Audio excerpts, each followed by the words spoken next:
What a day. What a time. What a thing. What a fucking thing. What a thing. So we're going to be doing a few things today. I hope the music, by the way, isn't in the background. It shouldn't be. I hope all of you are well. I got to tell you, Taylor Lorenz is just the fucking worst. And I'm very tired of this. She did a video recently with the Tabernacle, which is just fucking telling as a thing. But the hacky garbage thing she's doing is now actually moving again into that same thing she does over and over and over. The shell game of I'm here for consumer rights. I give a fuck about people will absolutely backing massive tech infrastructure and power structures. The static music was too loud. I will fix that. I can fix that. Apologies. Still fine tuning. I can't hear it on my side. Like I can hear it, but I have it tuned, obviously. I'll work on it. Today we're going to spend a little bit of time doing something a little bit different. We are going to spend some time talking about and responding to Taylor's big video today and talking about Section 230 and its political implications and what it means. We're going to do that in a weird way. We are going to start with net neutrality. Do you remember net neutrality? Do you remember net neutrality? Does anyone remember net neutrality as a thing? It was about a decade ago, 8 years ago, right? This idea. We're going to watch a video going over what it was about. All of what you're about to see, by the way, is just lies. Just fucking lies. Nothing here is true, what I'm about to see.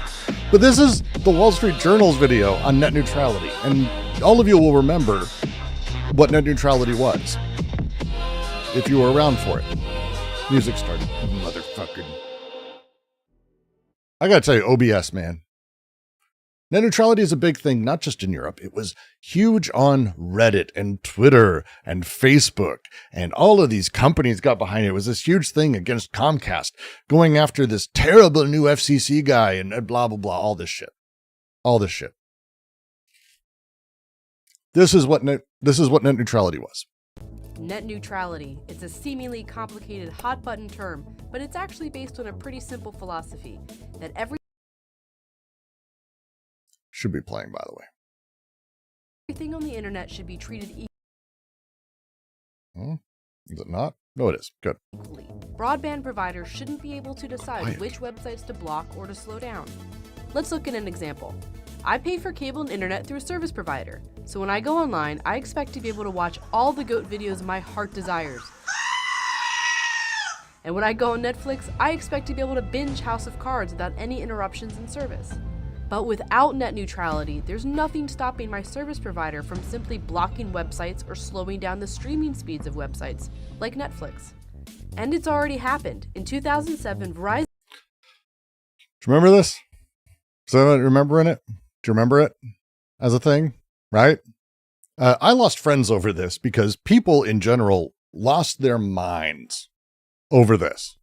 They lost their fucking minds over this, thinking that this was a real thing, that there was a law or FCC ruling that demanded that your ISP treat everything equally.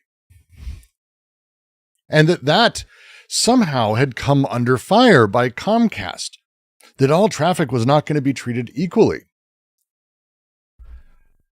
This was absolutely never a fucking thing. This was made up as part of a massive lobbying effort. But it's a specific sort of history that I kind of want to go over. And it's really fascinating because the way the internet works is the problem here. And this is, by the way, going to be the same thing when we talk about the Taylor Lorenz bullshit, because she doesn't understand technology.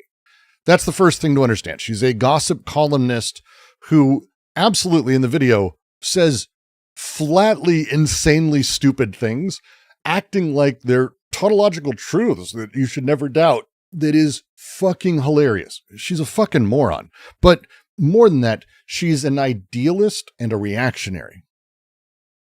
Here is how, like, the internet actually functions. Here, let me. I think I can draw on top of stuff. Maybe it'll let me. So you sit here. Okay. This is you. You're this yellow dot. You connect to the internet. That's how you experience it. In your mind, you connect to Netflix, right? You think this is how you work. Got her? You're the person I wrote that fucking thing about in the QC. Don't fucking do that again. I'll say it here just as a note. Do not engage people in drama from the QC about me, about the QC, about any of this shit. You can go call someone an asshole. You can go do that. Do not make it about me, and do not insult people on our behalf. Do not do that. Do not do that. So just saying that. I don't give a fuck what your intentions were. So you think you want to access Netflix. This is how the internet works. You turn on Netflix. You go to netflix.com and it takes you to their website. But this isn't how the internet works. You don't connect to Netflix. You connect via your ISP, okay, which connects to the backbone, which if you don't know what this is, you're not alone. Most Americans have no concept of this. They connect to servers, effectively, of various types. And these are your content sits. This is where Netflix sits. Now, if you've never actually dealt with these things, the way that the backbone sort of operates, there's 16 companies. They're called tier 1 services. Backbone is the fucking short version. Lumen used to be level 3. Level 3 was kind of at the center of this. There's a few others that were also. AT&T is one of them. Some you've heard of. It's easy. The way that the backbone operates specifically, and it's really important to this, like as a fundamental thing, is that when traffic goes from here to here, the backbone, all these tier 1 services kind of all work together. You go across the country through multiple parts of tier 1 services. Okay. That's your data doesn't just jump from Netflix to you. You go through networks, and the networks have this agreement that they're not going to charge. There's no charge here and no charge here, because in the past, the way data normally worked is it kind of meant like one thing, a bunch of data would go here, but equally so from the person, it would go back to the website. You would type a thing, post a thing, upload a thing. You would do stuff, and the back and forth was kind of balanced. Netflix fucked this up completely. Like, Netflix fucked this up in a way that is the most Silicon Valley way. Hey, I don't give a shit how the internet works. I'm just going to take advantage of it until someone stops me. And by the time that happens, I will be so entrenched and people will want me so much that they'll fight for my rights as a company. That's the way it functions across the board. It always has, always will. And Netflix, when you send data to Netflix, you send like nothing, like 50K, like your login, some metadata, that kind of shit. Netflix is sending you fucking gigabits. Okay? Like insane amounts of data. Well, here's the problem. That fucks this up for the backbone. Right? You're following? The backbone now is getting backwards. It's broken. Back in the day, if you've never had to build anything with Akamai was a CDN, a very traditional thing. The ISPs, Comcast and these other guys who do like last mile delivery, they're the people who you connect to in order to do stuff. This is the most expensive infrastructure in the entire thing. It's expensive to build, it's expensive to maintain, and human customers are the worst thing in the world. Companies are much easier to deal with as a thing. And there's like 5 companies who control all the last mile, just like there's only a handful of companies that control the backbone and only a handful of companies that really control servers these days. We live in a really awful, capitalist system. Now, content network delivery systems like Akamai, which once upon a time, when we were building StarWars.com, for example, Akamai served all of our video and heavy content. We served most of our other content on site. We had servers literally in the basement. This is how the internet worked for a lot of people pre-cloud. You would have all of your internet downstairs or on servers in your building, and the big heavy stuff you'd offload to Akamai. Trailers for movies, videos, major content dumps, whatever the fuck it was, that's where it would go. It'd be on Akamai, because Akamai had a fuck ton of servers, and it paid ISPs for co-location, right? So the established norm at the time was that content providers, the people who actually were uploading more than their share of things to the internet, right? More than their share of things to the internet, they would pay those middle ground guys. They would pay the ISPs for co-location, or they'd pay the backbone or tier one for access. That's the setup that would kind of happen here. That's the major sort of thing. Following? Is everyone following? No one's making comments, so it's like, maybe you're not. That's fine. So the challenge became, and it's a really weird sort of shift, when you suddenly have Netflix coming in, not giving a shit about the way that this is commonly done, you end up in a very fucking different place. So Netflix comes in, and they went from like 20% of all traffic to 35% of all traffic in 2014. All traffic. Like, you have to understand how this fundamentally fucks with the internet. When you would go to fucking MySpace or Tumblr or Twitter or like YouTube, people didn't spend 2 or 3 hours watching YouTube videos straight originally. It was quick burst videos. They would watch or download GIFs. That back and forth of in and out was balanced. It was getting tougher, but it was balanced. But when you have 35% of all downstream traffic go straight through from one company to everyone, I think at one time that real-time streaming thing, when it hit like 70 to 80% of all internet traffic during peak hours. Like, it's insane when you consider this. That's so asymmetric that when you have this happen, it fundamentally breaks everything. Video is extremely data heavy. Now, Netflix built this thing called Open Connect. It's its own CDN, like Akamai. But what it did, and this is the dickish, honestly, probably should have been considered fairly, I would think this is the kind of thing you could sue over, but no one did. In order to get around how this is one-sided, right? Because remember, this is all about that balance back and forth. What Netflix did is they went, hey, since we're all the way over here, and we have the backbone, and then we have the consumer, where the ISP is, right? And ISP here.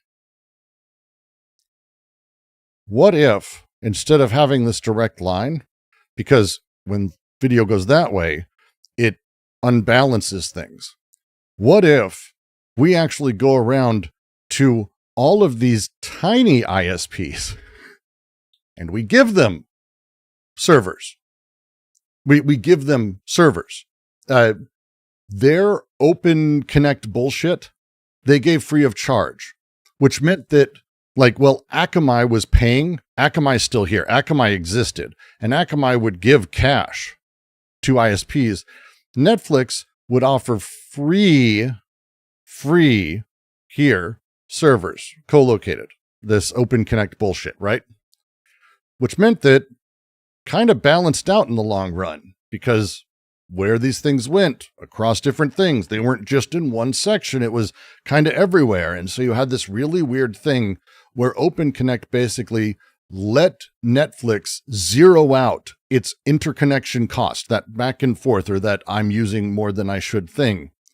And all of this would continue, but still ISPs had to handle this massive, massive infrastructure cost, because 80% of everything being Netflix, doesn't matter where it's being served, it's still being pushed through that final pipe. Right? Right? This thing fucked everything. Because what this was, and where this shifted, is Comcast went, yeah, I'm not going to do Open Connect. Like, you're fucking me. If I have to put these in, what you're going to do is you're going to basically give these to me, and I have to spend an extraordinary amount of money in that last mile delivery that is going to fuck me and basically offset all of what would be your costs, Netflix, giant corporate, giant fucking company. And then what you saw, when Comcast said, we're not doing that, that's when you saw this huge talking point emerge. That's when you saw the EFF and all these fucking garbage, absolutely like figurehead PR firms for tech and all of this shit suddenly come out trying to protect net neutrality. Oh my God, we care about it so much. It's the most important thing in the world that this giant corporation that I like get rights that this giant corporation I don't like doesn't get. That's fine. Fine. But it was never throttling. It was never about throttling. Ever. Like, ever. This had to do with Comcast and other ISPs who are fun to hate. Great. Good for you. I'll explain why you're an ass for that. But it's fun to hate Comcast. Good for you. But what this would be is basically Comcast offsetting what Netflix should be paying for themselves.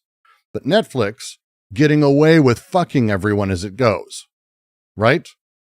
And what they don't talk about as we do this, when these advocacy groups started this, Fight for the Future, Demand Progress, all of these lefty groups funded by billionaires, Yelp, Netflix, Google, all those guys on the side of Netflix all have financial incentive to undo whatever Comcast is wanting. Because if they can get Comcast to eat shit and have to do this, if they can make it the new norm that they don't have to care about anything for that last mile, it saves them a fortune. Akamai, as a company, paid its dues because that was the structure of the internet. That was the way it worked. These other guys took advantage of that, and Reddit and a whole bunch of assholes got together and went, well, we don't want that because I really hate Comcast and I want my freedom. Not understanding had nothing to do with freedom.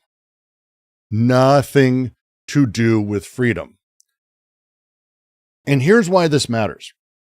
All of this took place, blah, blah, blah. The same thing's being wielded again. And it matters for the same exact reason, right? It matters for the exact same reason. That this is fights between corporations, content companies versus ISPs, with other companies in the middle that no one talked about as part of this. Okay? Both sides wrapped their economic, financial, business strategy interests in the language of consumer protection. Whatever side it was. Here's net neutrality explained by these guys. Go on the other side. Why do we hate net neutrality? Means that the government will one day control the internet. That's PragerU. PragerU fucking hated net neutrality. So therefore... Wait a second. I can hear you saying, that sounds bad. Yes, net neutrality was a massive psyop by lobbying groups. Without a question. Without a question. And here's the thing. Dan Rayburn, who I was stunned by. He was a guy who actually tried to mediate between Netflix and Comcast. And you assume this is like some capitalist fucking asshole. And he came out and his quote, and I have it, I fucking love it. Net neutrality is a sham. It's about capitalism and politics. Many want to point to the fact that as consumers, they don't have as many choices that they like when it comes to who they use for their internet service. But net neutrality rules do nothing to solve this. And as soon as, by the way, they got Comcast to make this move, they then began fighting against what is considered net neutrality because they became entrenched, because they're a corporate bunch of assholes. That's what they do. Now, why do I care so passionately? It's just a bunch of companies. Who gives a fuck? Let's say you and your community decide to fund a community-built ISP. This happens. Hey, guess what happens with that infrastructure? Where's that burden sit now? With you.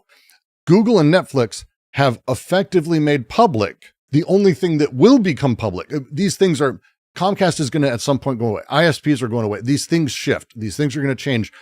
And if you want to fight for that, now they've made it so it's so fucking expensive to start an ISP because of this.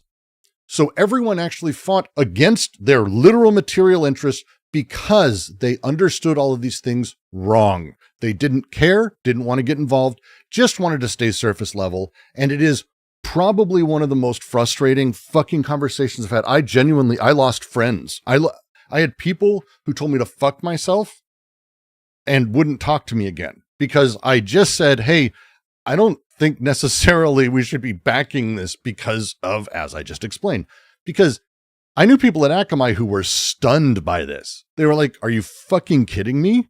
This is what you're going to do? You're going to back Netflix to fuck these guys? And all of it offsets their costs. That's what they do. This is why this matters. This is a fight between corporations. I bring this up because the way people talked about it, the way people set this up, the arguments, everything, you saw it in just these two, is about consumer freedom, clear rights, or consumer protections on PragerU's side. Whatever it is, none of this had anything to do with the actual battle happening. None of them. None of them. Section 230 right now, and by the way, all of these other conversations, like the shit with Discord that everyone's so upset with about, all of it's the same shit. All of it's the same shit. People emotionally invested in larger scale narratives they don't fucking grasp because they don't understand the actual workings underneath things. It's the way it works. It's rage to push specific things that are helping very particular moneyed interests, and everyone's falling for it constantly.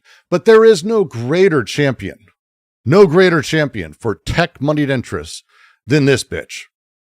This bitch is the worst. I say it and I will say it again. I cannot stand her. I've done videos on her. She straight up lies and makes things up constantly and then uses moralistic demanded language as if she has any clue what she's talking about. This video, like, I generally haven't responded to her, but this is easily the most frustrating thing I've watched when it comes to anyone discussing these things. If you don't know, Joseph Gordon-Levitt, yes, the actor, has recently come out very specifically for a Reform Act for Section 230. And absolutely all of these people who are tech shills have lost their mind over it in every single way. In every single way.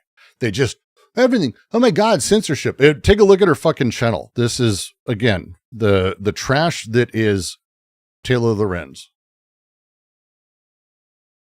They hate them. China Maxine, she changed her mind. I fucking hate it so much.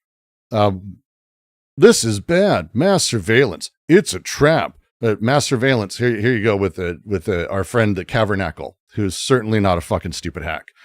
Not at all.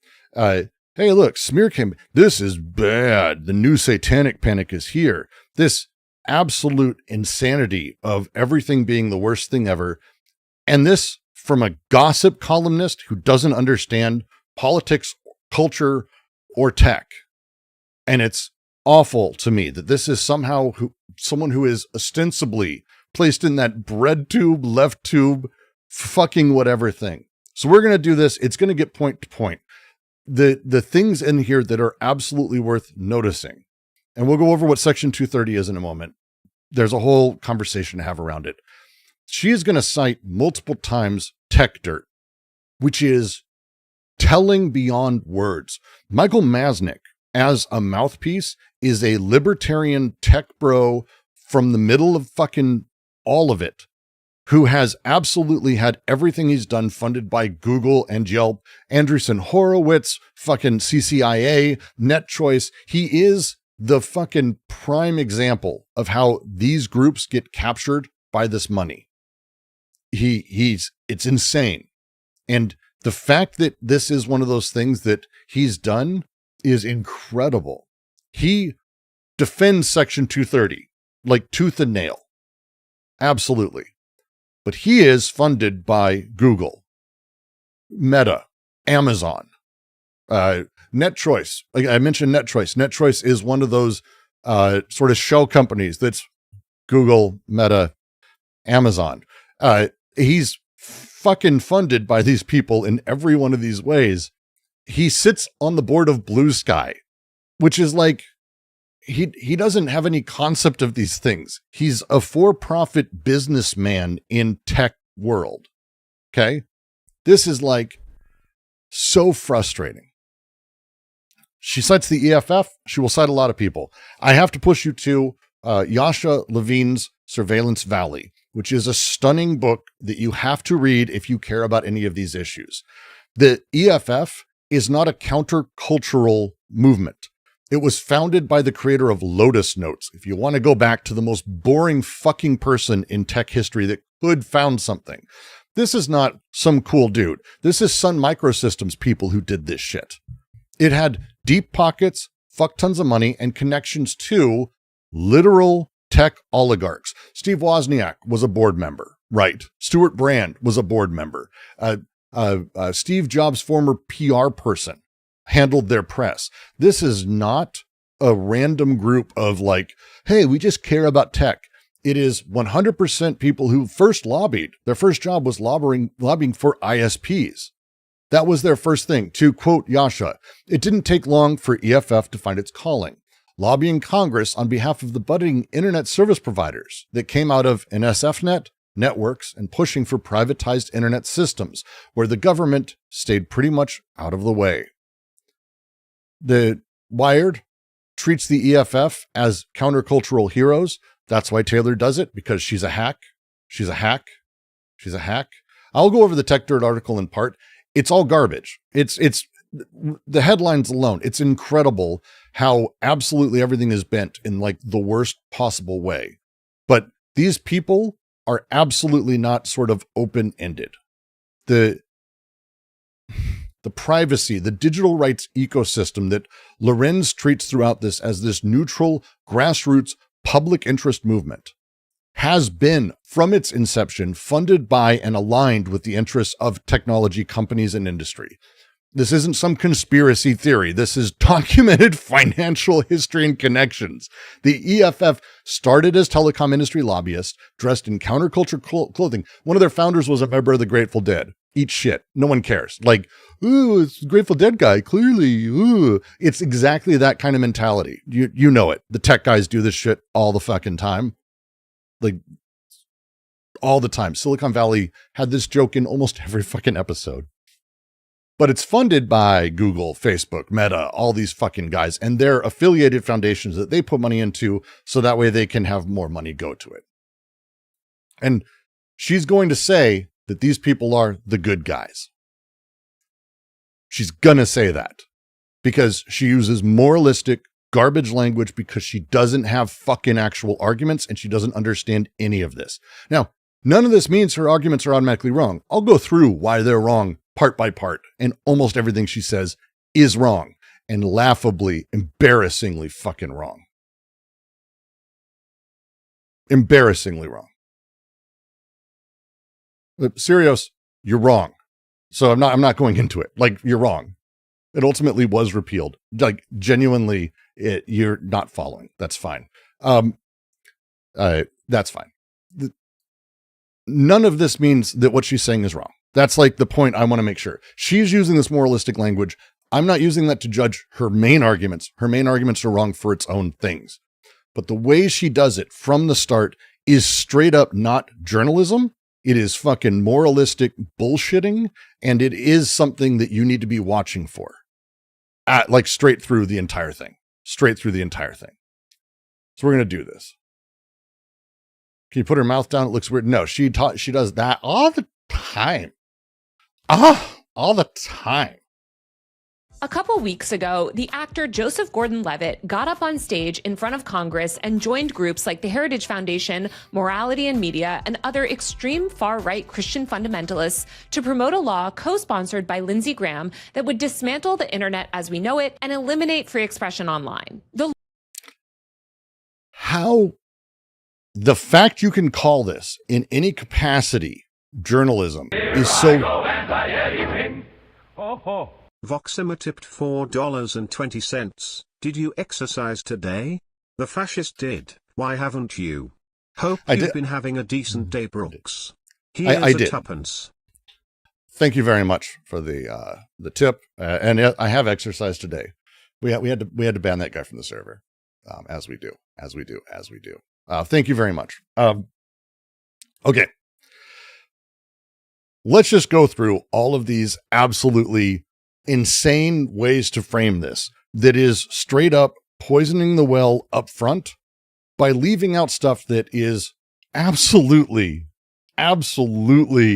intentionally left out. Okay. We'll just say joining groups like the Heritage Foundation. Really? Okay. Co-sponsored by Lindsey Graham. How about by Klobuchar? How about Blumenthal? How about Dick Durbin? How about the fact that this bill that is a revision of 230, we'll get to what 230 is. Don't worry, we'll get there. But this thing she just said is not even answering. There is a bipartisan bill right now trying to rebuild what Section 230 is, does, and says, because we'll go through the history of it, which Taylor doesn't. She is terrible. The bipartisan nature of this that she dismisses, I'm not sure it's possible to say it's anything but the most bad faith garbage that you can start with.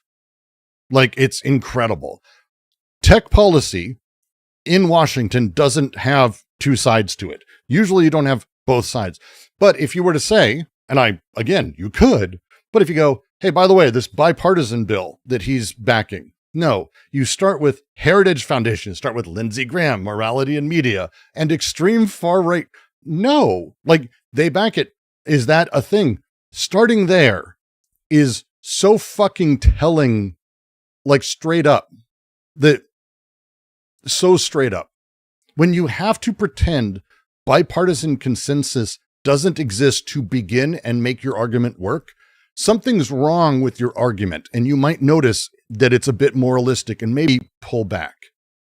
The law that he wants to eliminate is called Section 230. And if you're not familiar with it. Okay. First, he doesn't want to eliminate it. She will say, by the way, because this video came out today, 2 days ago. Do you want to know how I know he doesn't want to eliminate it? Oh. So last week I went to Washington, D.C. Oh my God.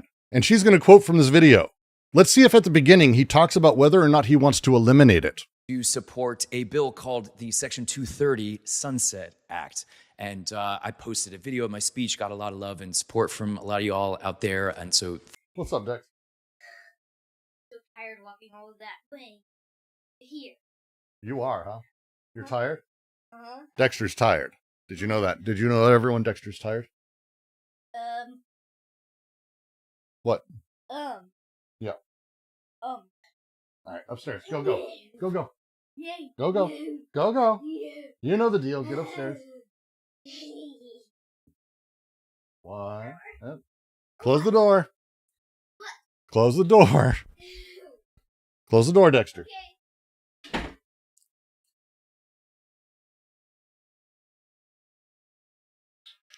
It's been being a butthead lately. It's great. Let's get back to this. I'm going to hit play.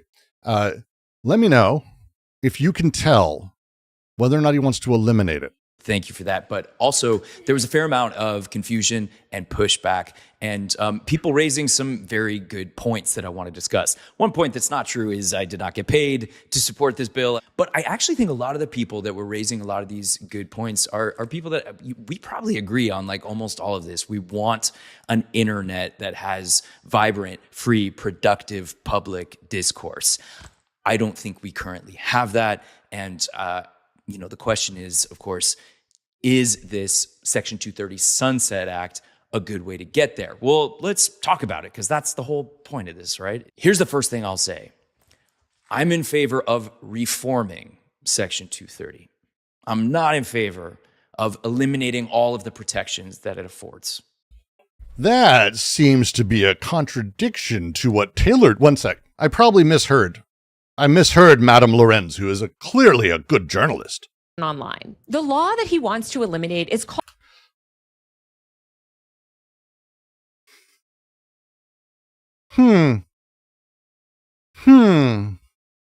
I wonder... One second. Look, I need to double check. Because he only said it one time. I don't trust one time. I'm going to repeat that because it's really the crux of this. I'm in favor of reforming, upgrading, modernizing Section 230 because it was passed 30 years ago. I am not in favor of eliminating all. I mean, he did say it twice. You fucking hack. What a fucking hack piece of shit. Like, just awful. So here we are. We're like, what, 20 seconds in? We're not even 20 seconds in. And bad faith opening, poisoning the well, and lying. This is why I use the Goatsy thumbnail, by the way. That's why I use the Goatsy thumbnail for her. Because she deserves it. Called Section 230. And if you're not familiar with it, Section 230 is a foundational internet law. That's why the core of the Heritage Foundation's Project 2025 tech policy agenda is about repealing it. It's known as the law that created... Oh, so many things. So many things.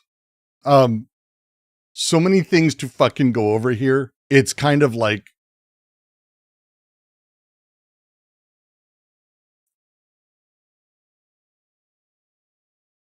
She's framing him as a right-winger. She's framing what he's doing as like Christian nationalism, and she's just a liar. Look, she's just a liar. Here's the thing.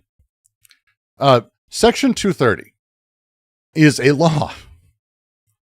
The thing they're doing, it's literally a reform act. We'll go through it if you want, but it's literally a reform act that he's trying to pass that, yes, Graham is on the side of. Heritage Foundation, not so much. Meta opposes this.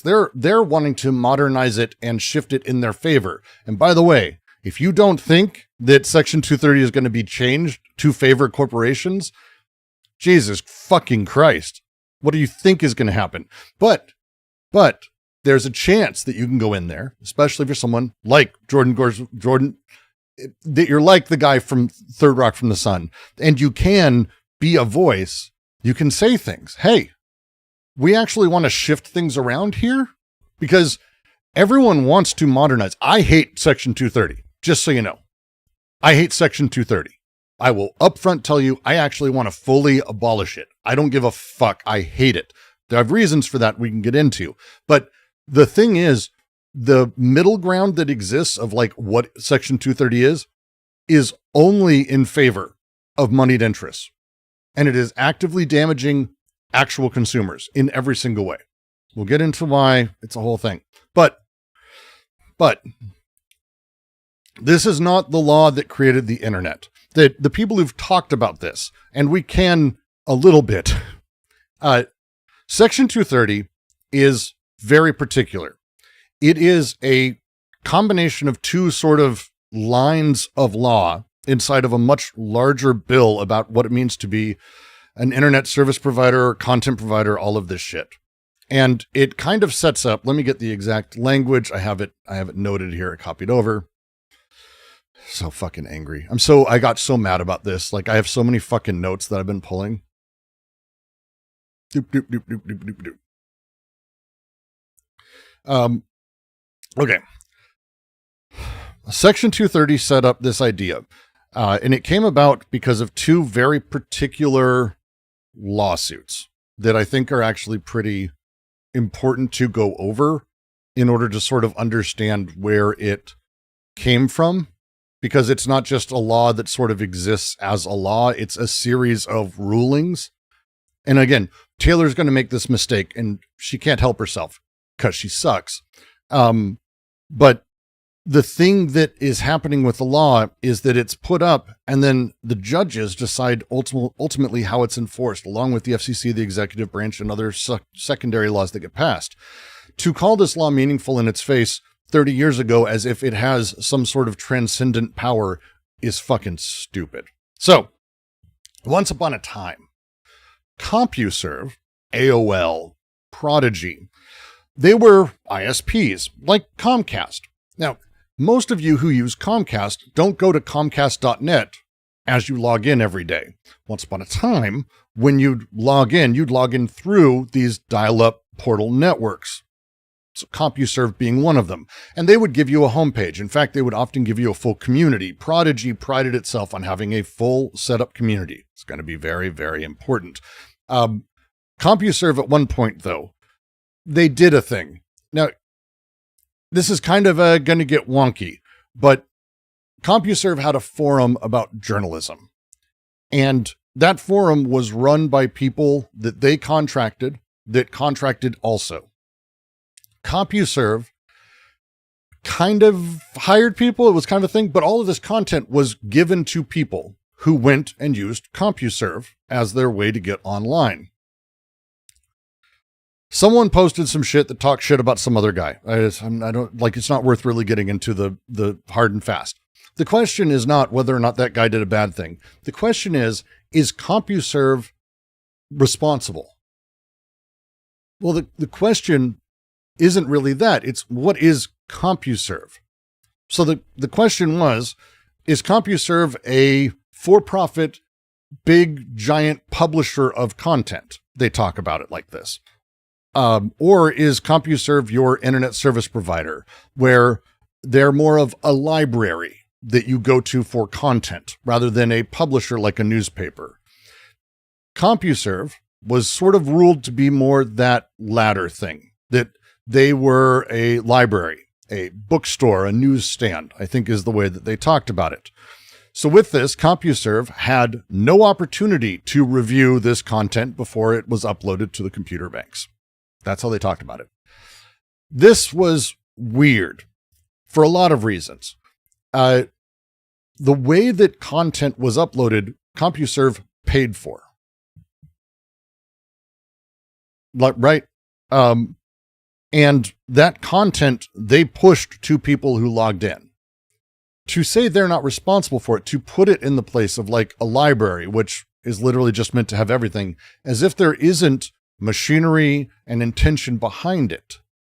That thing that he claimed was happening, the neutrality of the situation, is what saved CompuServe. A few years later, a little bit different.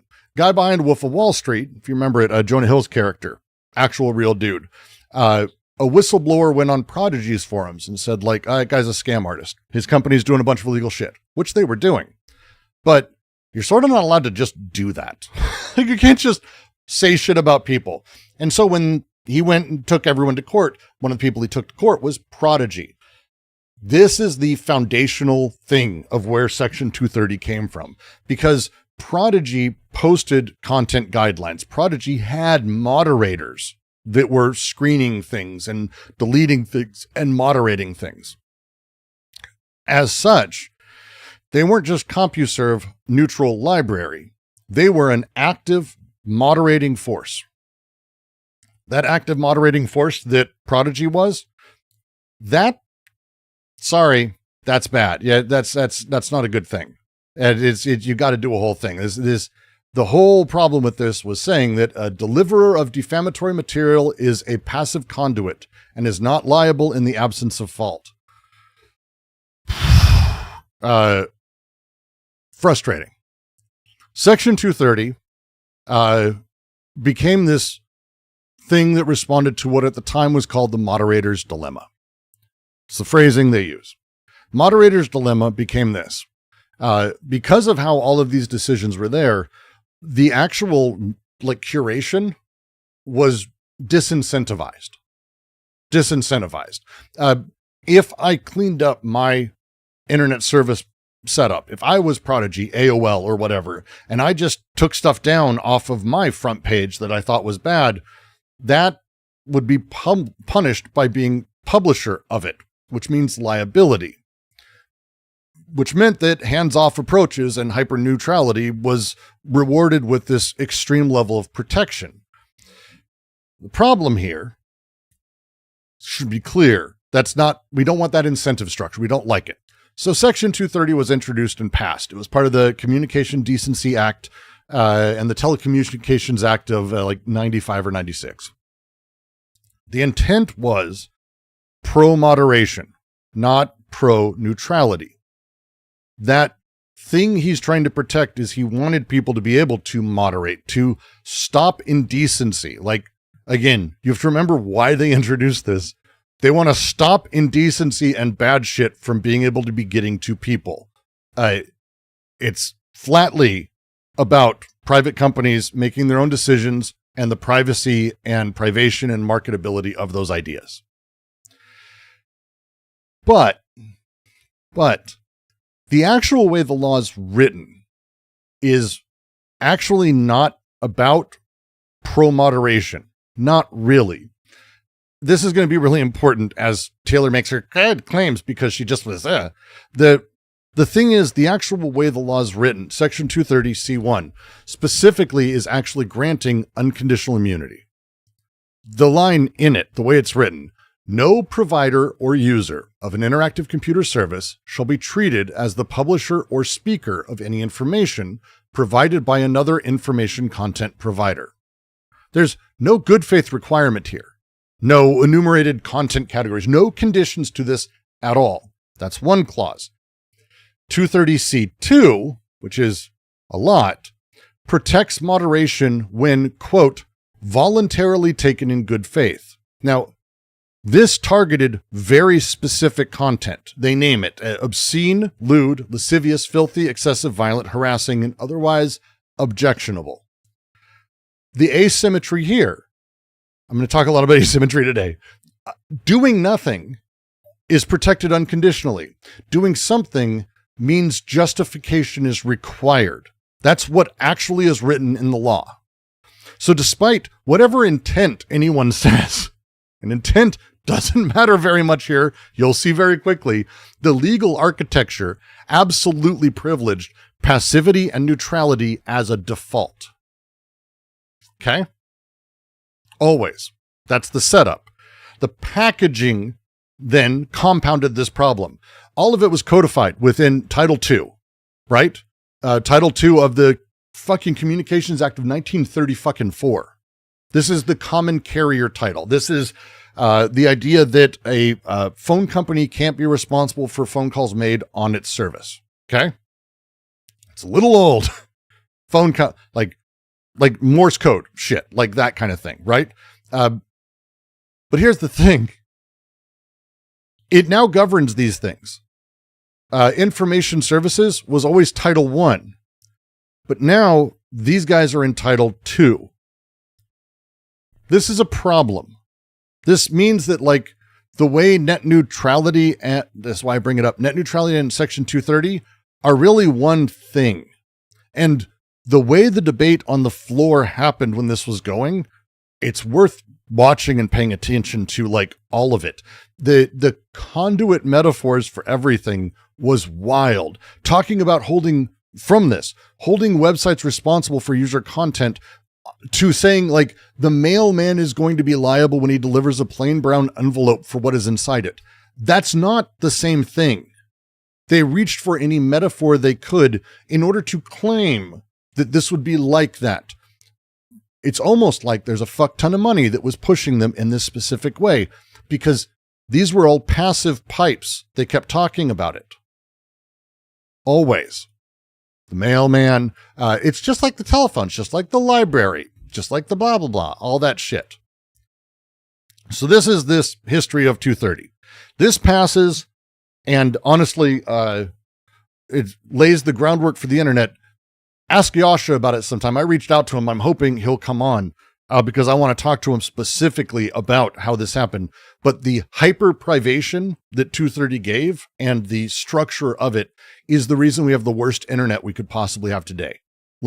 Fuck anyone who backs this. Fuck anyone who backs a lot of this stuff. It's insane. But it gets worse because these laws don't exist simply done, especially in the cases of tech or business, right? I'm not going to talk to you right now, serious. I'm going through a story right now. You have to know background. You don't know any of these things. You don't know these things. And I'm not talking about repeal, like just don't. As you make your way through time, people will be charged with things and there will be lawsuits and judges will make claims about things. And Zarin is one of these cases that reverberated for, I mean, literally 20 fucking years. So here's what happened. The question was whether or not Section 230 preempted only the liability of the publisher or also distributor liability, right? This was the question. Is it only distributor or also publisher? Because AOL, if you don't remember, had a front page and it really became more of a distributor, even though it was also part of it. So he went, hey, distributor liability, that's just a subset of publisher liability. And so therefore he preempted the entire conversation. This is absolutely way beyond what Section 230 was ever intended for. Beyond words. This is beyond words. Like way, way backwards. It's incredible. And so as you start seeing this logic happen, platforms apparently function best when they don't engage with content. Any system that forces platforms to evaluate speech will either overwhelm them or produce over-censorship. So the solution became immunity from engagement at all. And this is what the judges noticed. And this is what Wilkinson wrote specifically. It was wild. He said, any efforts by a service provider to investigate and screen material posted on its service would only lead to notice of potentially defamatory material more frequently and thereby create a stronger basis for liability. So this meant that Section 230, whatever the fucking intent was, whatever the intent was, which by the way, doesn't matter in the world at all. Fuck. Sorry, you're going to see why I'm so pissed about this. Where we came, and for 20 fucking years, thanks to this goddamn decision, active engagement by a publisher, by an online service, actually was not only unnecessary, it became counterproductive. Platforms should, as he said in his decision, remain passive. He basically built a neutrality argument into the law that whether or not you think it was there, I believe it was there because of how it was fucking written, but hey, that's the way it works. And people have shit on this for many years. This is not like a thing that is like out of nowhere. Absolutely, people are like, are you fucking kidding me? And they've cited this and shit on this all the time. And it's been used by the right and by corporations. We don't have a left as a thing. So as this happened, we ended up also building the DMCA. And you can't talk about things in a fucking vacuum. The DMCA, Digital Millennium Copyright Act, if you don't know it, came just 2 years later. We're not even at like post-internet bubble. This is still like I'm in high school when this shit fucking happened. I'm in high school, and most of this stuff hadn't really affected anything, but it would do that. The setup basically established that platforms aren't liable for user uploaded infringing content if they lack knowledge of the infringement, right? And if they respond expeditiously. You know the DMCA takedown bullshit and all the stuff right here, right? You know this one. Do you know this one? Right? You know it? How does one manage to learn about this conversation we had back then in the ground floor? You can actually read transcripts and speeches from Congress, and you can read the articles and how they talked about it, and you can read the judges. Like, all of these things I'm talking about are documents you can go fucking read. And like, none of this is like, I was in high school. I didn't experience this. You have to read things. Go to a website. By the way, Supreme Court, all of it's public. By the way, every court, all of it's public. You can go read all of these things. Go to the Wikipedia page. That's a good way to start. It'll say, hey, then this happened. Go read the actual decision. Don't read Wikipedia's summary. Bad. bad studier. Don't listen to some asshole on YouTube. Go do the work. That's great. But all of this is there, and you can see how these guys talked about it, and you can see the financial connections. There are extraordinary numbers of ways that these things are documented. It's incredible. Serious? Stop. Okay? Stop. I'm giving a history. If you don't want a materialist history, you're in the wrong fucking place. Okay? If you want a nice friendly thing, go watch Taylor Lorenz. Enjoy that. Enjoy the idealism. The DMCA comes along. So Section 230 has basically been built into this fucking awful things thanks to the Zarin decision with AOL. And now they're really out of it. But now there's this DMCA thing where it's like, oh, you really can't pay attention to stuff as a thing, right? So these statutes now are the biggest laws on the book when it comes to how one needs to moderate platforms. And both statutes and their judicial backing reward platforms that remain ignorant of content on the system. Neutrality is the thing they push. It penalizes engagement in every single way. Under the DMCA, if you have a platform that actively monitors everyone's uploads, right, you may actually end up with actual knowledge or red flag awareness, right? And you would forfeit safe harbor entirely. Under Section 230 common law, a platform that moderates acquires publisher liability by these decisions. So we have an incentive structure towards neutrality that is absolutely built in. And when Viacom sued YouTube in 2010, this became the structure. General knowledge of copyrighted material on a site was immaterial and wholly different from specific actual material and actionable knowledge. So YouTube had no duty to monitor for infringement actively. The default passive bullshit, the neutrality of it, was the thing rewarded.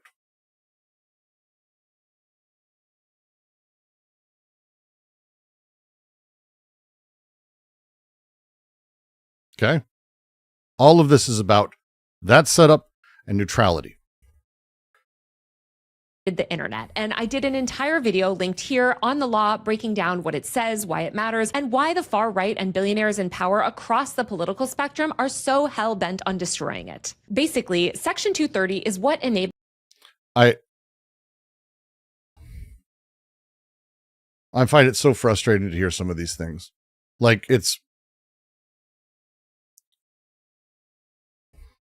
I don't even know how to, even start. Enables user-generated content on the internet. That's not true. This is not the law that enables user-generated content on the internet. People could do that beforehand. Actually, you can do that right now without the law. The law has nothing to do with, it doesn't say users can generate content.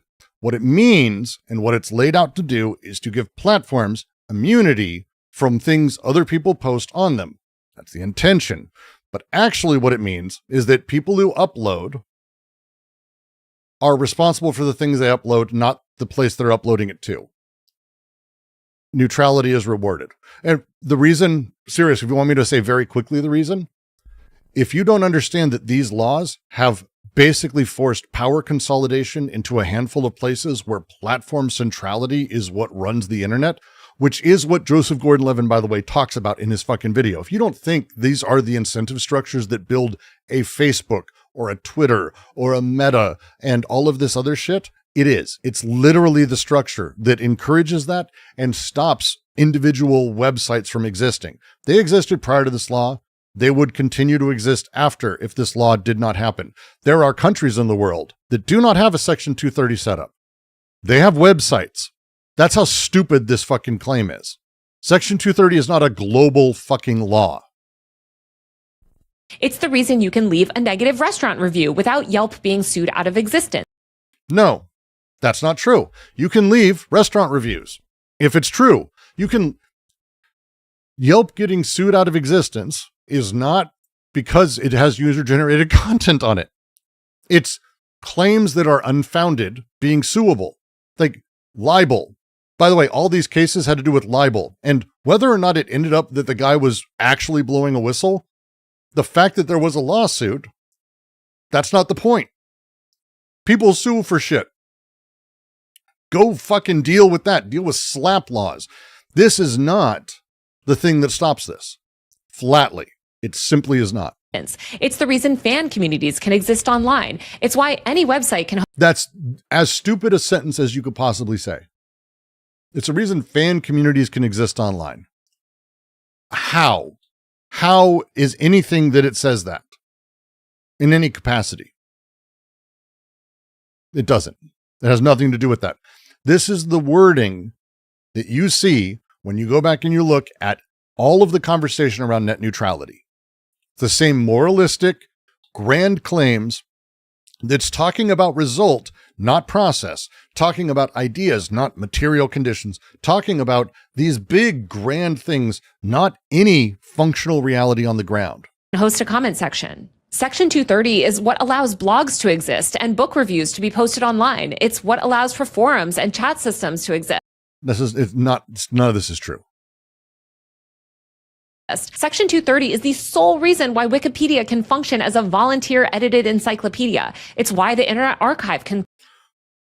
If none of what I'm saying is making you understand why Section 230 is bad, that's fine. I'm not going to get through to you. Preserve snapshots of the web's history. I could go on, but I literally cannot explain how crucial and important this one small internet law is. And it's just not true. It's flatly not true. And historians about 230 who actually do this work absolutely say that's not accurate. And by the way, we need to reform it because it's being reformed and we need to get involved in doing that.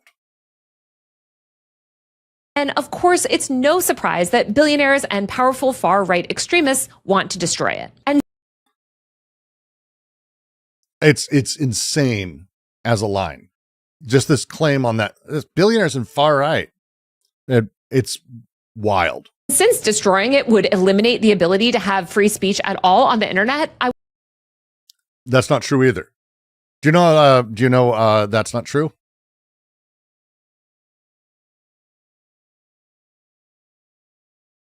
That's not true.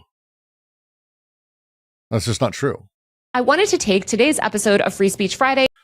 If I'm understanding correctly, they'd be able to run fan sites so long as they moderate it like you expect. Ready? You can run a fan site. That's it. Don't have illegal shit and if someone posts child porn on your site, and you don't take affirmative action, like immediately, you are responsible for the shit on your site. If people post pirated shit on your site, you're responsible for it. Sorry, that's the way it works. You're responsible for things that go on the site you host. When you remove that, then that means whoever has the biggest place for all these people to share stuff wins. It is about power consolidation. That's all it ever was. Absolutely the case. To talk about it. I didn't want to derail my Section 230 miniseries, which is currently running on Mondays, for a whole episode on Joseph She's a hack. Gordon-Levitt, but this stuff is really important. It's really important. Also, I'm not a millionaire movie star. I do not have any long-term advertising partnerships, and my work is entirely 100% self-funded. Big tech groups and reactionary self-funded, except for all those ways that it's not, but I promise those aren't affecting me. Nonprofits are spending millions of dollars to try to get Section 230 amended or removed. But the work that I do is entirely funded by you guys. Give me money. I am a grifter. There it is. That's literally, I am David versus Goliath. So if you like my work and this series, please. That applies to the USA? No. Outsiders have nothing. Outsiders don't have anything to worry. Well, so here's the thing. The challenge is that because the US was the center of all of this, and it still is, as far as internet shit goes, the structure of our laws affect everybody. There's a reason that we have, and people go to Netflix, or people go to YouTube, or they go to all these places that insanely host horrifying things constantly. Constantly. But they get away with it because they're not responsible. Because their job is not to be responsible. Again, the way the law has been written over time and the way judgments have been done, neutrality is at the center of how it functions. If they do moderate and We'll get into how this works because it's actually really fascinating. If they affirmatively know and moderate, that doesn't mean algorithms. If they affirmatively moderate, if they go, the CEO goes, well, I want this stuff on the front page and delete all these other things. Now you've lost safe harbor. That's actually a big deal. You've lost safe harbor. Now there's a lot of stuff there. Except, maybe. Like, that's the nervousness. This is the thing. All of it's bullshit. Support me on Patreon via the link below, or buy a paid subscription to my Substack newsletter, also linked. Give me money or else everyone's going to die. Linked below. Now, if you missed my whole video from Monday on Section 230, let me give you the cliff notes quickly. She's lying through all this, just so you know. 230 passed 30 years ago, and as I said, it essentially allows for user-generated content on. It's not true. There's nothing in the law that allows for user-generated content. What it means is specifically that you are not responsible for things people upload to your website.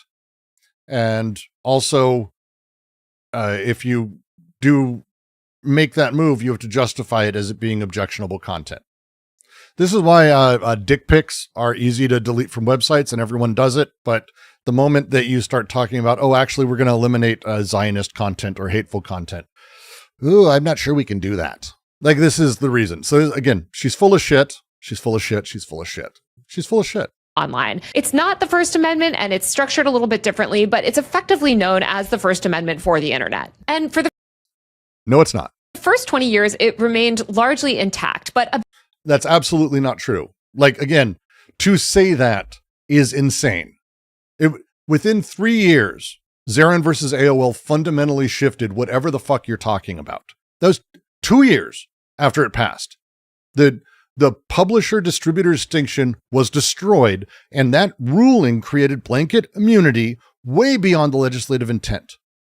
Absolutely. Law review people talk about how it is an ambiguous and kind of useless law on its own. But to say it largely went untouched shows how you do not understand the history of this fucking law. Fuck. about a decade ago, billionaires, Christian fundamentalists, and pro-Israel groups were already trying to dismantle Section 230. They actually did an entire celebrity campaign led by Amy Schumer to try to get Congress to chip away at Section 230. Those organizations got a bunch of celebrities on board to attack the law. Section 230's elimination would force everyone to be responsible for the things they post on the internet and force site owners to be responsible for the things posted to their websites. I see no issues with this at all. I do not believe large-scale social media networks are a net gain for anybody. I think they're a lie, and I think they are absolutely damaging in every single way. There are minor protections that I think are worthwhile when it comes to how people work, that we make sure that there's no such thing as bad actors. And this is, again, Joseph Gordon-Levitt talks about this, that if I have a forum, for example, the DGQC, and I want everyone to come write, the ability for me to be the landlord there is not a good thing. I should be responsible for what people upload. But if someone uploads something horrifying, I should also, in turn, be able to take it down. Having it posted shouldn't be the illegal thing. Being able to take it down very quickly. Not, with the DMCA takedown, I should be responsible for every single thing posted on shit I own. What the fuck is the problem with that? I don't fucking get it. I don't fucking get it. Because the idea of large-scale social media is garbage. It's a lie. It's straight up a lie. It's incredible. And claim that free speech on the internet was destroying society and endangering children. Now, for some godforsaken reason, Joseph Gordon-Levitt has joined Amy Schumer and her gang of multimillionaire celebrities who want to censor the internet. But this time he's framing it. She's not on the side of any billionaires or multimillionaires at all. As somehow cracking down on big tech. Please watch my other video where I break down exactly how insanely wrong this idea is. But suffice to say, repealing Section 230 would actually consolidate power in big tech. The first big successful attack on Section 230 was called FOSTA SESTA, and it was a law that actually passed as an amendment to Section 230 after aggressive lobbying from Meta. Basically, the tech giants want to revoke Section.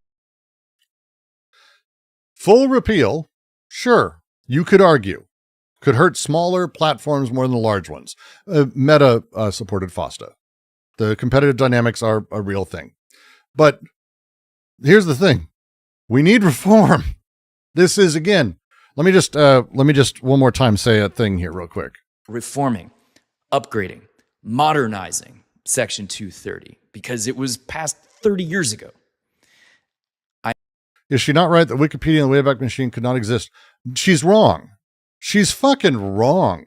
Like, okay, what is stopping those sites from existing? What legal mechanism is preventing Wikipedia from existing?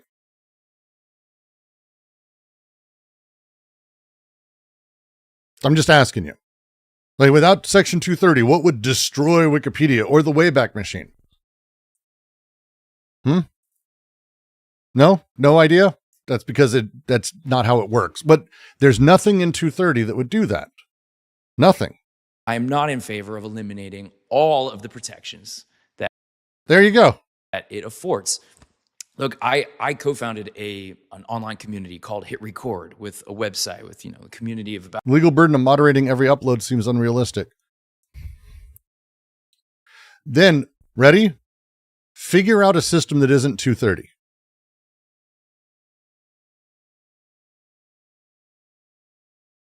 They'd be subject to defamation suits constantly? No, they wouldn't. Like, okay, so if they would, then your issue is with slap lawsuits. There wouldn't be defamation lawsuits constantly. By the way, there still are.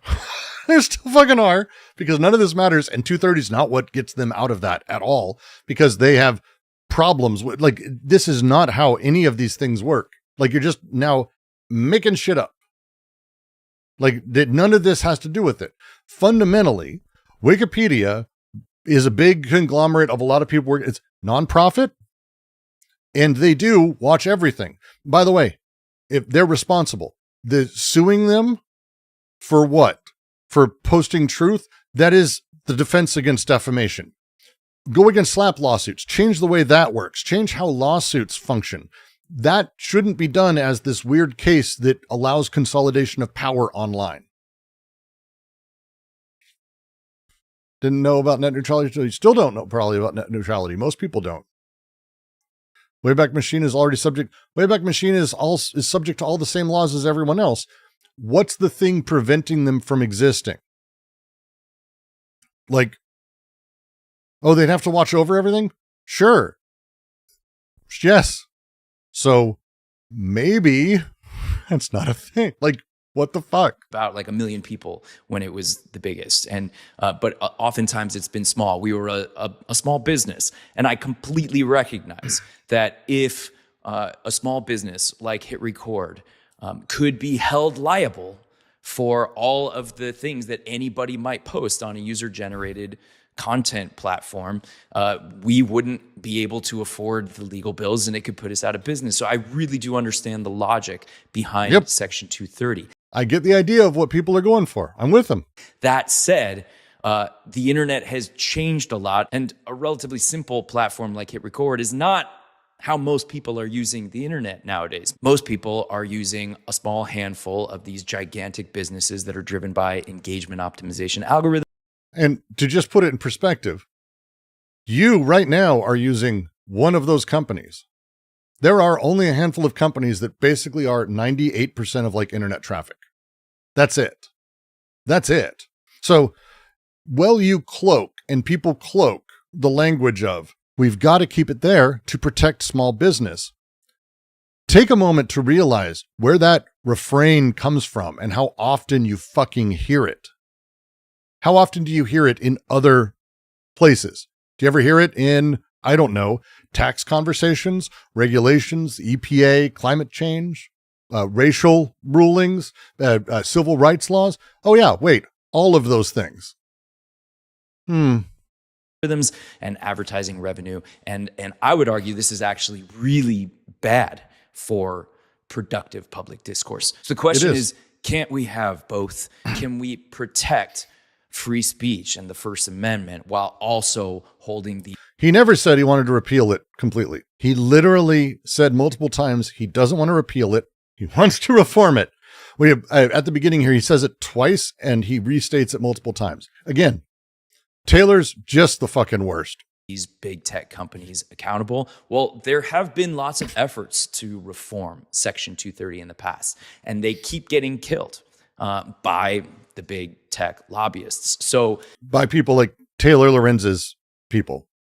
This Section 230 Sunset Act is, as far as I understand it, a strategy towards reform. It'll force the tech companies to the negotiating table. That's why I supported it. So what would it look like if we were to reform Section 230? Well, that's a So what would it do? All right.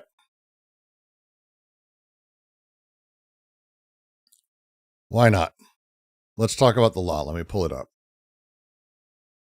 I had it up. Where the fuck is it now? Boop, boop, boop, boop. Boop, boop, boop, boop. Boop. Boop.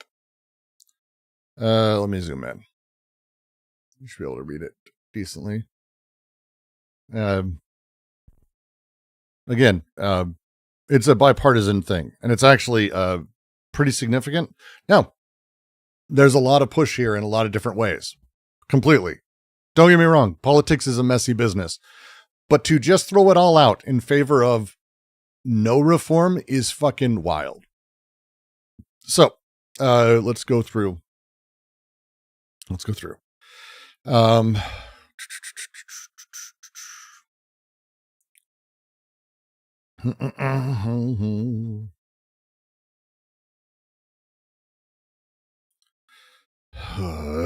to be a lot of this. I don't even know if we can go through it point by point. I'll post a link to it and you can read along because it's a lot of removing this text and that text, and you kind of have to go through it in a weird way. Overall, there's a shift. Right now, platforms in the current language of the bill, it's like you're going to see this, control substance admitted by striking, except the deletion of particular, blah, blah, blah. Striking subsection C and subsection E by striking construed to, this is how it's written because this is how laws are written. This is very ugly and useless. I went through this point by point earlier. From what I can tell, currently, everything is treated as like publisher or speaker when it comes to like information that's created by users, right? So websites, social media platforms, mostly forums, Discord, this shit. They're not liable for defamatory, harmful, or illegal content that's posted by users. That's the way it's currently set up. The wording changes make them potentially liable for all user-generated content in the same way that newspapers are liable for letters to the editor that they choose to publish. That's the comparison in the language. And that's why, if you remember earlier, I was talking about how it's in Title II and they're moving it to Title I. They're trying to do all of this shit when it comes to like these various parts of the act. This is the thing that I think is a great start. And I do not understand, like, again, Part 1 of Title 18 instead of Part 2. They're moving things around.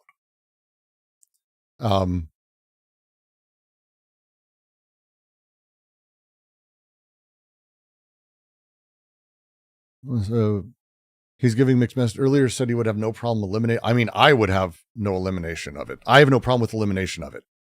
I'm not. I have no problem with elimination of it. Let me say my position.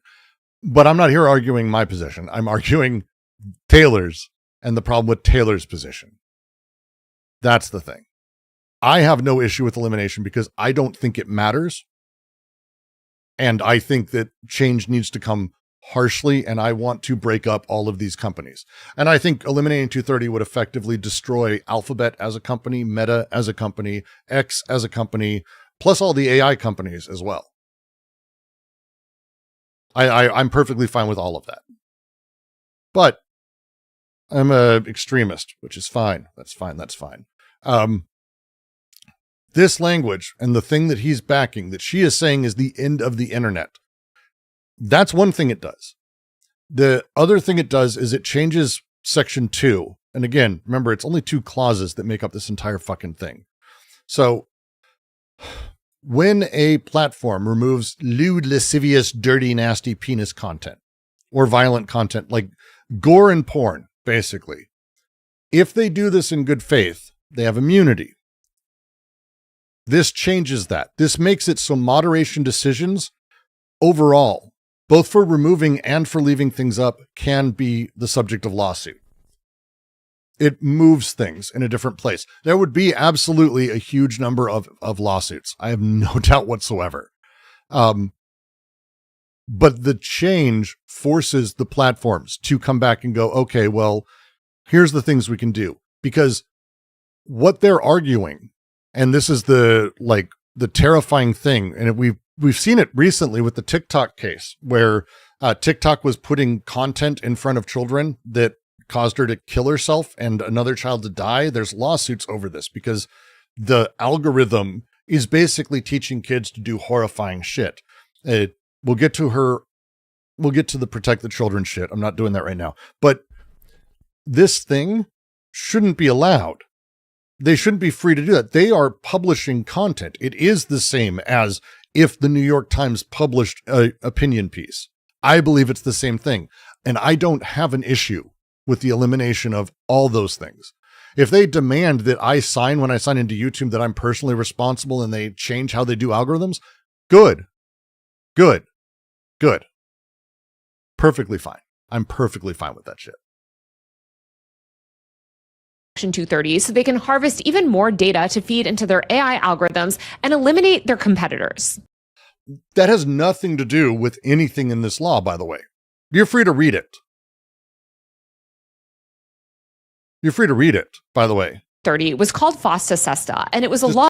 Hear how she bullshits again. That actually passed as an amendment to Section 230 after aggressive lobbying from Meta. If this law changes, companies can move to other. There's no country on earth that allows this protection except for us. There's a reason that we have the nightmare companies in our country. Russia and China have the same problem because they have the same oligarch-based weird allowance of these things. Most countries don't have this. Basically, the tech giants want to revoke Section 230 so they can harvest even more data. What happens, for example, when they preemptively take down queer content because it's too licentious? Yeah, that's what they're doing that. What do you mean? They're fucking doing that. That they already can do that. And there's no legal responsibility. This changes it so if they do that, there is legal responsibility. I don't know how you're getting this backwards, Sirius. You're saying, what if they do the thing they're doing, but we're allowed to have recourse? I don't get it. The defense of this is, I'm always confused. This is why I brought up the net neutrality thing, because it feels like it identically. It is just the worst version of like how people understand things, and then it gets baked into the rest. Data to feed into their AI algorithms. Like this is the insane bullshit. She's saying this is what the law's for. Giants want to revoke Section 230 so they can harvest even more data to feed into their AI algorithms and eliminate their competitors. Fuck you. There's nothing in 230 protecting users' data. The fucking gall to say this. They want to repeal 230 because that way Jeffrey Epstein will come back to life and rape your children. Is insane. It's insane that she's saying this. What a fucking hack, man.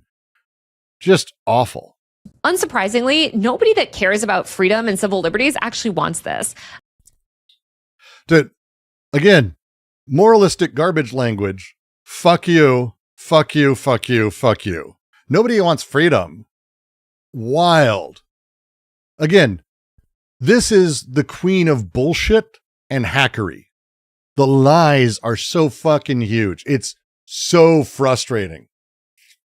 Was net neutrality good? No. Net neutrality was a load of bullshit that basically allowed Netflix to fundamentally change how the internet serviced. So that way ISPs and consumers end up funding the cost for everything that they do. So no. Net neutrality was anti-consumer. And everyone who says otherwise literally has no idea what they're talking about. And I can explain it. I did earlier. After Joseph Gordon-Levitt went to the Hill, pretty much everyone who follows him began spamming his pages like, WTF, what are you doing? And why are you pushing Project?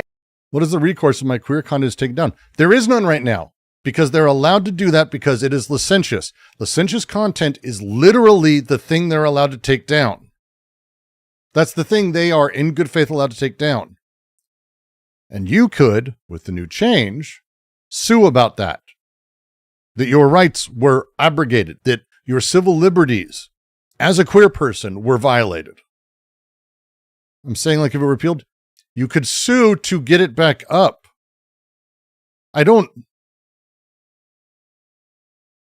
Okay.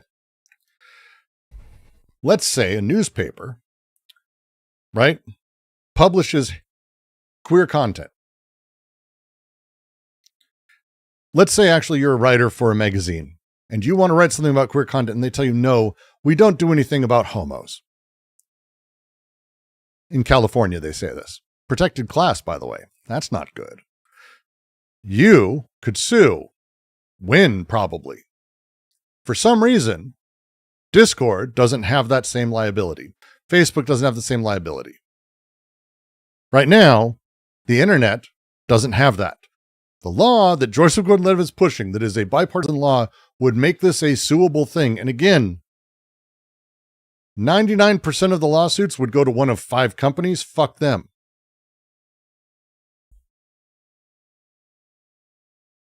Project 2025 tech policy. Well, last night he responded with a 12-minute YouTube. See, she literally, we can see that she watched the opening where he said that he didn't want elimination twice. And she still claims he does. Because again, she doesn't care. Video that is somehow even more factually inaccurate and delusional than his original speech at Congress. Wild. It's actually shocking how ignorant this man is about this foundational law and the She has no clue what she's talking about, and it's embarrassing to have this level of arrogance. very well-funded far-right political effort to dismantle it.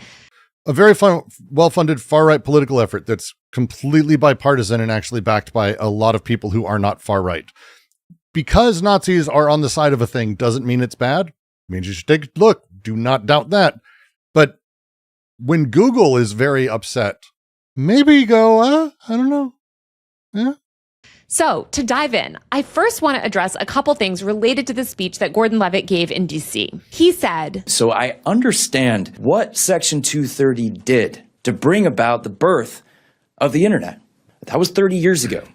And I also understand how the internet has changed since then. Because back then, message boards and other websites with user-generated content, they really were more like telephone carriers. They were neutral platforms. Right off the bat, he's literally incorrect. Like, he's not literally incorrect, by the way. Everything he just said is completely factually false. Mike Maisnick actually did a really fantastic whole.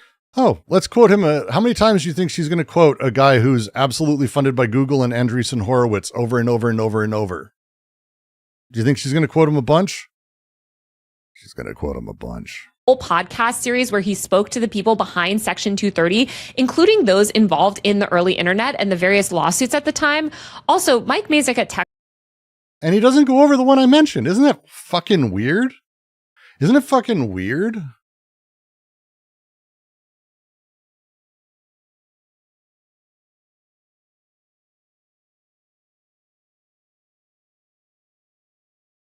Serious, I'll deal with it later. Techdirt really has done the best takedown of all the claims that Gordon-Levitt has made about Section.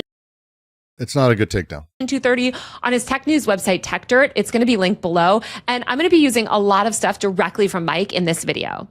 She will, by the way. So here's the thing.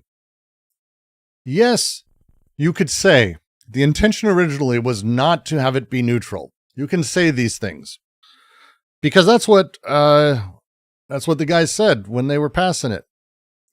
Not all of them. Most of them were really not saying that. In fact, they were saying many things because it's Congress and a lot of people absolutely do that. A lot of people say a lot of things. Specifically, though, to say this and not realize that the case law that has followed on and the way that it is treated has moved it into this place is absolutely absurd. It's absurd. As he notes, Section 230 was Why is the bill bipartisan, though? Oh, because sometimes everyone can get something done. ever meant for neutral websites, as the authors and the text of the law itself make very clear. In reality, the whole reason Section 230 was created was so that websites did not have to be neutral. Section 230 was written in response to two lawsuits, one called Stratton Oakmont versus Prodigy. And since Joseph Gordon-Levitt doesn't seem to be familiar with the history of this law at all, I'll just give you the 101. Stratton Oakmont is actually the company portrayed in The Wolf of... Watch all the moralistic conversation here. It's great. She's very good at propaganda and lies. Wall Street. And the company sued Prodigy, which was an internet service provider at the time, because a whistleblower posted on a Prodigy web forum about how Stratton Oakmont and the Wolf of Wall Street was committing major financial fraud, which, as we all know, ended up being true. That doesn't matter. Like, again, this has to do with, hey, I went on a website and I said a lot of really defamatory things. If you get sued for defamation, you can say it's true. That's why we call it a whistleblower. It ended up being true. But if you go on a website and you just say lies about people, which, by the way, is like the internet. That's the internet as a thing, right? This is what we do now, is we lie about people and we say shit. Is that okay? Is that okay? And also, like, the original intention, whatever it was, do you think it had to do with algorithmic amplification? She's going to make a point about this that is just absolutely breaking my brain, that I genuinely don't get. Again, she doesn't understand technology and has no concept of the history of it, but there's some weird moments coming. But the Wolf of Wall Street wasn't happy about this, so his company sued Prodigy, and the judge said that because Prodigy moderated some of the content on their platform in an effort to have a family-friendly social media experience, they were not neutral, and they were suddenly legally liable for anything they decided to keep up. So it's just like, Joseph Gordon-Levitt, please wake up. These were never neutral platforms. From the jump, they were not neutral. And from the jump, these platforms were shaped by algorithms and content moderation decisions. And I think it's so ironic as well that part of the reason Section 230 was written into existence was to protect this whistleblower who was blowing the whistle on Wolf of Wall Street. Doesn't matter. Doesn't matter. It literally doesn't matter. Like, hey, this guy was doing a thing. It ended up being good, so we should totally let everyone do it all the time for any reason at all, is not how things work. It's not how things work. It's a really, again, from our position, we can look back and say all the good things about a thing, and that's all she's doing. I'm the evil Leonardo DiCaprio. I'll take it. Section 230 was originally called the Internet Freedom and Family Empowerment Act, and it was never, and I mean never, about protecting platforms for being neutral. Except for immediately after that. Because it was put into Title II of the Communications Act, not Title I. So, yes, Levitt's wrong, but he's not wrong. You're wrong. Also, it's so fucking asshole-ish to just take this thing and go, oh, he's just wrong. By putting it in the place where it's common carrier, it is equating it with phone companies. That's what common carrier fucking means. Information services is a Title I thing in the Communications Act. Title I. And Title I is a complicated history for all of these. But the idea that internet service providers, which, by the way, Prodigy was an internet service provider and content provider. And this is how we get into this fucked up situation. These things came together. What the fuck we allowed that for is well, it's because of 230 and because of Al Gore and all these assholes who basically pushed this hyper-corporatist version. There's no reason for an ISP. Communities should have, and did early on, offer connections to the internet. Because they could. It actually wasn't that difficult. But by privatizing and making it ad-based and money-based and having this content behind it on the other wall, they were able to Frankenstein this shit together in the most fucked up way that got codified as communications. Part of it was they're transporting bits of data. Most of it fucking wasn't. And so when we're talking about this shit, the fact that Google, which used to just be a search engine, Twitter, which used to just be a place you'd see posts without algorithm, by the way. If you didn't know, Twitter didn't have an algorithm when it started. In fact, it didn't have one until 2016. It took a very long time for them to have one. Facebook didn't have an algorithm when it first started. These things were just where people put content. There was no curation. There was not moderation at this level. Section 230 made sense in some way. But the moment they became content producers, which all of them are now, all of them are, this is now altogether jammed up. It's insane. So she's wrong. They codified it in Section 2, not 1. Title 2, not 1. That's it. That's how it works. Section 230's Title 2 made it a common carrier, put it in the place of neutrality. And again, all of the laws after that and all of the decisions after that absolutely made it about neutrality since then. It's insane to say otherwise. It was literally the opposite. It was about ensuring that these very much non-neutral platforms could make decisions related to what they shared, what they didn't share, what they amplified, what they chose not to amplify, without being held liable as... That's not true either. She's adding in language here because that's what she does. She's a bullshit artist. It wasn't so they could amplify some things and not others. The point was that they were a place to have moderated content. Like, again, this is where she's bullshitting. Specifically, Section 2, the 230C, 230C2, the second part of 230. It's so fucking, I hate laws so much. Is about moderation with reason that is about gore and lascivious content and all that. They were safe from everything else. So it is not and never had language in it. She's lying. She's making this up. Absolutely. Making this up. There's nothing in 230 that has to do with, oh yeah, no, you can boost some things and not others. Actually, no. It's quite the opposite. It's quite the opposite written into it. They're supposed to be common carriers. Liar. As a publisher or speaker of that content. As Mike Masnick writes, this is important, but it's a point that a bunch of bad faith people, starting with Ted Cruz, writes, this is important. They amplified what they chose not to amplify without being held liable as a publisher or speaker. See, this is, again, absolutely a fucking lie. It's of that content. As Mike Masnick writes, this is important, but it's a point that a bunch of bad faith people, starting with Ted Cruz, have been lying about for a decade, pretending that the intent of Section 230 was to protect sites that are neutral. It's literally the opposite of that. It's not literally the opposite of that. She's lying. And it's disappointing that Joseph Gordon-Levitt would repeat this myth as if it's not a myth. It's literally how the case law has shaken out. And it's a thing that as tech companies, they utilize this and talk about it this way. That's the entire thing. Neutrality has been around long before Ted Cruz as a word. To say it's Ted Cruz is because you are trying to associate this language with a dough-faced moron. This is all bullshit and a psyop.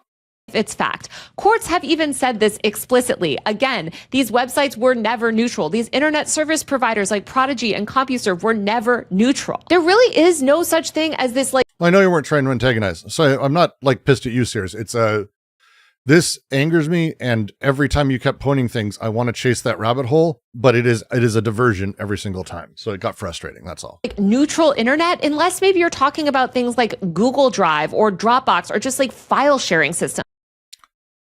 Insane statement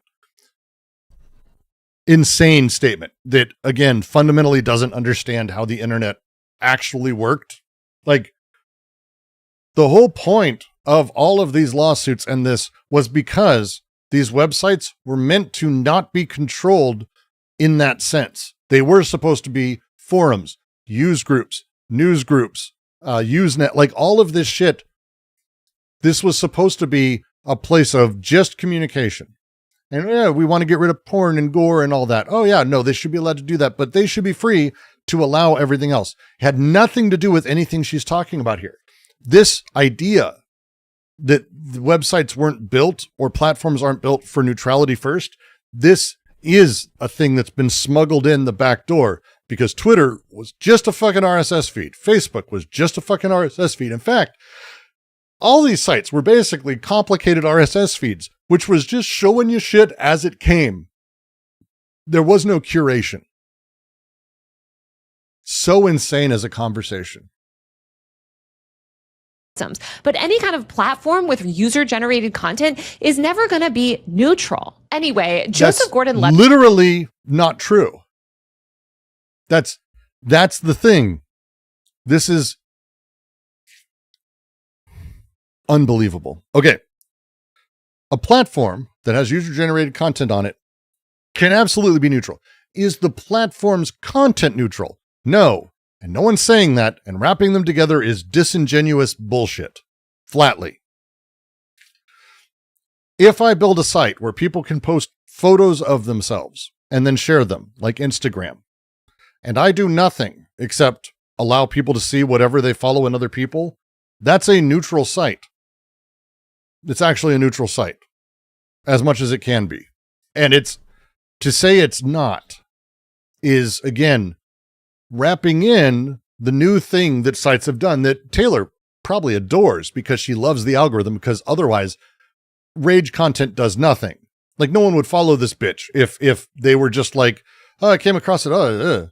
But because she angers and then they comment and then all that, she gets up in the algo. She wants that. The algorithm's powerful for cunts. It's the way it works. Like for all these guys, all these people. Levitt then goes on to talk about legitimate problems with big tech having too much power. But for some reason, he falsely attributes the reasons to this to Section 230 instead of our economic system or failure to regulate antitrust.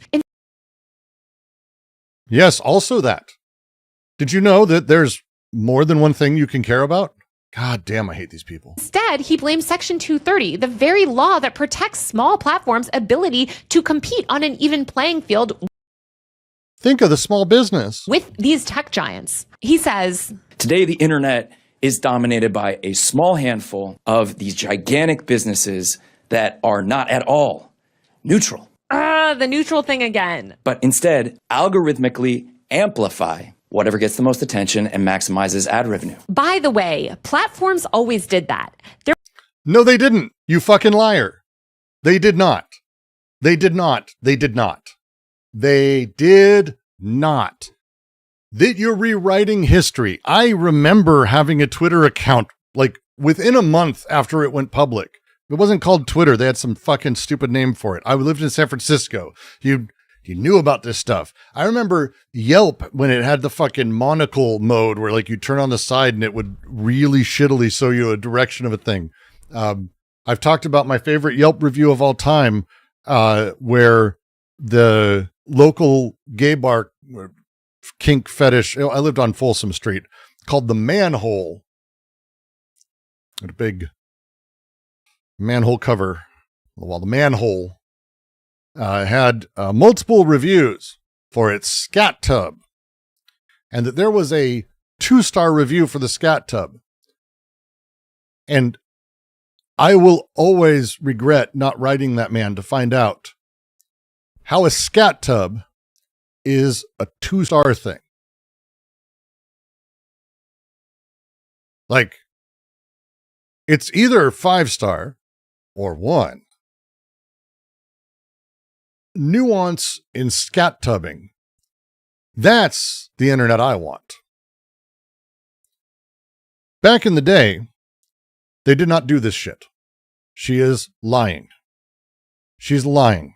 She is genuinely, I have no idea how she fucking thinks this, but sites did not do this algorithmically. They didn't do this shit. She is out of her mind. Like, it's insane. The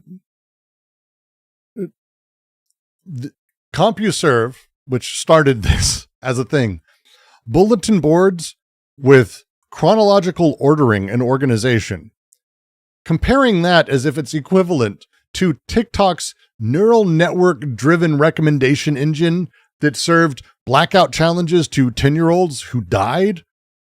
That's like saying libraries have algorithms. Just, you fucking hack liar. Mouthpiece for the worst people. Like, it's every time. Reactionary fascist can't fucking help themselves. Unbelievable. There was never a day since the dawn of the internet that any of these platforms, including CompuServe and Prodigy, didn't have algorithms. What do you think is the algorithm in the room with you right now, Taylor? Because they didn't, and you're wrong. Fucking jackass. So much of this is just like, it's just ahistorical. It's just completely ahistorical. It's like making up. It's just ahistorical. And she's just making shit up. Like, can you see the confidence she's saying this with? Like, it's just ahistorical. The fuck are you talking about? Google right now. Twitter introduces algorithm. And you will find articles from like when it started to be revealed that Twitter was going to switch to having this algorithm-based fucking feed. And there was a lot of consternation over it because the best part about Twitter was that you just got whatever was happening, the latest thing from all the people you followed. This didn't happen? This is absolutely what happened. What the fuck?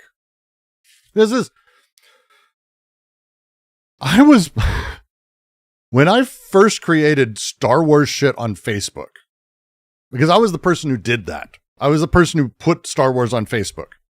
That thing, myself, Bonnie Burton, also, who's wild. What a character. When we put stuff on Facebook, we did fake characters. We did Facebook pages. We helped build that setup.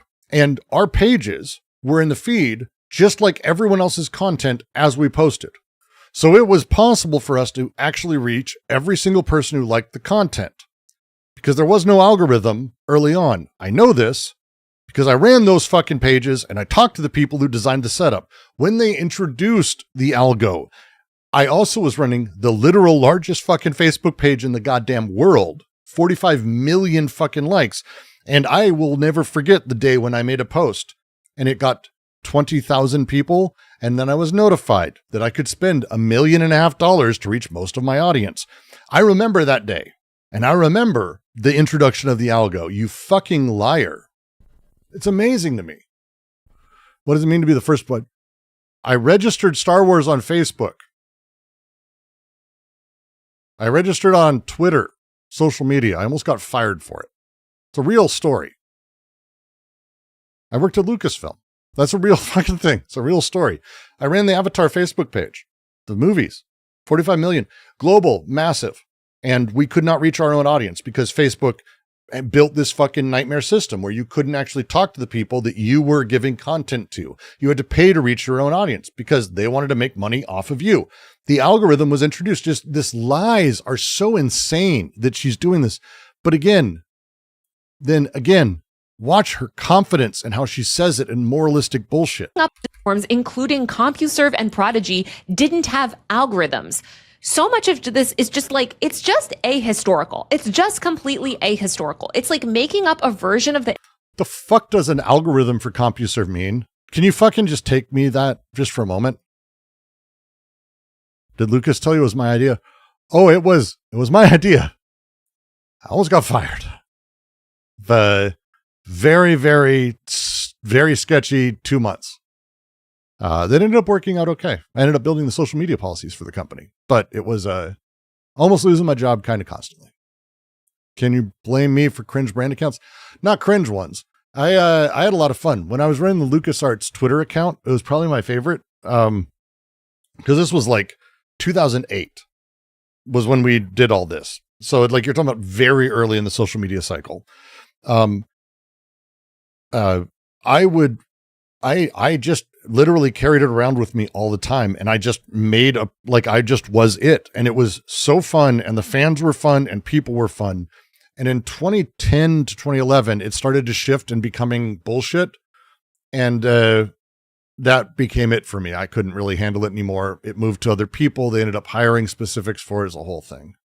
Does she have a 230 necklace? She does have, she's fucking the worst, man. Jesus Christ. You're not seeing things. Jesus Christ. So content curation algorithm started around 06? No. 2016. Let me find the article about Twitter. There we go. Slate. Slate is a pretty good, like, I would say I'm not faking things if you're going to look at Slate, right? Here is an article from March 5th, 2017. Inside the Changes Could Save His Business, Reshape Civil Discourse. What do you see when you open Twitter? Until a year ago, the answer was straightforward. With minor exceptions, you'd see every tweet from every person you followed in chronological order with the most recent at the top. In February 2016, word leaked to BuzzFeed that Twitter was planning a move that would change everything. The company was introducing what insiders called an algorithmic timeline. There you go. What the fuck? There you go. Means tweets will no longer appear in the order they were posted, which they did for 8 years. 8 fucking years. But no, they never had that. No. The internet that was like, I guess just like file sharing systems, but like all of this is just not true. This idea that like CompuServe and Prodigy were neutral and like there were no... They were. They actually were to a significant amount until they didn't have to be. And there were a bunch of lawsuits over that, specifically AOL. You might want to look up the lawsuits that changed things for 20 years, that forced neutrality on everyone. That's like the entire point.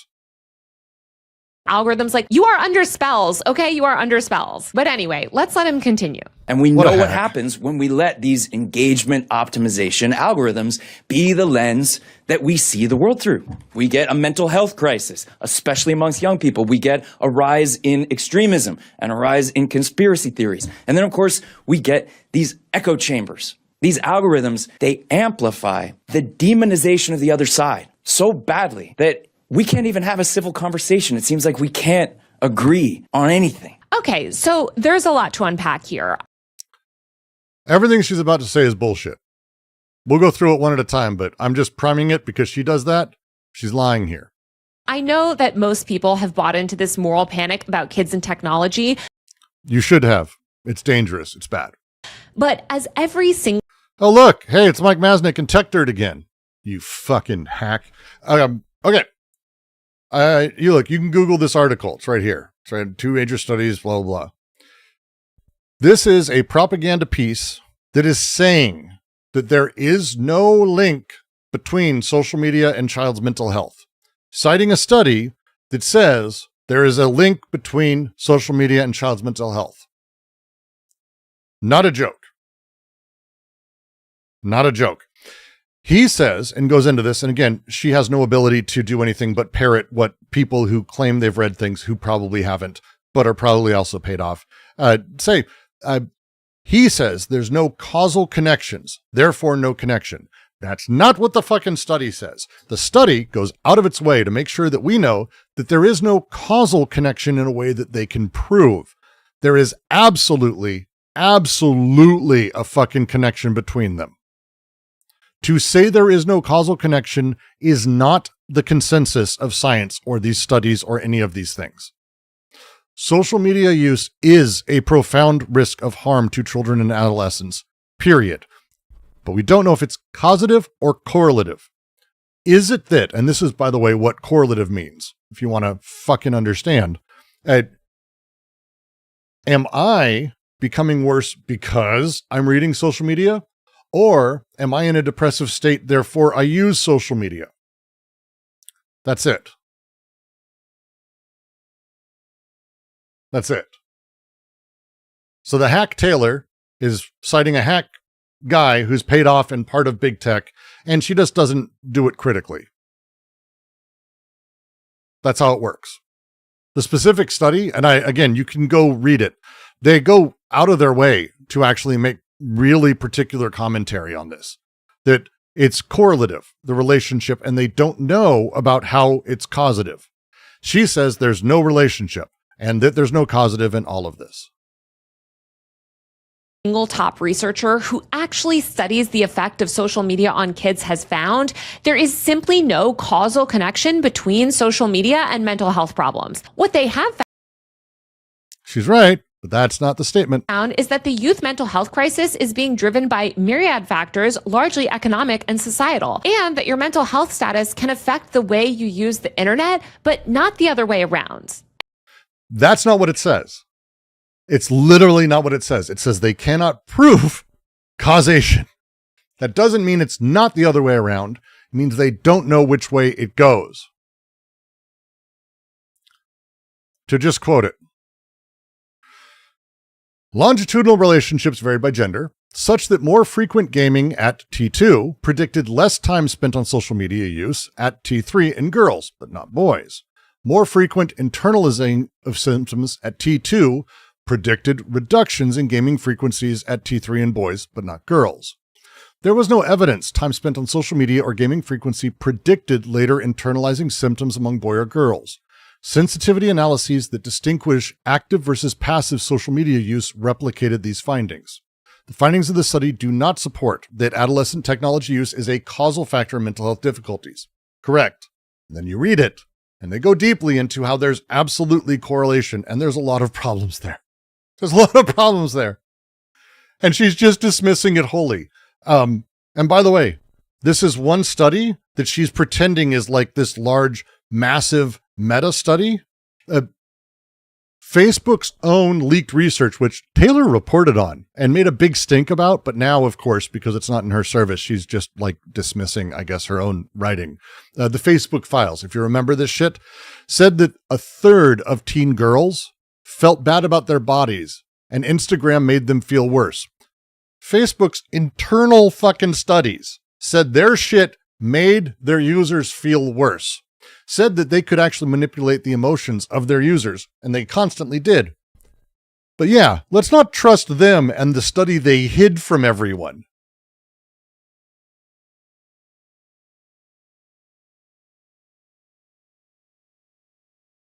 What in the fuck?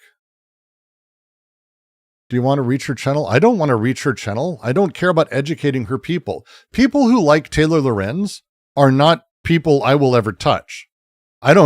They ain't functional. They're not interested in these things. That's not the thing. By the way, the fascists who hate her too, you're just on her side. You just don't know it. You're on her side. You just don't know it. You're all on the same side. Reactionaries. And here's something else you might not know. Studies on echo chambers have actually found that the internet as a whole decreases echo chambers rather than increases them. The studies on mental health broadly as well also show the opposite of what Joseph Gordon-Levitt and the Heritage Foundation's Jonathan Haidt.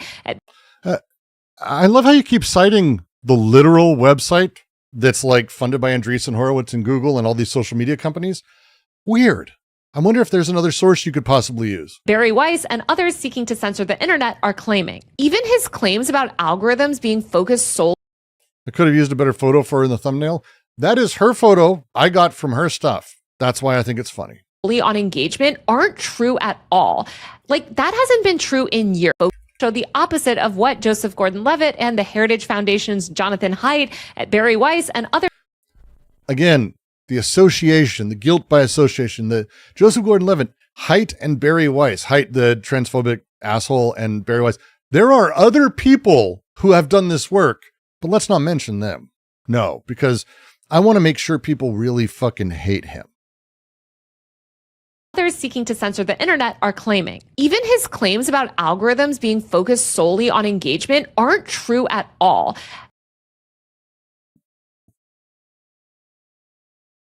I didn't catch that the first time. What the fuck are you talking about? Like, that hasn't been true in years. Initially, companies did used to optimize solely for engagement, but they very quickly realized that doing that made users burned out and stressed, which was actually bad for business because people were spending less time on these platforms. So every single social media platform over the past several years has adjusted their algorithms away from that. So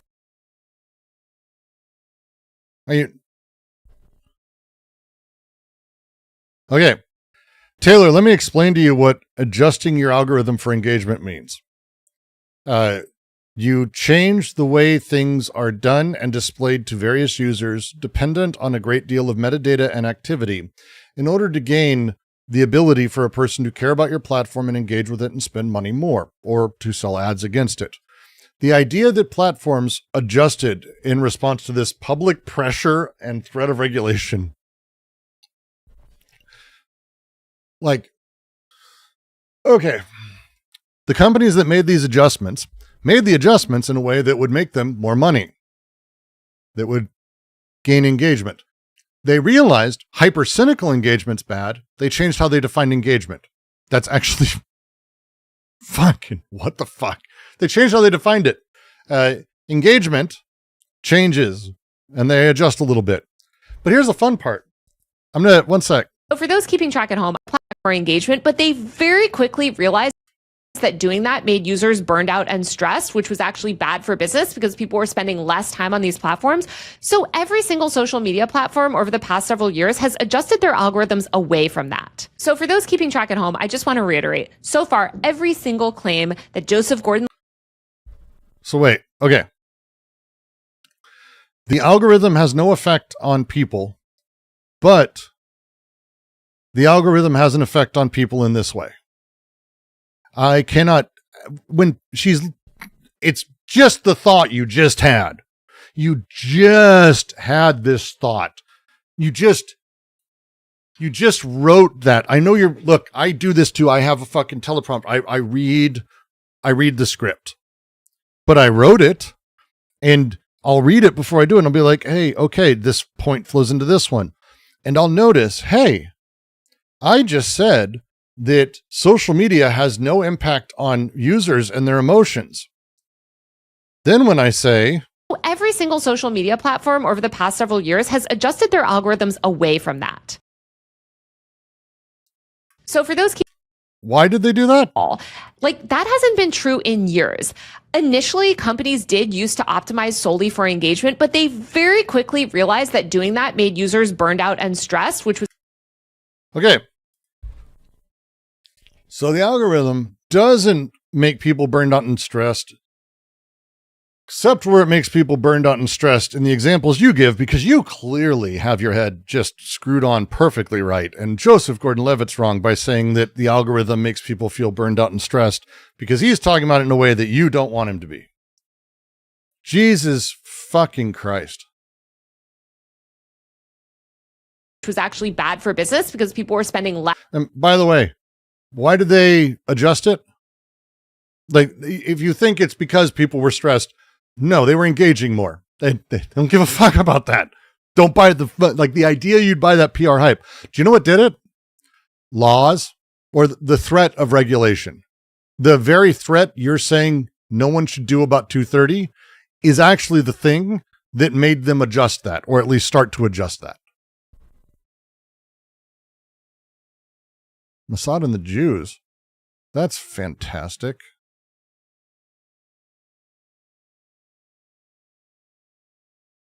Good Lord. Lorenz gets just the most fun people. Less time on these platforms. So every single social media platform over the past several years has adjusted their algorithms away from that. Because of the threats of regulation. We should threaten regulation. By the way,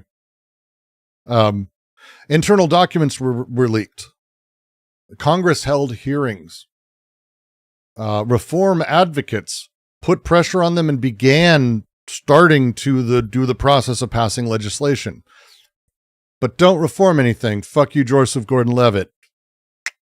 Well done. Well done, Lorenz. You useless human. So for those keeping track at home, I just want to reiterate, so far, every single claim that Joseph Gordon-Levitt has made in front of Congress and to the media is categorically false, or he's at least significantly misrepresenting it. She's wrong.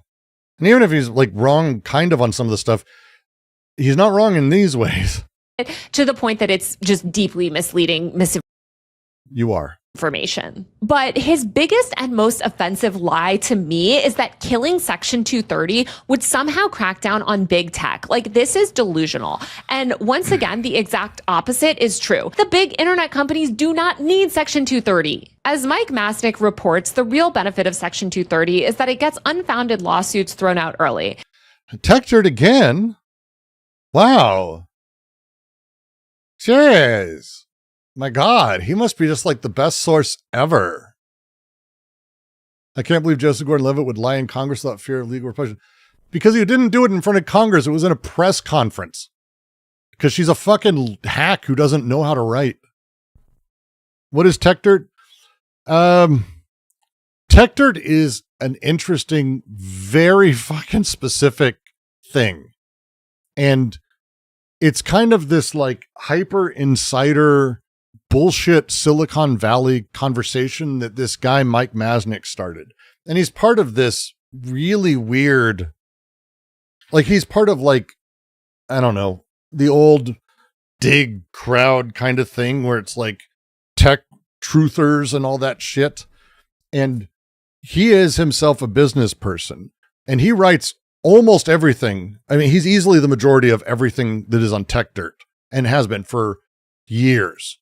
But it's all like from this like for-profit company. He's the guy who, if you ever heard of the Streisand effect, he coined that term, or at least claims to have coined the term.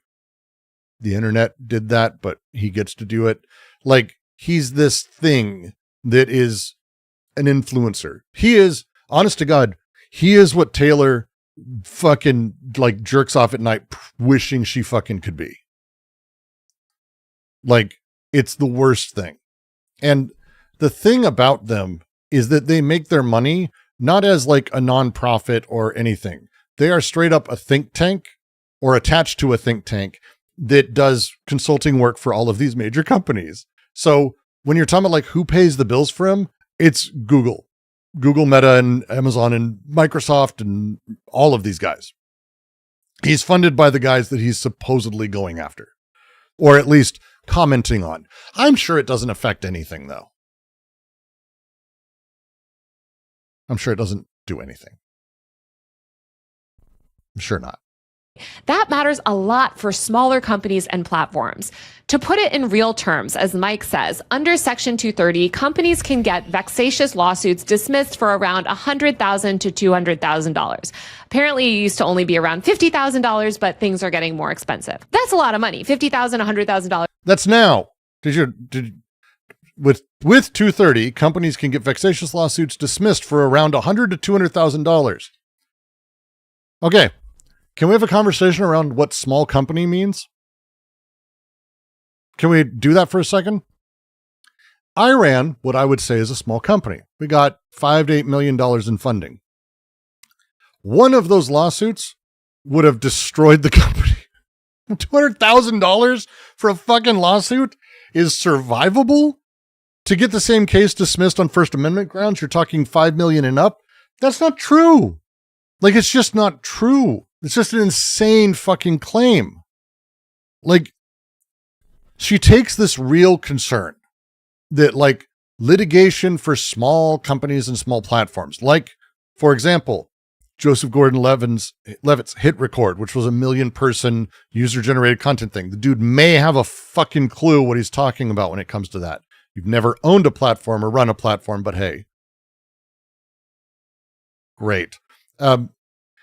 What she's doing is using that to argue that any change or revision to this statute is like this nightmare. Small farms, they might be hurt by meat safety regulations. Therefore, we shouldn't inspect slaughterhouses. There you go. That's all she's doing. It's right-wing reactionary talking points. Shocking from Taylor, I know. Raid? Raid from where? To only be around $50,000, but things are getting more expensive. That's a lot of money. $50,000, $100,000, a lot of money. But that's survivable for a small... No, it's not. Don't just quote the fucking article. Don't just quote the article. You're just quoting the article. Expensive. That's a lot of money. $50,000, $100,000, a lot of money. But that's survivable for a small platform. Getting that same case dismissed on First Amendment grounds, as almost all of these lawsuits would be if Section 230 went away, would shoot the cost up to somewhere near $5 million as a starting point. Now, $5 million isn't really... Queen of Swords, I made you a moderator just because it's needing a few here, just in case. A huge deal to companies like Meta and Google, who have buildings and buildings full of lawyers. But without Section 230, a single lawsuit... Again, one lawsuit? Do you have any fucking clue of the scale you're talking about here? This is the bullshit equilibrium she's creating. Like, hey, a lawsuit that's $200,000? That's not a big deal to Google. You think it would be one fucking lawsuit? Like, Are you out of your fucking mind? I have run multiple startups and worked at multiple startups and been part of startups that did user-generated content shit. Big companies that did user-generated content shit. Right? I was a global director at Starbreeze. We had user-generated content shit we did in a lot of different ways.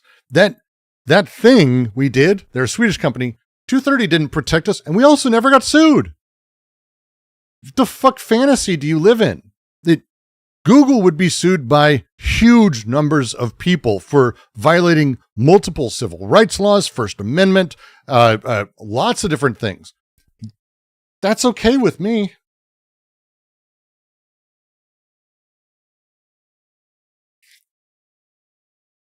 It was a good call, huh? Yeah, it's why I did that real quick.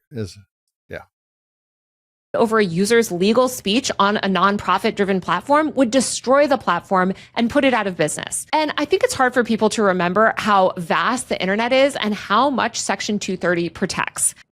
Section 230 is not a UK law, right? Doesn't protect anyone in the UK. And the UK has really kind of insane free speech laws about libel and slander. And yet, there's user-generated content in that country by some miracle of God. Most of us primarily use these social giants. You're probably watching this on YouTube, and these lawsuits really wouldn't harm those platforms. But You don't think mass numbers of lawsuits of slander and supporting slander that would absolutely hit YouTube within days. You don't think thousands upon tens of thousands would paralyze the company and fundamentally break them? I really I'm confused.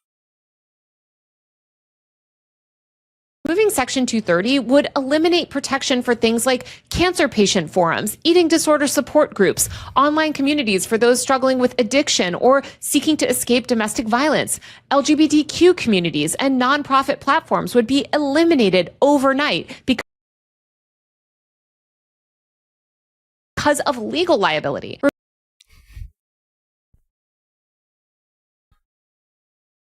Subscribers only mode. Fair enough.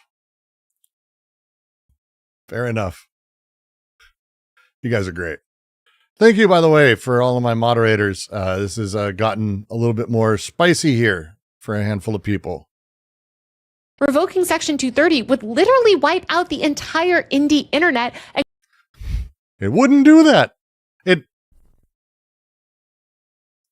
None of the reform is doing this. A full repeal? Sure. The language that is in the bill that he's backing doesn't do this. Like, the EU has the Digital Service Act, right? It differentiates, they have a term for it. It's some EU shit, but it's very large platforms, right? So if you have like 45 million users, like X, Facebook, that shit, right? Those guys are subject to extensive obligations. Small services, quick startups have minimal requirements. Why can't you do that? Why can't you do something like that? But think of the queers is going to be like again, think of the queers. This is the fucking argument that is on the pseudo-reactionary left, identical to the think of the children on the right. There's no difference here. It's insane.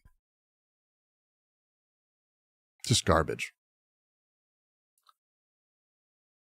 Cancer support literally needs to be run by NGOs because Facebook and Twitter. I mean, this is, if you want to get into it, like this is one of those things that is actually one of the challenges we have.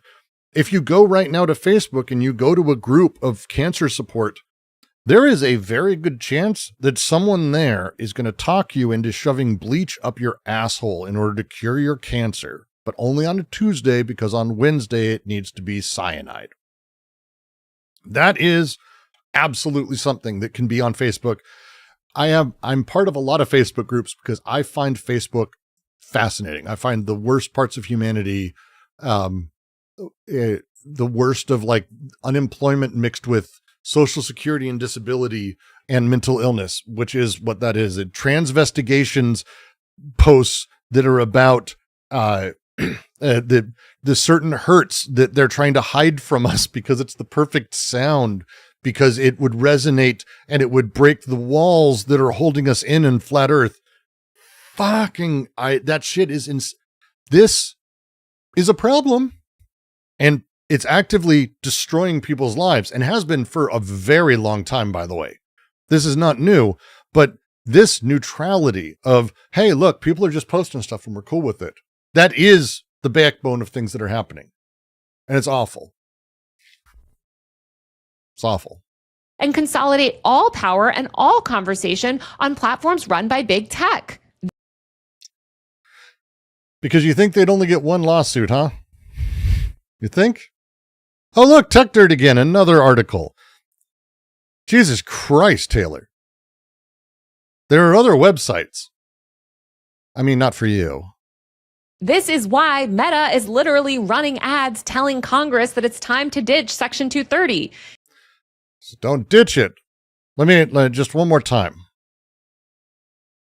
Thank you for that. But also, there was a few points that I want to discuss. One point that's not true is I did not get paid. People that we probably free, productive public discourse. Just real quick. I don't think we currently have that. And, the question is... Transvestigations are... I always find it fascinating because they started as... I'm not going to say reasonable. They're all insane. But they were going after masculine-ish women and feminine men. Now, if you haven't followed, the shift in transvestigations has actually moved to genuinely hyper feminine, stunningly beautiful women that 10 years ago would have never been, and men who are muscular and all that. Those are now the targets of transvestigations. It's all one article. She's just clicking through the links. Well, that's worse. Of course, is this Section 230 Sunset Act a good way to get there? Well, let's talk about it because that's the whole point of this, right? Here's the first thing I'll say. I'm in favor of reforming. There we go. I'm just going to make sure I play that once in a while because Taylor is a fucking hack. In 2020, Facebook had its VP of content policy publish a big piece explaining how Facebook would like Section 230 to be removed. Meta also released a whole blah, blah, blah. All of this is great. Good for you. Showing that Joseph Gordon-Levitt's on the same side of Meta. Except saying they're both for reform is like saying Brooks and Donald Trump both want to do away with the American government. Yeah. But no. Meta is pushing for really particular reforms that are not this bill. They're not backing this bill. As far as I'm able to tell, and I looked, I could not find specific donations or specific lobbying that was pushing for this reform because their push is to try to entrench themselves. Right? Sure. Yeah, Meta's doing it, but reform isn't a problem. To act like it's all the same, that Meta wants reform, therefore, is so fucking stupid. Fuck. Meta's goal is to maximize its own power under anything. They don't give a fuck, genuinely. Both the status quo and full repeal would benefit Meta, yes.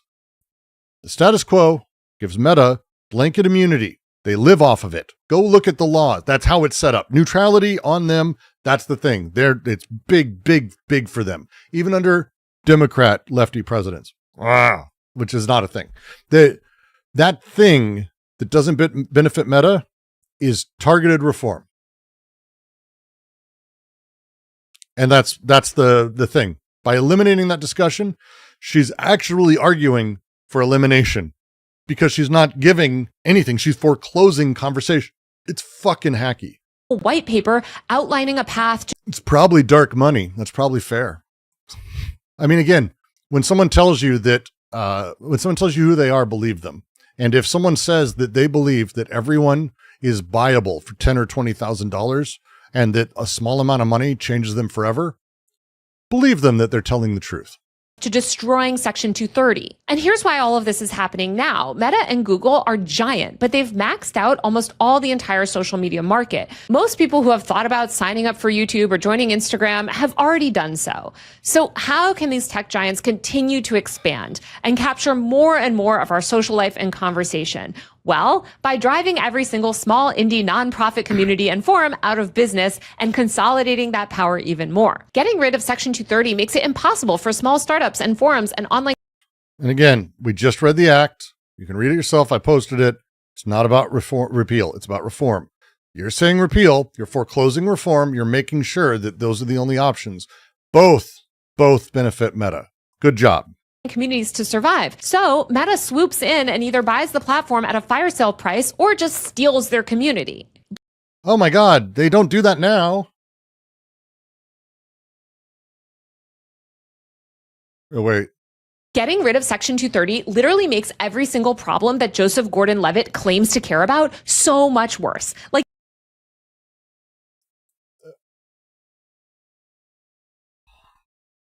platform at a fire sale price or just steals their community. Getting rid of Section 230 literally makes every Section 230.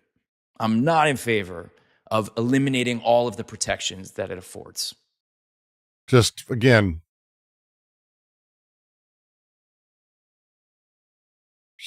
saying. Single problem that Joseph Gordon-Levitt claims to care about so much worse. Like, it's insane. I feel like I'm in like a bizarro backwards world. You are. And then he says the most offensive thing ever. Like, I want to reach through the screen and shake this man. You're a fucking awful person. And back to reality. He goes, I have a message for all the other senators out there. I want to see this thing pass 100-0. There should be nobody voting to give any more impunity to these tech companies. Nobody. He's right.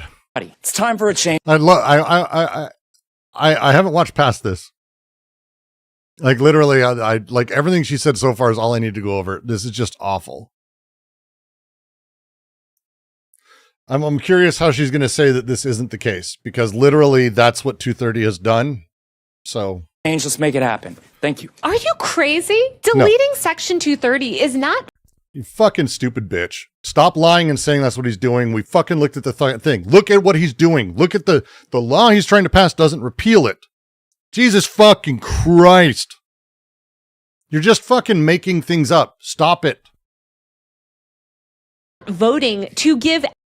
This is the most offensive thing ever for her that just upset her, because she can't help but think, because to her, because she exists as a neoliberal fascist. That's what she is. She's a reactionary. There's no such thing as reform that can be powered by people. There's only things the tech companies want or the status quo. She can't exist anywhere else. She doesn't have a brain. Anyone more impunity. It's literally voting to destroy the internet as we know it, consolidate power in big tech. Not in any way. Not in any way. Not in any way. And enact mass. Ran out of bitch cards for the day? Not even close, dude. Mandatory censorship of all online speech. Look, soft misogyny, people can be mad that I use the language. I don't care. Dickheads, assholes, pieces of shit, like all of these things, they're slurs. I don't give a fuck. I just don't care. I just don't care. These are awful people who are utilizing their platforms, the power they have. She has 300,000 subscribers, to scream at people that this reform is going to destroy queer communities. And it's flatly wrong. It's flatly wrong. It's insane. And it's offensive on every level. The language she's using, the way she's talking about it, all of these things. Like, again, I don't give a fuck. I don't give a fuck. That's not my thing. Tactical misogyny? No, it's not that. This is you as a person being a bitch. Don't be a bitch. Don't be a bitch in the heart. It's not the way to be. Oh, also, the big tech companies get to harvest way more data for their AI systems, which we'll dive into later because that's a whole other side of this. Of all online speech. Oh, also, the big tech companies get to harvest way more data for their AI systems, which we'll dive into. I cannot wait for that because this has, are you out? You're such a fucking liar. Later, because that's a whole other side of this. So after that disaster on the Hill and the backlash that came, Joseph Gordon-Levitt. Backlash because of the same shit as the net neutrality conversation, which was equally useful and equally as effective. That posted a video yesterday where he triples down on his delusional far-right pro-censorship slop. Once again, Mike Masnick at Techdirt did the best response, and I'm just going to read large parts of it while adding my own commentary. Let's do it. Basically, Gordon-Levitt starts out by saying he actually agrees with a lot of his. So again, she said she's just going to read from it. Okay. Hi, I'm Taylor Lorenz. I can just do it. I'm just going to read a for-profit mouthpiece of the tech industry's blog post about this, who's funded by Google and Meta and all these guys. The guys I claim to oppose, but I'm just going to fucking thoughtlessly speak from this position. Jesus Christ, man. Critics because he wants, quote, an internet that has vibrant, free, and productive public discourse. Except that's literally what Section 230 enables. No, it's not true. You're lying. You're wrong. Without it, you don't have intermediaries willing to host public discourse. That's not true, actually. That's just not true. Do you think other countries don't have it? Do you think other countries do not have discourse? It is a thing we have in America. You foreigners, savages, the lot of you. You have no 230 to protect your community sites. I am aware only of ours. You only have giant corporations with buildings full of lawyers who will set the rules of public discourse, which are, of course, dictated by the government. Was Lauren's always like this? Yeah, Lauren's is always like this. She comes from an incredibly wealthy family, didn't really have to do any work, has always been like this gossip columnist primarily, and pretends to do tech stuff on the side because it gets her some level of like the needed male approval in a space that she can use to grow in very particular ways and make a name for herself. She has very little good content. Very little good content. Once again, his entire argument is completely backwards. Then he does this weird sort of like half backtracky thing where he's saying, oh, I actually didn't want to end Section 230. Why are you guys saying that? I mean, yeah, I was calling for the sunset end Section 230 Act, but... Have you read the act, you stupid bitch? Again, this is why I say this. I'm just going to say the thing. Have you read it? It doesn't repeal. It modifies, it reforms, and in a way that I think is not awful. Really, She sounds like she's 30. 2 years ago, she made the switch. This is the thing that you can actually go back and see, that she did 2 podcasts, two essays that are almost about the same exact content. Like she was A/B testing. One is like thoughtful and she has a slightly deeper voice and a different timbre of everything. The other where she's got this Valley Girl garbage bullshit TikToker voice. That one did better. She switched from then on. Literally, you can see it happen. It's like the most artificial garbage you've seen. Just wanted reform. Here's the first thing I'll say. I'm in favor of reforming Section 230. I'm not in favor of eliminating all of the protections that it affords. I'm going to repeat that because that's what the law does. It doesn't repeal all the protections. It's a reforming law. Literally, you can see that because it doesn't repeal all the language. It shifts the language, particularly in 2 places. It's really the crux of this. I'm in favor of reforming. Good. She plays upgrading. It. Again, she has said multiple times that he is. So she's got this in here. Modernizing Section 230. She needs to now prove that he's lying. Because it was passed 30 years ago. I am not in favor of eliminating all of the protections that it affords. I feel like I'm losing touch. YouTube channel, don't be a bitch, man.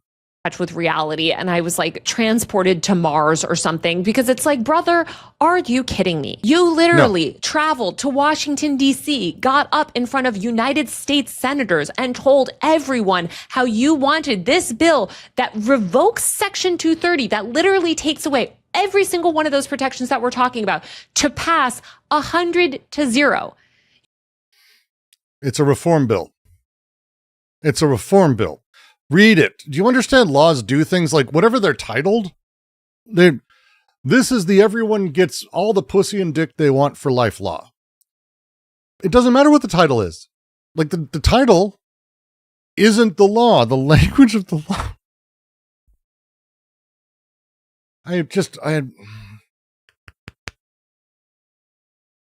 You never once said, I just want to reform it.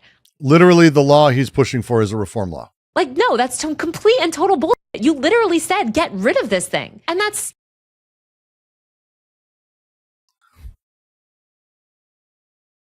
Oh my God. Just like, okay. If we take her that she's not just making up anything she can, that Jordan goes, that this dude was like, look, we need to pass this new thing. We need to get rid of the old thing. Still reform. Jesus Christ. Still very much what you want to do. So just be honest about it. Like, seriously, just be honest about it. I would use masculine-based insults, but I actually think that would be more... Well, you know what? I'll call her a stupid dick. There we go. She's a stupid dick. What a dickhead. Enough with this, I just want... I'm happy to call her a big old dick. Reform. No. But it feels like that's more misogynist. I don't know the rules of it. What's the rules of that? How does that work? Because it's like if you call someone you're a fucking cocksucker. It's like if they're gay and you're doing it because they're gay, that's actually slur worthy. That's like just utilizing their. But if you're doing it to a straight guy, it's just more like pretending that it's a slur in that way. Do it to a woman, it's offensive. That's a thing that like has layers to it. If I call her a dick, like what a dumb cock. Is that she's a tool? It feels worse to me. I mean, cunt is a great word. Oh, you want to revoke it. And I know you want to revoke it because the whole reform Section 230 thing. Soulless husk of a person pretending to have personality.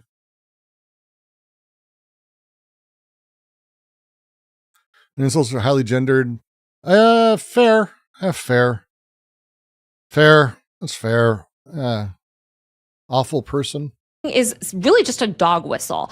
Because repealing Section 230 was so rightfully politically toxic for so long, for years, extremist far-right groups have been like, oh no.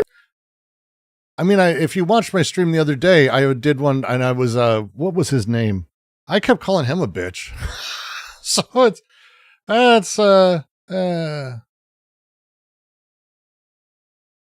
No, we don't want to delete it. We just want to reform it. And as TechDirt's own First Amendment lawyer, Kathy Gellis, has explained over and over again on the website, every proposed reform to Section 230 is really just a repeal. Like that. What an awful take. What an awful fucking take. So, let's quote TechDirt again from the same article, but linking back to another article TechDirt wrote 4.5 years ago. That's not even about this piece, but let's make sure it applies. Jesus Christ. This reform, I just outlined it. We just went through it. It's very minor changes to language. The first is that because, and again, to just say, currently, the way it's set up, and this is the way 230 is literally written as being a Title II. And again, big deal. Platforms can't be treated as publisher or speaker of information that users create. So, because of this, if I post something to a forum, the service that is providing that forum is not liable for defamatory, harmful, or illegal content that users post. They have to take a hands-off approach here. And again, it is neutrality. We'll get to the second half of this. This is where she's just, God, so awful. Just fucking awful. This would change things to where they can be potentially liable as publishers for anything that is posted on their sites. Right?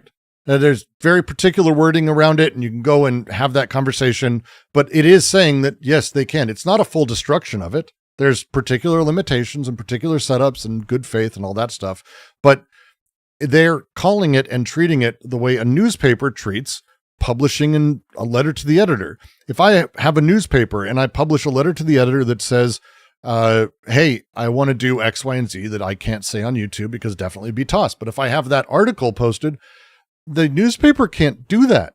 They're responsible for what they print as a thing. And it's like, good. I don't get the problem. I don't get the problem. I need someone to explain to me the problem. It ends free speech. Do you want the free speech? It doesn't end free speech. These are things that are illegal to fucking do. There are things that are illegal to fucking say. They're illegal to fucking say. It's not free speech. It's not free speech. It's illegal to fucking say. Shit that's illegal to fucking say. It makes them responsible for things that they should be responsible for. It has nothing to do with free speech. I don't get it. I don't get the connection. I don't get the logic here. It is this weird way of looking at companies as like, oh yeah, we should just let them have a platform where they do everything, but also they curate, and also they choose what people see, and also they create this, and also, by the way, it's murdering children. Actively. We know this. So that's cool. Yeah. The second thing it does is it fixes the second half. The second half of 230 is that they can take moderating actions. Platforms can moderate, but it has to be done for particular reasons, gore, violence, and these other things. They're not really allowed to do it for queer content, right? Oh, wait. Queer content is sexual and lascivious and totally gets taken down all the fucking time. Oh, and they're protected from lawsuits for that. Oh, well, not with this. That would be the change. That'd be the change. Platforms can face lawsuits now for moderation decisions, for removing or leaving up content. This would open up the doors for a lot of lawsuits. Good. Good. I don't fucking get it. I don't fucking get it. That's legally how it functions. So let's just spare all of us the time of like litigating these words. Yeah, let's not actually go over the law and what it does and the very particular ways that it's treating them as publishers of newspapers and not simply the one posting it, which is a thing. Like, when you're talking about Gellis and her claim there, that is a claim of advocacy. This is not a legal analysis. She's posting on a Google-funded, Andreessen Horowitz-funded fucking blog. What the fuck? She is the Copia Institute's attorney. That's his for-profit wing. She's the attorney working for this fucking guy. She files amicus briefs defending Section 230 for an org that is funded by Google and NetChoice, which is Google and Amazon and all those guys. The idea that she's not affected by her client is asinine. Fuck. And every single kind of reform requires that every other country doesn't have 230. They have varying different ways of handling this that we could be doing. So any other way of writing this is completely feasible, and you just have to look at the other democratic countries. You fucking weirdo.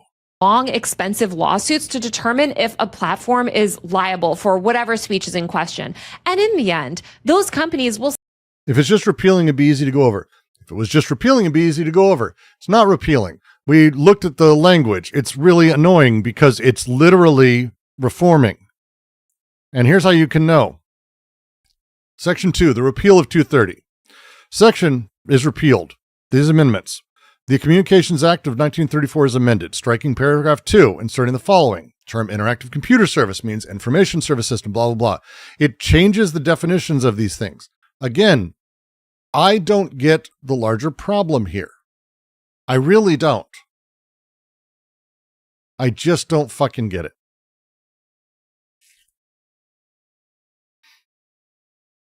Term internet means blah, blah, blah, blah. Striking that. I went through this earlier and I had notes and they're nonsense. I just was looking at them and they're fucking like, okay, here's this and here's this. Because the laws, again, these things are like layered into each other and it's complicated, but this is like, it's not elimination. Even though it has the language, there's, again, if you haven't dealt with how laws are written, they're written in ways that Hey, this is the act to make the air cleaner. Oh, what does it do? It burns coal in people's backyards mandatorily. How does it do that? Well, it says that in the section called We Suck Beautiful Air, it forces people to shit on coal and then set it on fire. It's like, laws are fucking complicated. It's just such a childish response. Will still probably win because of the First Amendment. This is why Section 230 is often sort of known loosely as the First Amendment for the internet. All Section by Google and Meta and tech bros and weird libertarians. 230 does is basically make it so you don't have to pay lawyers nearly as much to reach the same result. So literally. Okay. Let's also have a real quick conversation around who gets sued because of 230. The users do. This is about exempting platforms. This doesn't mean you can post whatever you want to forums. It's not this. She's insane. This has nothing to do with any of this shit. It's insane.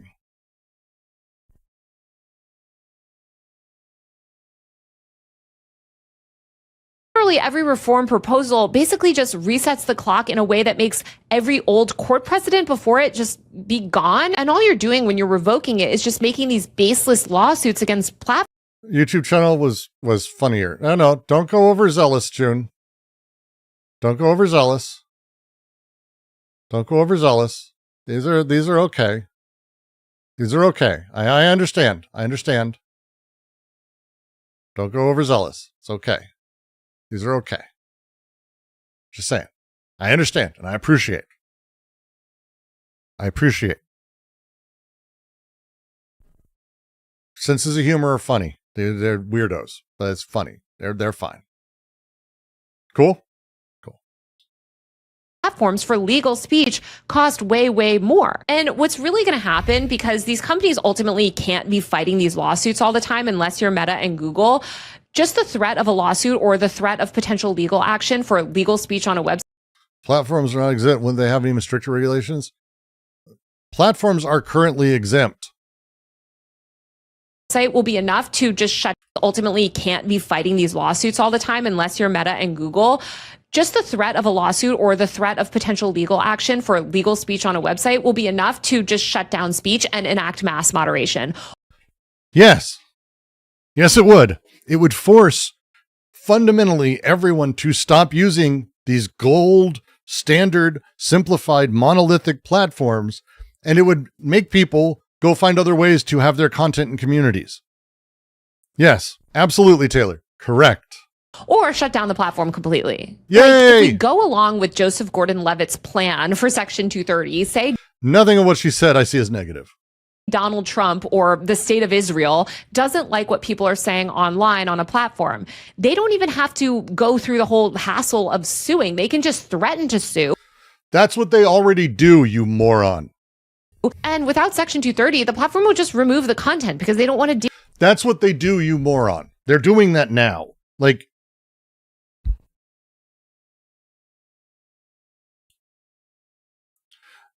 the US government just stole TikTok from a Chinese company and gave it to a Zionist billionaire to make sure that the right content would be put forward. And that content that they block is the word Zionist. Are you fucking out of your mind? Fuck, man. These people are just the fucking worst. Deal with this expensive lawsuit, or much more likely they will pre-censor any content that's even remotely legally. They do that now. I'm not allowed to use certain words anymore according to my chat, but I really want to. Threatening because they don't want to deal with the hassle. This is where AI comes in because they can mass censor the internet and down. Oh my God, they're already doing that. They're already doing that. Oh my God, they might be able to do that in the future. They're doing it now. The fuck is wrong with you? Fuck. Do you think they're not doing that? Do you think, what the fuck? What the fuck? Downrank content that's risky or that criticizes power or that says something, not nice about Elon Musk. How about Zionist on fucking TikTok? Hey, People have gotten their accounts banned on X for saying something not nice about Elon Musk already. Like, everything you're talking about is already fucking happening. Fucking Christ. You're sounding alarm bells for what might happen for things literally already happening. I think some things you've already reported on, because again, you're a hack. All you do is this fucking angry fucking shit, and you don't care about actually moving anything forward or reforming things, and you're shitting on a celebrity putting his weight behind something and getting it. Just, it's going to be bad for free speech. Oh, yeah, it's good for free speech right now? You having a great time? No. They'll start removing any content that's like negative about a billionaire or a company or Jeffrey Epstein's friends or, anyone with the power basically to file a lawsuit. Now, does this system Jesus Christ sound like the vibrant, free, and productive public discourse? That's what it is now. And you're saying it might be that in the future. Okay. So that's what it is now. So what changes? As far as you're concerned, apparently, nothing. Materially the same. God, what a hack. Discourse that Joseph Gordon-Levitt claims that he wants? Calling for reform of Section 230 is, in every single case seen to date, really a call for repeal. Whether Joseph Gordon-Levitt wants to... I know you're just restating the fucking thing you just saw, and you had AI write this apparently for you, but you can't just say the same title of the same shit over and over and over and think that it's making a fucking point. You have already shown that you have no concept of this. To recognize that or not. Joseph Gordon-Levitt then talks about his own website. I co-founded an online community called Hit Record with a website with, a community of about like 1 million people when it was the biggest. But oftentimes it's been small. We were a small business. And I completely recognize that if a small business like Hit Record could be held liable for all of the things that anybody might post on a user-generated content platform, we wouldn't be able to afford the legal bills and it could put us out of business. So I really do understand the logic behind Section 230. So he agrees that sites like Hit Record require Section 230 to operate? No. He said specific words. Please look, this is not like he's fucking trying to explain Hegel to you. He said, this existed, I did this thing, so I understand the logic behind the law. Which makes it even more insane that he's supporting a full repeal, because that's what he got up in front of Congress to call for. It was a press conference. He said that senators should vote 100-0 for a full repeal of Section... Not a full repeal. And you know what? I'm just going to give it to her. So what? Everything you're saying that's going to come from this full repeal is already happening. So you're just fucking shitting in the wind and not giving a fuck. And everyone's standing around. You're like, oh my God, it's the worst thing. And everyone's either fucking bought into your weird culture of personality or is already incentivized because they're really big fans of the way the internet is. I really love my Reddit. I love my Twitter. I love my X. Elon Musk is my daddy. That thing. They're already sucking up. So they're already there. It's so frustrating. Section 230, a statute that now he claims like even he relies on. And now he's just like, oh. He did.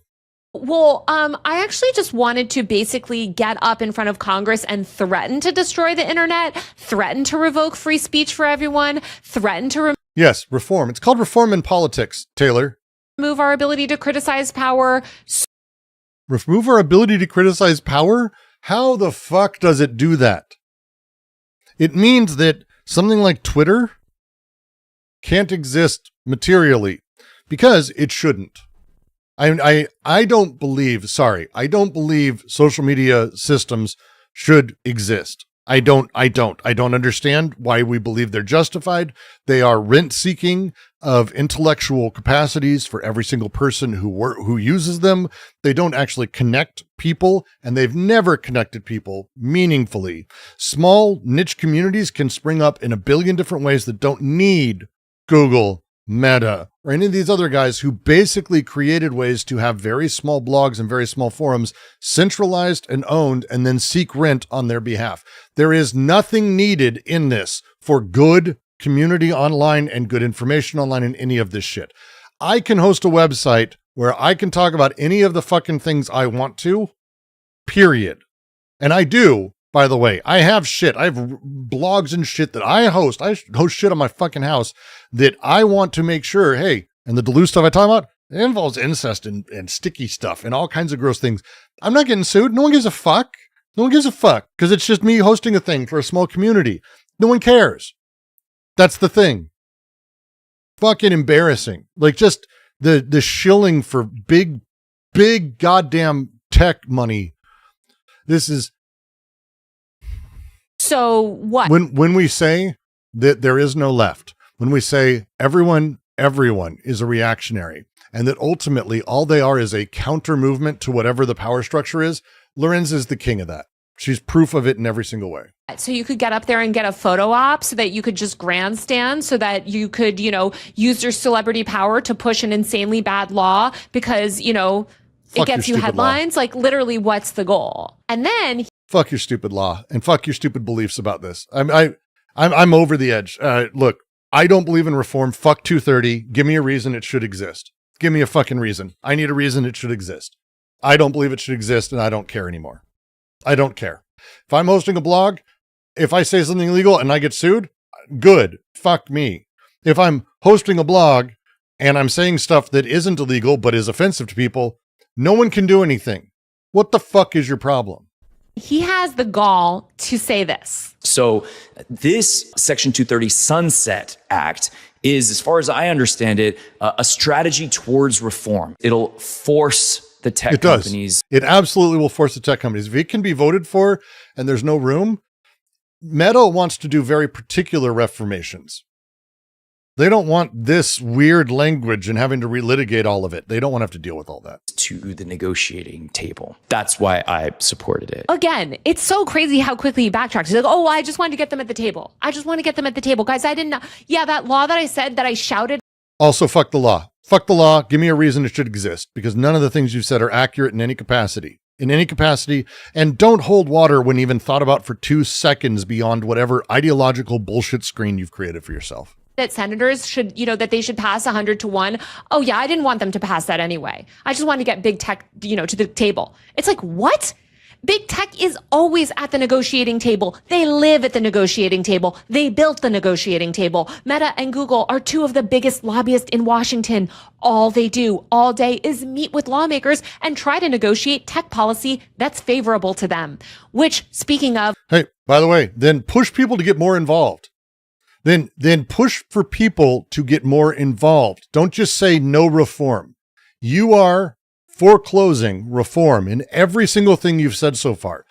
Every single thing you've said so far has foreclosed reform entirely. So now to attack him for, well, he wants reform. Well, you just wanted closing it. Well, wait. So he's damned if he does, damned if he doesn't, because everything you say is nothing except status quo. Disgusting. Just disgusting. Would conveniently be repealing Section 230. Something, like I mentioned, fuck 230, burn it. Meta has lobbied for, is lobbying for, has released. They're not lobbying for that. They're lobbying for very particular protections within 230 and specific changes that are actually not as part of this. You can look it up. There's a lot of changes. There's a lot of different ways to go about it. A lot of them. There's a lot of reforms for 230 that have been talked about over the years. And again, if you go into that Kathy Gill, which you probably didn't read, you just like the article title. That's why you said it multiple times. You can actually go in and look, and she talks about multiples. There's a duty of care idea that was inside of it. Read the article. It's actually interesting as a thing. There's a lot of reforms that are actual reforms. Tell people to go push for those. You're not. Because you don't want that, because you are already just invested. Everything's good. Everything's very good. I'm able to talk on YouTube. And I, as a white woman who really doesn't say anything that's majorly offensive, and I really don't take a lot of strong stances that are truly controversial, I'm able to say things. And that's all that matters. Released blog posts about, produced an ad for, and released a white paper on. And Zuckerberg has said that he wants it basically because it makes him seem cooperative, like he's a Well, Meadows wants it demolished. Well, and Zuckerberg is wanting to change it and reform it. Oh, which is it?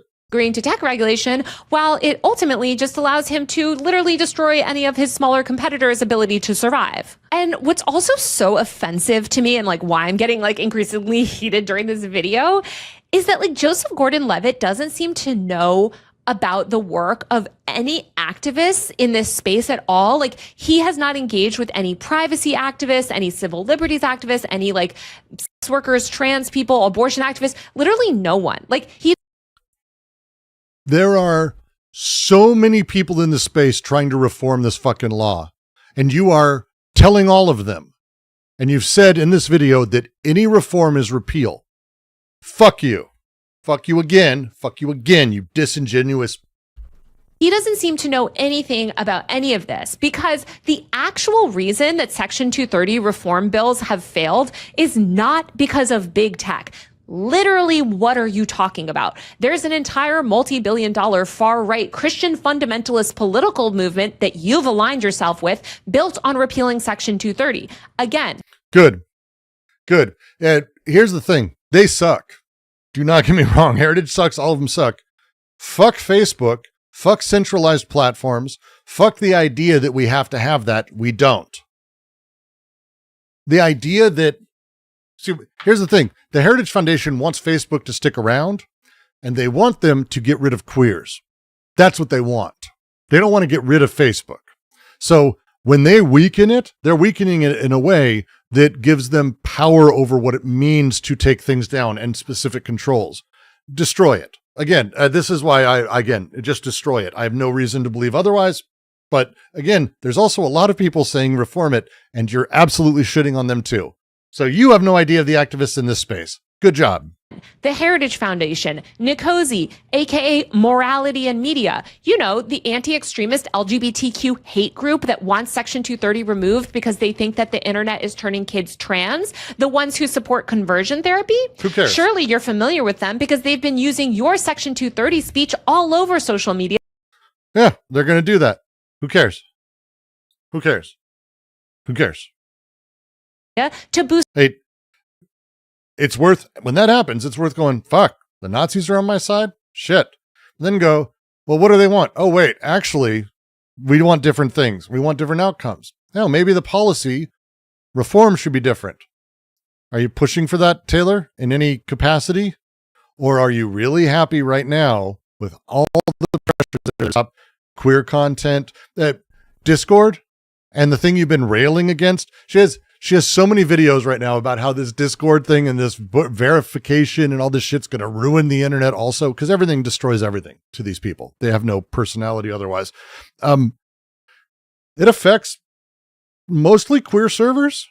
Like, it's a thing I had to make sure I contacted people I know at Discord and be like, hey, are we okay here? Because we're a very queer-friendly space. We are. DGQC is fine. But there's a lot of queer spaces that are sharing kinks and all sorts of things. Those will be affected. So the thing you're fighting about that will destroy the internet is already happening in another way. It's like, it's an insane thing. Boost their cause. Again, the Heritage Foundation has made Section 230 repeal core to the Project 2025 and broader reactionary agenda. The only reason the Section 230 reforms that these groups spend millions lobbying for have failed is because enough grassroots activists and people like us show up, and people like us, real people, the grassroots activists, like the people who went after net neutrality. We really weren't astroturfed. We are really, really important, and we really do good things. We do good things. I am going to protect Facebook. Scream at Congress. It is absolutely not big tech lobbyists. Like, please show up once. It's the ACLU. It's the Electronic. Yeah, it's the EFF. Hey, the EFF, good job. Frontier Foundation. It's Fight for the Future.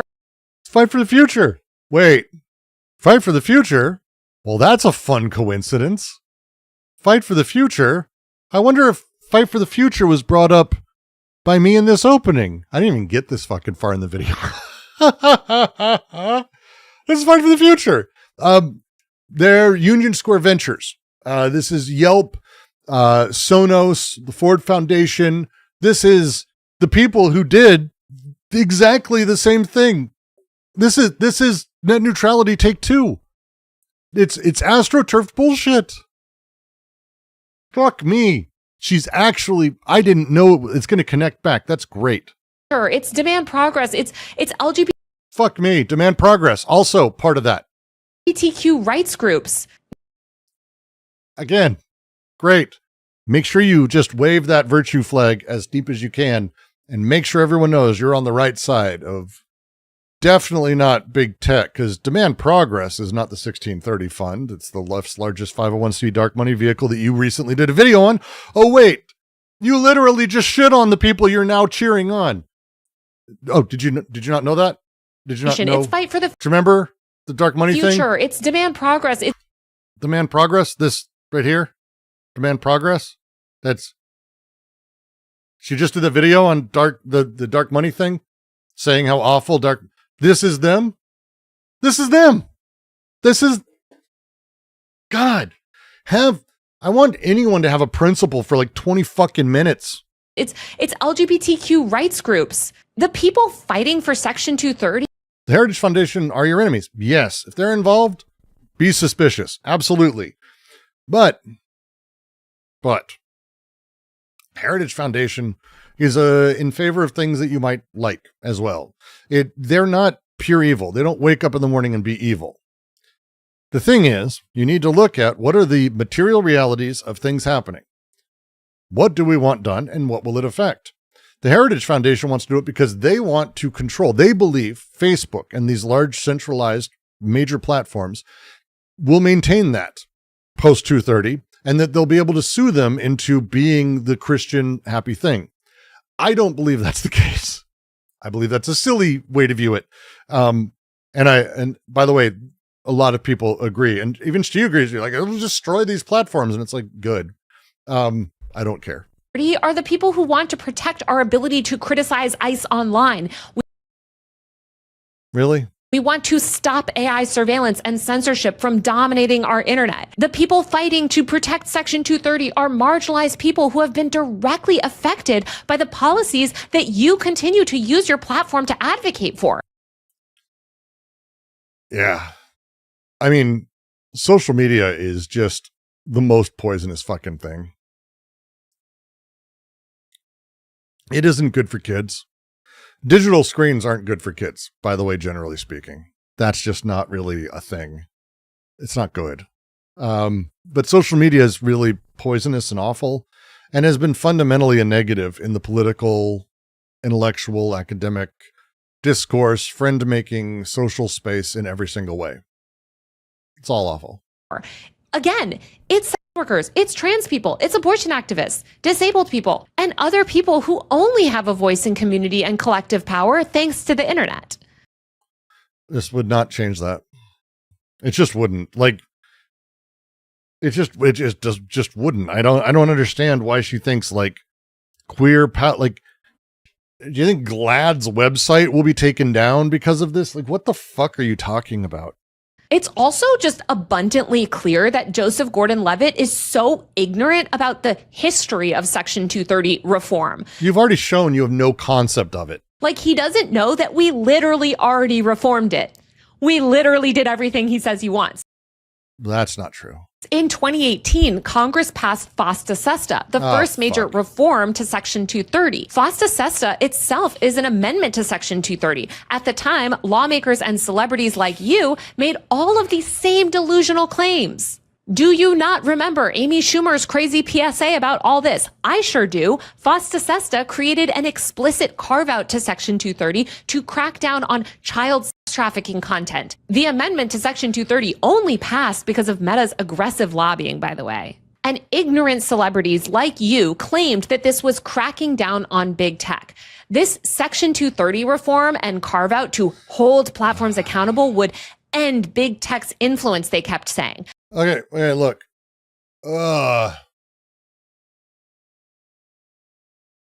FOSTA wasn't good, but there's a reason. It was designed by the platforms for the platforms.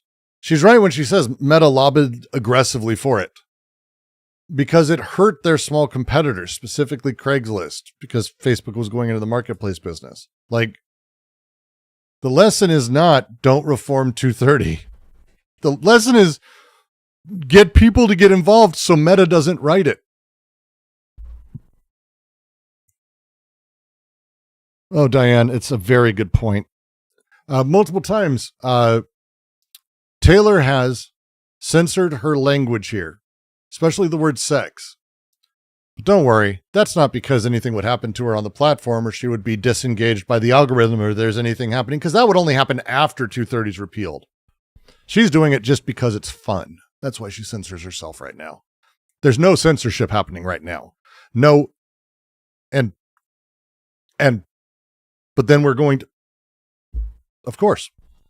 I have a whole other video on this, but the effects were and have been devastating. Genuinely, Fosta Sesta's awful. Like, she's not wrong. But, like, the thing that made Fosta damaging are the interests you're supporting now. So Sesta is like one of the worst pieces of legislation that has ever passed in my lifetime. Abortion activists and LGBTQ people have been mass deplatformed from the internet. And so many of the issues with the internet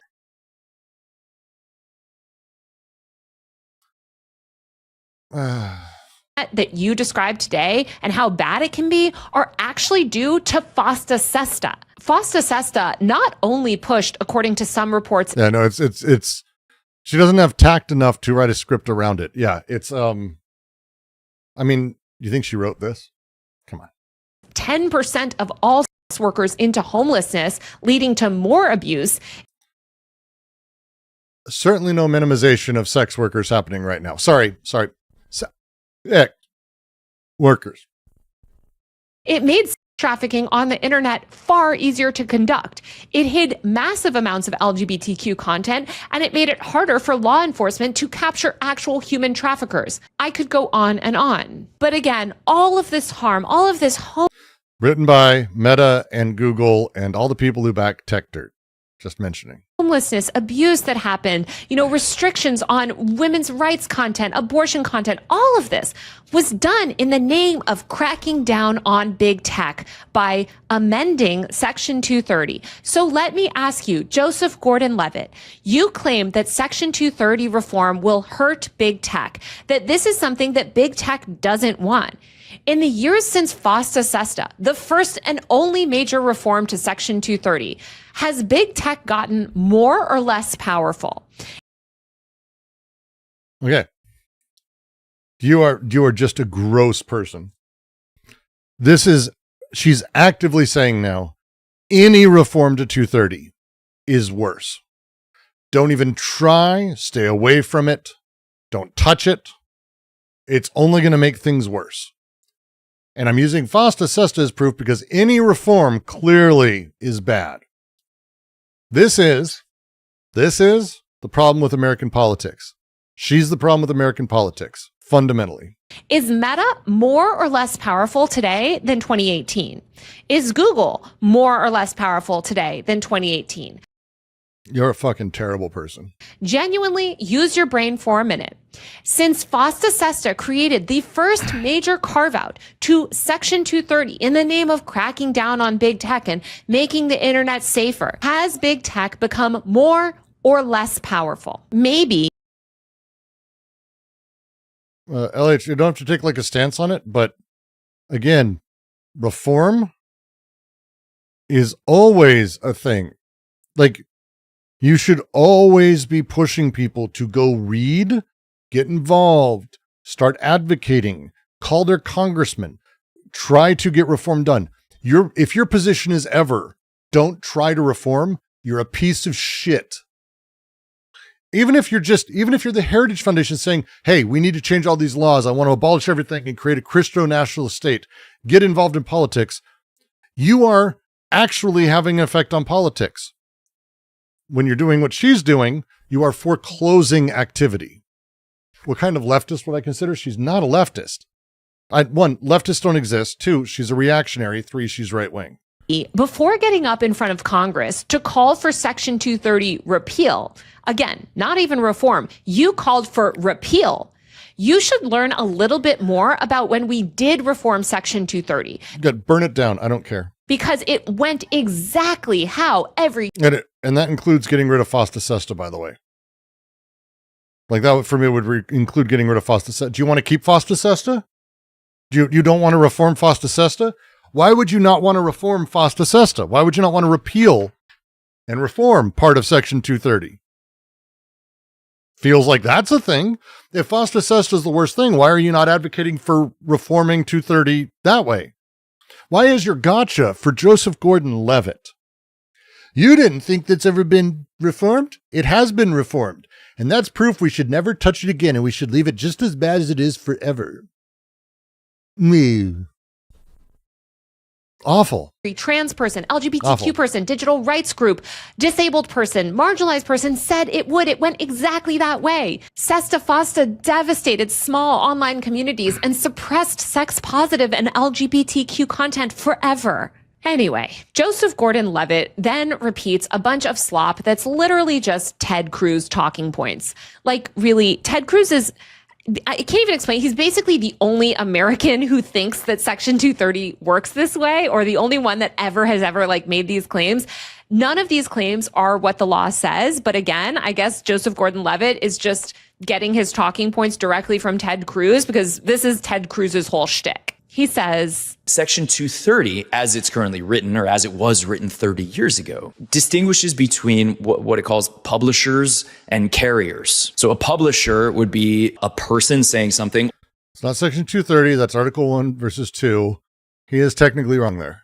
Or a company saying something like the New York Times say, or, the Walt Disney Company, publishers. Then carriers would be somebody like AT&T or Verizon, or, the companies that make your phone or your telephone service. So basically what Section 230 said is that these platforms for user-generated content are not publishers, they are carriers.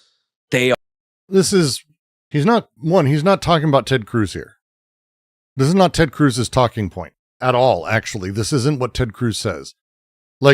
Ted Cruz is about forcing them to be incredibly neutral. That's his thing. He wants no moderation because he wants people to be able to pay their way into extraordinary things. I feel like he's talking from a different group. That he's coming from the free speech versus commercial amplification framework, right?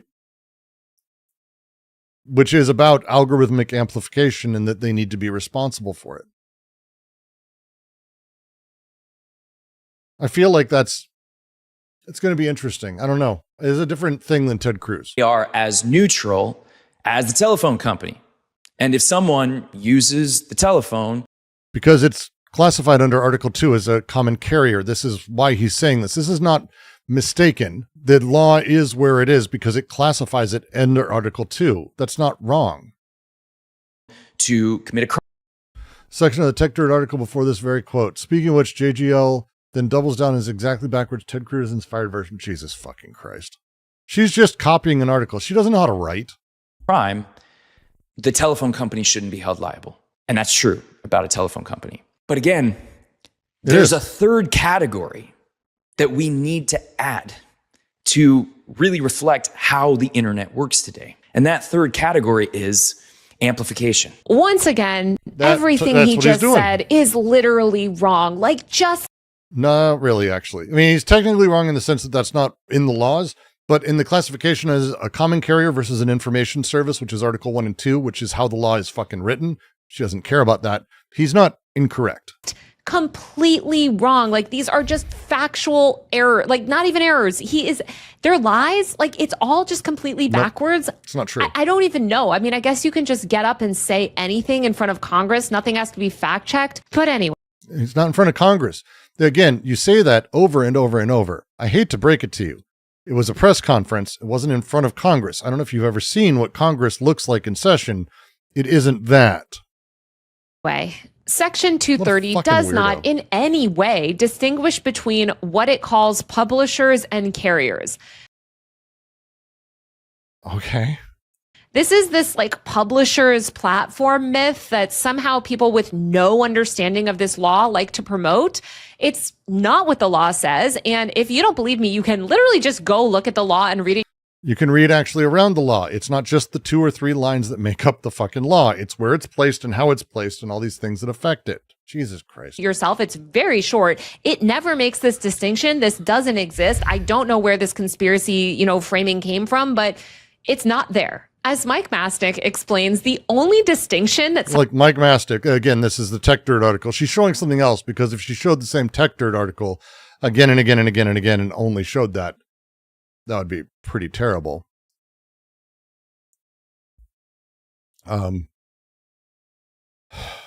It's just wrong to say that he's incorrect in this way. You can be really pedantic about it, but the idea of publisher, like literally what the new repeal law is doing, this repeal is moving them back into publisher, because that's the distinction. They specifically go out of their way to talk about it that like that. And it's just wrong. It's just very strange. It's a very strange, bad faith across the board. Section 230 makes is between interactive computer services and information content providers. Now, some people, including Joseph Gordon-Levitt seemingly, will claim that that's the same thing as publishers and carriers. But yes, like the judge who decided multiple cases and set this thing back by 20 years. Jesus fucking Christ. I'm sorry, it's not. What does a judge know? And what does 20 years of fucking history know? I don't know. Actually, just not. Those two things do not mean the same thing. Carriers, as in common carrier law, implies the neutrality that Joseph Gordon-Levitt mentioned earlier. So, oh, wow, really? I wonder if Article 2 deals with common carriers, which is where this is. Huh. Well, let me look. 1 second. Is there anywhere that it shows that this is Article 2? Okay, well, let me look. U.S. Code 230. Boop, boop, U.S. Code 230. Let's see. Yes.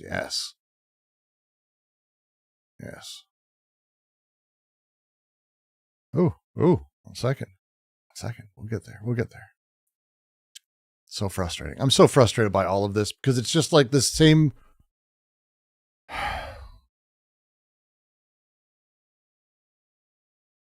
Just can't.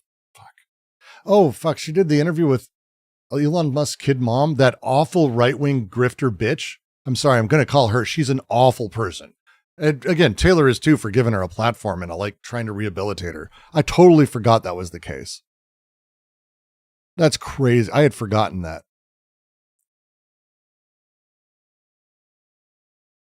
I'd forgotten that.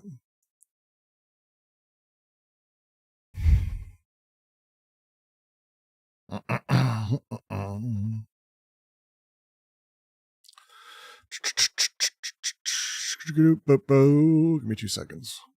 1 sec. Gotta find shit. This is all so fucking fun. It's my favorite thing.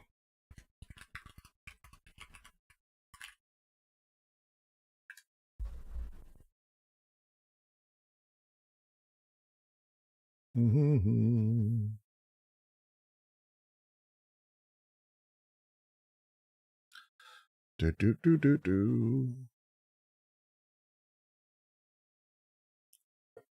fucking hate going through this. It's like fucking almost 100-year-old law, by the way, is what she's talking about now. Dive into the data crypts. We are. Well, look, the Communications Act of 1934 is genuinely archaic in so many fucking ways. And it's what this is based in and what this is written within.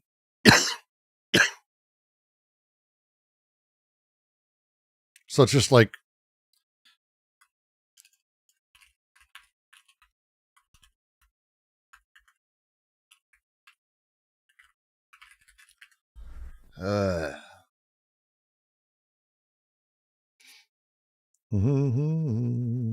may not find it right now. I just hate all this so much. hate all this so much. I'm not doing it right now. Providers. Now, some people, including Joseph Gordon-Levitt, seemingly will claim that that's the same thing as publishers and carriers. But I'm sorry, it's not. It's actually just not. Those two things do not mean the same thing. Carriers, as in common carrier law, implies the neutrality that Joseph Gordon-Levitt mentioned earlier. Again, it's Article 2 of the 1934 Communications Act. Article 2, which is where this is placed, which puts it in that. And it's one of the things that is one of those like challenges at the beginning of all of this nightmare is like the weird ways this was passed, how it was done, where it upset people, where these things got like fucked up. And across the board, these are the problems that we have. Because as the judge did his thing, as the judges always fucking do, and as they take these things apart, it puts us in a position where it's like how they rule, what they rule, how they set it up, puts us in a really fucked up place. Fucking so frustrating. I'm trying to find this fucking citation, and it just sucks.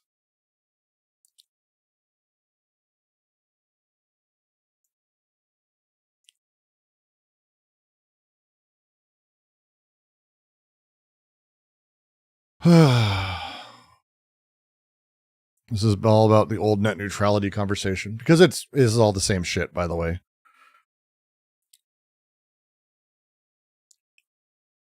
So this is from fedsec.org. Here, this is a Federalist Society. So when she says that no one ever says this, I'm not saying I'm a Federalist, but 5 of our Supreme Court justices are. So 6 of them? Is it 6 now? So these people are awful, but again, where's he getting it from? The traditional way of talking about net neutrality is to bifurcate internet regulatory measures by limiting the FCC's authority to regulate under Title II to ISPs only. This is completely arbitrary because it is the FCC decides to refer to restoring internet freedom or blah, blah, blah. FCC can determine which companies qualify for protection under Section 230's Good Samaritan Law. Good Samaritan Law shields platform companies from liability for the user's post. Yet platform companies that benefit from immunity under Title II claim their technological differences from ISPs warrant a special forbearance from FCC enforcement under Title II. It's Title II, by the way. Communications puts it under FCC regulation. They're not wrong here. We should change this. Do you understand that? Like, we should change this. But, like, to say that this is like some insane thing. Title II distinguishes interactive computer services from other services, such as information services, which are more deregulated under Title I of the Act. Basic principles of statutory construction dictate that Congress intended platforms to be common carriers, or at least that it did not intend for them to be classified as providing Title I services. All right, where can I read about Title I services?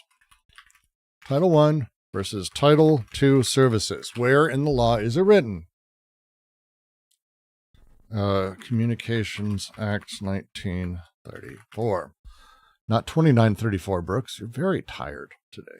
I am very frustrated. This has just been too long, and I'm not even really in this. Okay, let me see. Is this in here? Let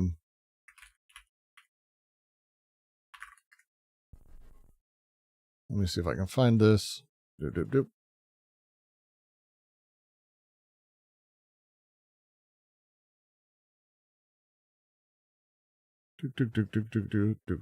Oh my God. This is, you know what? I'm going to put it in. You guys can watch this fucking stupid nightmare of how difficult this nightmare is.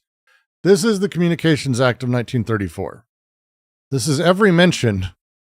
See on the, you can't see it on the left. It's literally 333 pages of dense legal bullshit. Article I? No. Article's not in there. Wonderful. So it's going to be information. No. Information service. Means the offering of a capability for generating, acquiring, storing, transforming, processing, retrieving, utilizing, or making available information via telecommunications, includes electronic publishing, but does not include any use of such capability for the management, control, or operation of telecommunications system or the management of telecommunications service. Yay. Let's go see the other one. Common carrier. Term common carrier means any person engaged common carrier for hire in interstate or foreign communication by wire or radio, interstate foreign transmission, except where reference is made to common carriers not subject to this act. Person and blah, blah, blah. Jesus Christ, this is going to take forever. This is going to take forever.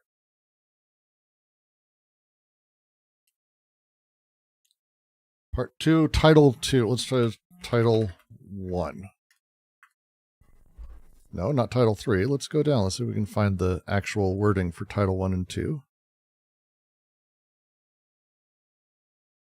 Title 2 is Common Carriers, which is what is regulating this. Duty of every common carrier engaged in interstate and foreign communication by wire furnishes communication service upon reasonable request. This is where they put Section 230. You can see that because Title 2 has Section 2. It's like a numbering system, right? But if we go up, let's see. Is it only Title 2 shit? Where's Title 1? Come on.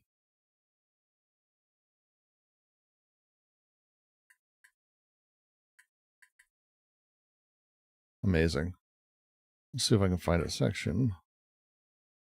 101. No. Wonderful. It's fine. Puts it under this. Doesn't matter. So we get down to 230. Because again, puts it as common carriers. So when Lorenz is saying here. Earlier, will claim that has been there. As Mike Mastick explains, Section 230 does not in any way distinguish between what it calls publishers and carriers. This is this like publishers platform. It doesn't in those little two languages. She's correct. However, the section it's in is the section regulating. Do you want to know what it is? It's regulating. Come on. Common carriers, which are defined particularly, which means these are placed under that regulatory framework, which means they're not publishers. Publishers are Title 1. This is particular. Where the fuck is it? It's a whole other thing. Come on.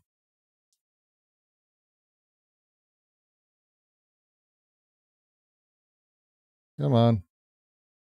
We're getting there. There's a lot of shit in here. It's a lot of stupid shit, lot of stupid shit, lot of stupid shit, lot of stupid shit, lot of stupid shit. Come on.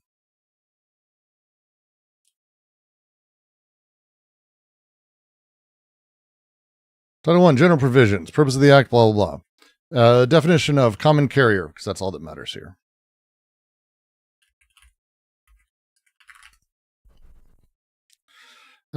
Common carrier for hire. Person engaged in radio broadcasting. The setup for it puts them in a very particular place. And it basically says what they have to do and how they have to be neutral. This is the setup. All of these things. The laws that said that a phone company isn't allowed to do things, they have to provide service. They can't say, oh, we're not allowed, black people can't have phones. You can't do that. You can't do that. You can't regulate it on that end. And that's the whole point, is they put it under Section 2. Putting it under Section 2 is the fucking problem. Like, this is the thing, is when you start having this conversation of where it goes, how it's set up, by having it in Title 2, even though it governs entities that are absolutely classified as information services inside of the opening part. We went through that. So, again, Joel Thayer of the Digital Institute, Progress Institute, who's actually interesting and cares about these things, he said that this placement should merge the often siloed conversations about net neutrality and Section 230 into one. And the floor debate was filled with shit on this. Filled with shit on this. So you can read all of these histories. There's links in here. You can go read the actual fucking laws. myth that somehow people with no understanding of this law like to promote. It's not what the law says. And if you don't believe me, you can literally just go look at the law and read it yourself. It's very short. It never makes this distinction. This doesn't exist. I don't know where this conspiracy, framing came from, but it's not there. As Mike Mastick explains, the only distinction that Section 230 makes is between interactive computer services and information content providers. Now, some people, including Joseph Gordon-Levitt seemingly, will claim that that's the same thing as publishers and carriers. But I'm sorry, it's not. It's actually just not. Those two things do not mean the same thing. Carriers, as in common carrier law, implies the neutrality that Joseph Gordon-Levitt mentioned earlier. So maybe that's what got... Which is the section and article that it's defined under. ...got him confused. But the purpose of Section 230 was to enable interactive computer services to effectively act as publishers without being held liable as publishers. It was not saying, don't be a publisher. It was saying, we want you to be a publisher, not a neutral carrier. I got pinged on Discord. How would you propose protecting platforms from state and local lawsuits that force them to moderate queer and other speech? I don't. Like, again, you don't. Okay. If a platform doesn't, like, I don't get this. I don't get this. I don't get this. What do you think happens? Like, what is the, like, again, it's this idea that, oh, well, these companies won't be protected against, they're censoring queer content as it is, and they are protected. So let's say they're not protected. What do you think changes? Do you think they can just sue? I build a platform or I build a forum for kink. Who's suing me? I'm waiting. No one, by the way. The answer is no one. Like, again, not a neutral carrier, but we know that if you face liability as a publisher, then you won't publish anything. So for third party... I would, and a lot of people would, actually. But Facebook would limit what it posts and people wouldn't use it. So fuck them. Content, we won't hold you liable for your publishing actions. Again, you can't have user-generated content without this. Who cares? You can have user-generated content. You just can't have massive multinational singular platforms without this. Like, the lawsuit that brought this about was not because some dude posted shit on the internet that someone didn't like. He posted effectively slanderous content that you should have to defend that in court. To say that a company is committing massive amounts of fraud and that no one should trust them and that he's a scumbag anonymously, fuck you. You shouldn't be allowed to do that. You should have to defend it in court. Now, when it's found true, because if you didn't know, the defense that exists against slander is truth. Defense against libel is truth. Truth is an absolute defense. A lot of people would sue. No, they wouldn't. Sorry, they just wouldn't run. Like, they don't. They don't. Like, look at Roe, look at Texas. Look at what stuff? Like, what are you talking about? What mass deletion of queer websites is there? There is absolutely. Oh no, my cutout. Shit. 1 second. I was losing my mind. That happens when I lose my mind sometimes.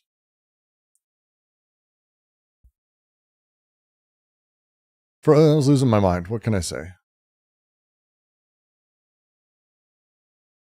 1 sec.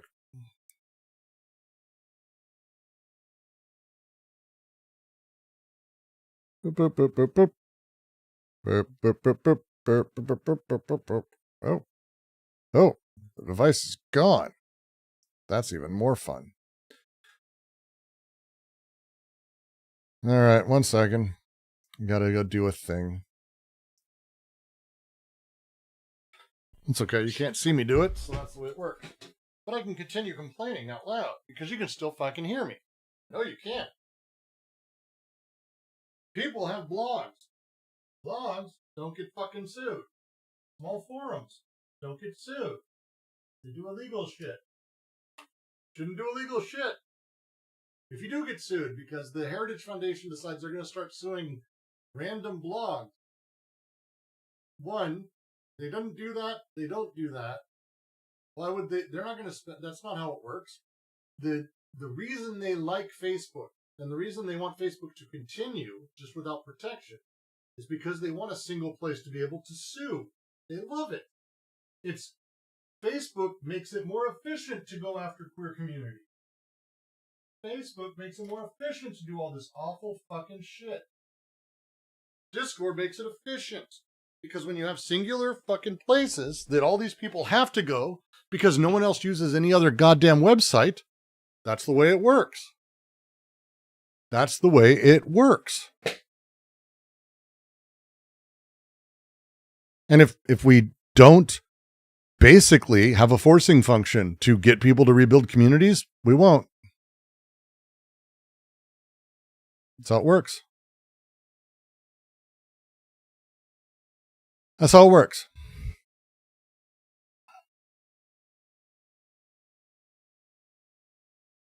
I know my camera was off. I had to unplug it and replug it in because I have a cheap fucking stick that does the HDMI to whatever. And sometimes it goes, I don't care about your stream anymore. Which I empathize with. And I think most of you do too.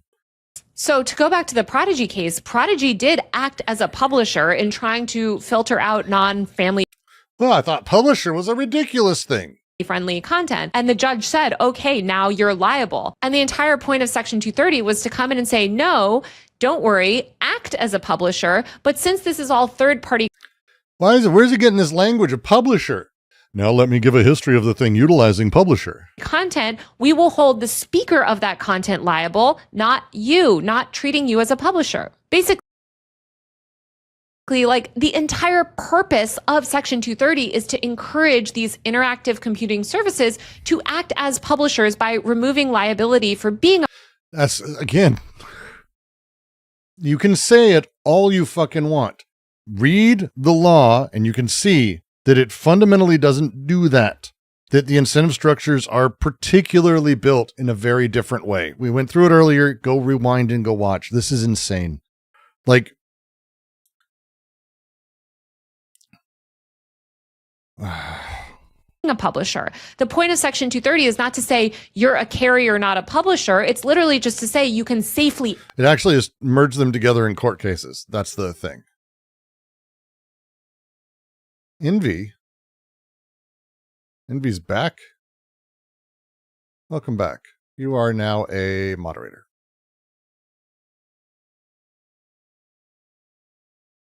Act as a publisher because you won't face liability for content that you had no part in its creation. Basically, Joseph Gordon-Levitt once again has it completely backwards. And I feel like he's just like picking up on some of these words and kind of like maybe making his own definitions of projection.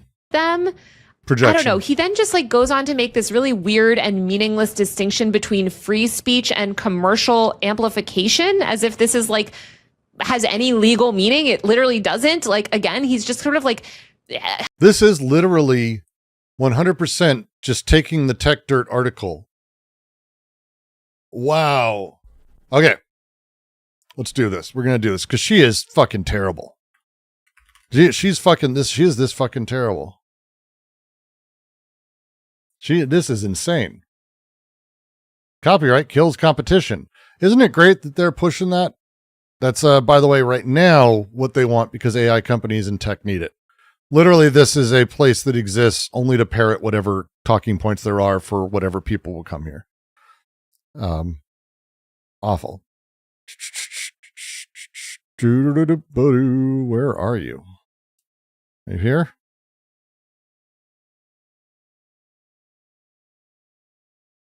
Section 230 remains a linchpin for user speech. No, it doesn't. Just fuck off. Come on. Go to the older stories. Your site sucks. Hey, how often do you think he gets sued? This guy.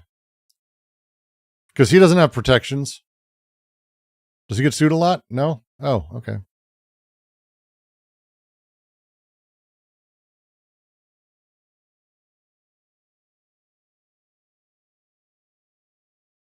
Oh my God, it's literally the order of it. So this article, which came out ahead, she's just stole the entire fucking article. You were right, August. I thought you were, I was taking you seriously, but I assumed it was like she's using, like she used the article. And I thought it was like, oh God, she's just taking a few points, but it's like,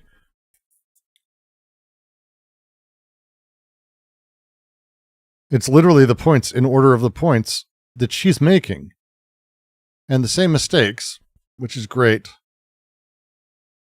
There's that quote, terrible. Let's go down a little bit. I want to see what he's going to say.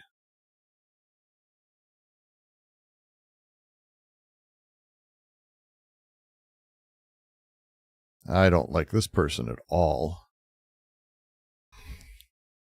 Let's go through this because it's a frequent thing. Let's reform it, not get rid of it. As our First Amendment lawyer, Kathy Gellis, has explained over and over again, every proposed reform to date is really repeal. No. Amazing. Just amazing. It is every single point. Then talks about small businesses, agrees HIT requires hire 230, which makes it odd he's supporting it. Like it's just point by point. Where's this? What did she just talk about? What was the thing she just said? Definitions of them. I don't know. He then just like goes on to make this really weird and meaningless distinction between free speech and commercial amplification. The way she says that, she's putting stank on a thing there, clearly to make it seem like she's thinking about this live, not...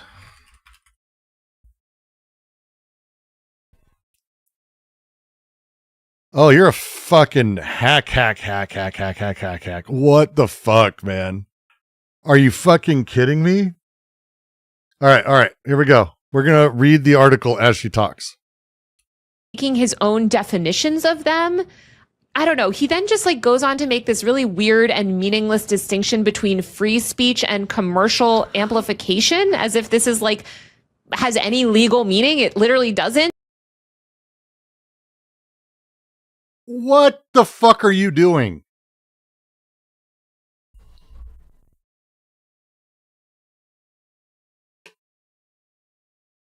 She just is reading the article there.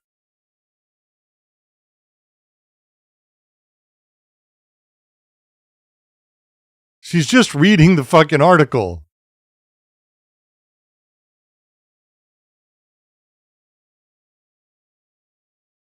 All right, let's see it.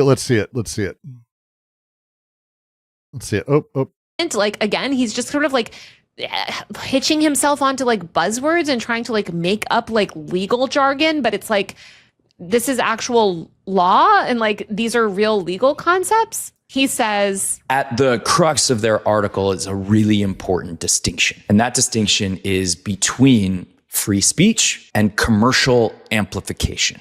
Free speech meaning what a human being says. Commercial amplification meaning when a platform like Instagram or YouTube or TikTok or whatever uses an algorithm to maximize engagement and ad revenue, to hook you, keep you, and serve you ads. And this is a really important difference that Section 230 does not appreciate. This is a really important difference that Section 230 does not appreciate. What are you talking about? Joseph Gordon-Levitt, what are you talking about? I'm really just going to read what, again, Mike Masnick wrote, because I think it's just important to note that, like, basically,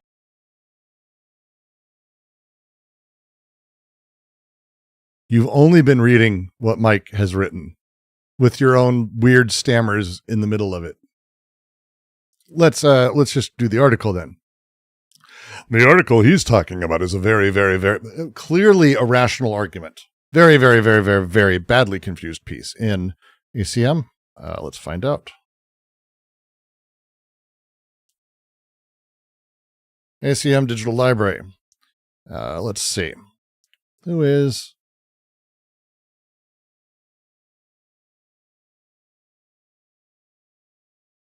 Association for Computing Machinery. Visioning a post-Section 230 landscape that fosters innovation, digital public space use model optimized for public interest rather than attention metrics. This is what he's saying they're referencing. Oh, this is Lanier and Stanger. This is yeah, I've read this. I've read this stuff. All right, so what is their background? Let's do it. Unifying Psychologist at Microsoft, Distinguished Endowed Professor at Middlebury College, and Cyber Ambassador at Large in Taipei. Oh, interesting. Let's see what he says about this piece. It's written by 3 people. Those names sound familiar because they've been publishing similar pieces that are fundamentally wrong for years. Here's a piece I wrote picking apart one. Here's the one picking apart. He's just, yeah. Let's see. Latest parties go so far beyond facts, it's on another plane of existence, where facts don't exist and vibes rule the world. Hey, I know who writes like you. Taylor's AI. Wired has published an article that either wasn't fact-checked or edited, and if it was, whoever is responsible is failing at their job. Jesus Christ, just get to it, dude. Who elected big tech based on the overview of a course you taught on a CNA doesn't inspire confidence. An unprecedented shift in the balance of power between multinational industry and national governments has been a necessary condition for the new challenges. How else could a freely elected American president be silenced by Google, Twitter, and Facebook? How else could Facebook's Instagram be exposed as knowingly causing harm to teenagers without government penalty? How did America reach the point where big tech has the capacity to mount foreign policies? They need more nuance. Okay. The sites did not silence a president. They did. Again, I know people are really excited about it, but they did. It did not silence him in any way. He was still able to speak. And whenever he did, he was deplatformed. There's conversations to be had there. When we have 2 or 3 or 4 platforms and you cut someone out of it, that's a little bit frustrating. You're 2 hours behind. Well, I'm sorry about that. It's going to be a long journey. How is Taylor Lynn's reactionary? She's literally only reacting. She's not stating anything that could possibly be considered a revolutionary movement or constructive or building criticism that is able to build us in forward direction.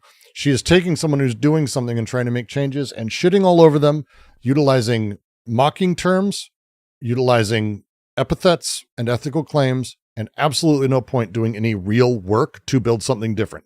Purely tearing down reactionary garbage. She's a reactionary, fundamentally. You're free to show me otherwise, but she's never done it. Let's turn to the article. The title is One Internet Hack That Could Save Everything. It's so simple. Acts 26 words from the Communications Decency Act. Welcome to the world without Section 230. It's not just not well written. It's just not well written. I was confused. Blah, blah, blah, blah. Okay, you're an idiot. Get it.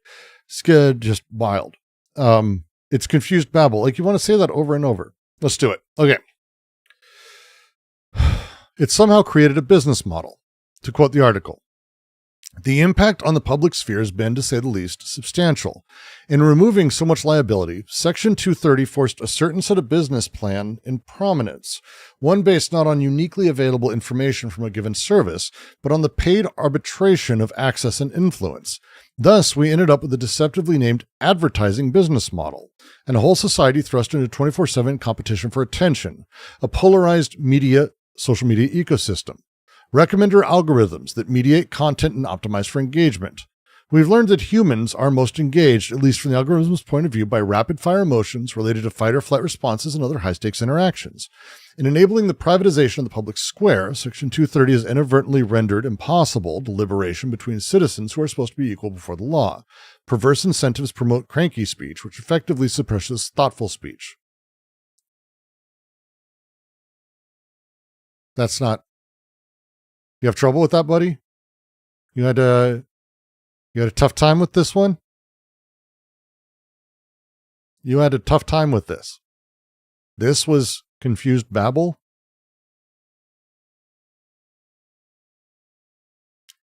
That was confused babble? You're a fucking moron.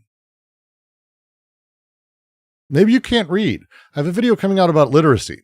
Maybe you don't know how to read. I mean, I know you're a ideologue who's paid for everything by Google, but literally none of that makes sense, nor any citation. Like, this is incredibly bad. This is just the worst writing. First of all, what?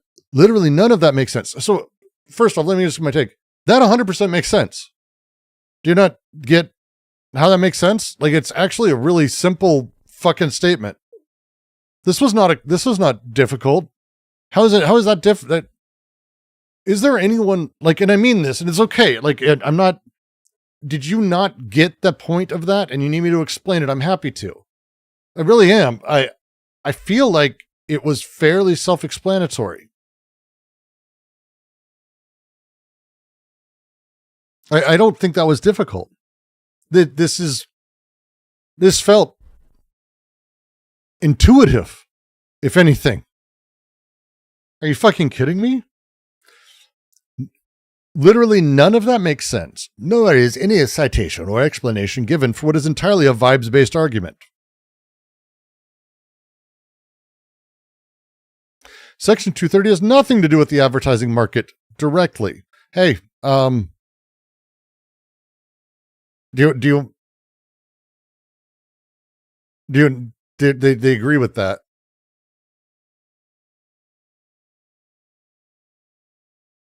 They didn't say directly. They talk about perverse incentives, which is see, this is what happens when you have, generally speaking, we will probably find ourselves sympathetic to what this guy probably says and less sympathetic to the Heritage Foundation because of all the reasons. But there's a reason that we take a moment and step back and go, hey, can we take a second and think? Because this is garbage. This is what Taylor basically stole this guy's article and pretended she wrote a thing because she doesn't understand any of this, to be very fair. She had no concept of this. But this is an insanely stupid response. It's unclear how authors think Section 230 is responsible for internet advertising as a business model. So there's a particular phrasing here that is really important, that deceptively named advertising business model. They're not saying advertising online is the thing. That's not it. It's how sponsorships and promotion feeds itself in this system. The fact that we have sponsorships, right, is deceptive. There's no such thing as a sponsorship. These are legal terms under advertising law, and it should be, and I believe it's fundamentally is illegal for people to take money from companies and just do an advertisement as they're talking. Radio law for the longest time was very particular about saying this is an advertisement or having it at breaks. And when you did things like, hey, this screwdriver is really great, and then later had an advertisement for it, you'd be fined. You'd be fined because the way that our advertising business model works is with recommender algorithms, mediating content, optimizing for engagement that isn't just advertising like TV and radio had. Advertising existed prior to Section 230. This is just because he is a shill and a whore. And I'm not saying that as a sexual thing or a gendered thing. He's a whore. She's a bitch. This is a whore talking right now. He is straight up paid by the people he's now defending who do this shit. So this is ridiculous. It's unclear how the authors think Section 230 is somehow responsible for internet advertising. That's not what they're saying. Do you read words? Like, this is just the paragraph. I don't have to read the whole article. The paragraph's clear enough. Fucking wild. Second, they claim that algorithms optimized for engagement is also false. They all do. Are you out of your mind? You don't think, like, they all optimize for engagement. The definition of engagement changes. So you're a hack for saying, it's the Taylor Lynn, she literally just stole from all of this. She just doesn't write her own shit, does she? That's just embarrassing. I can say a lot of things, though, because thanks to 230, you're not going to be able to sue. Tons of research keeps showing if you only optimize for engagement, define engagement. It is optimizing for making money. No one's optimizing for engagement. By the way, they never optimized for engagement. We use that term as shorthand to talk about that we basically optimize the model to shift how a person engages with a platform to generate revenue. That's it. It's shorthand. You jackass. It leads to anger and nonsense to the point it drives both advertisers and users away. Again, he also earlier, we went over, same thing as Taylor. Look, when you optimize for engagement, it makes everyone angry. But social media and digital doesn't really have an impact on people that's causative. Whatever, I can speak out both sides of my mouth. I'm not a hack. Fucking Christ. Stupid people, man. Evil people, I should say, because they just fucking hoodwink and lie and shit on everyone who follows them. And then gets them to, like, the impulse to protect things, the impulse to freedom, the impulse to free speech, and to the emancipation of minorities and people is a good thrust we should all have. Using that for financial gain, that's like Satan's work. You deserve with the pedophiles. You deserve to be with the pedophiles.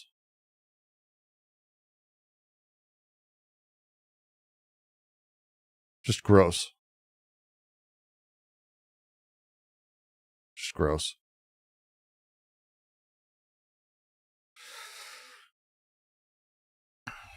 The authors seem confused what section 230 does. Like, the following paragraph makes no sense at all. It's not even in the not wrong category. It defies explaining. And then there is economic imbalance. Internet platforms that rely on section 230 tend to harvest personal data for their business goals without appropriate compensation. Even when data ought to be protected or prohibited by copyright or some other method, section 230 often effectively places the onus on the violated party through the requirement of takedown notices, because DMCAs are part of this. That switch in the order of events related to liability is comparable to the difference between opt-in and opt-out privacy.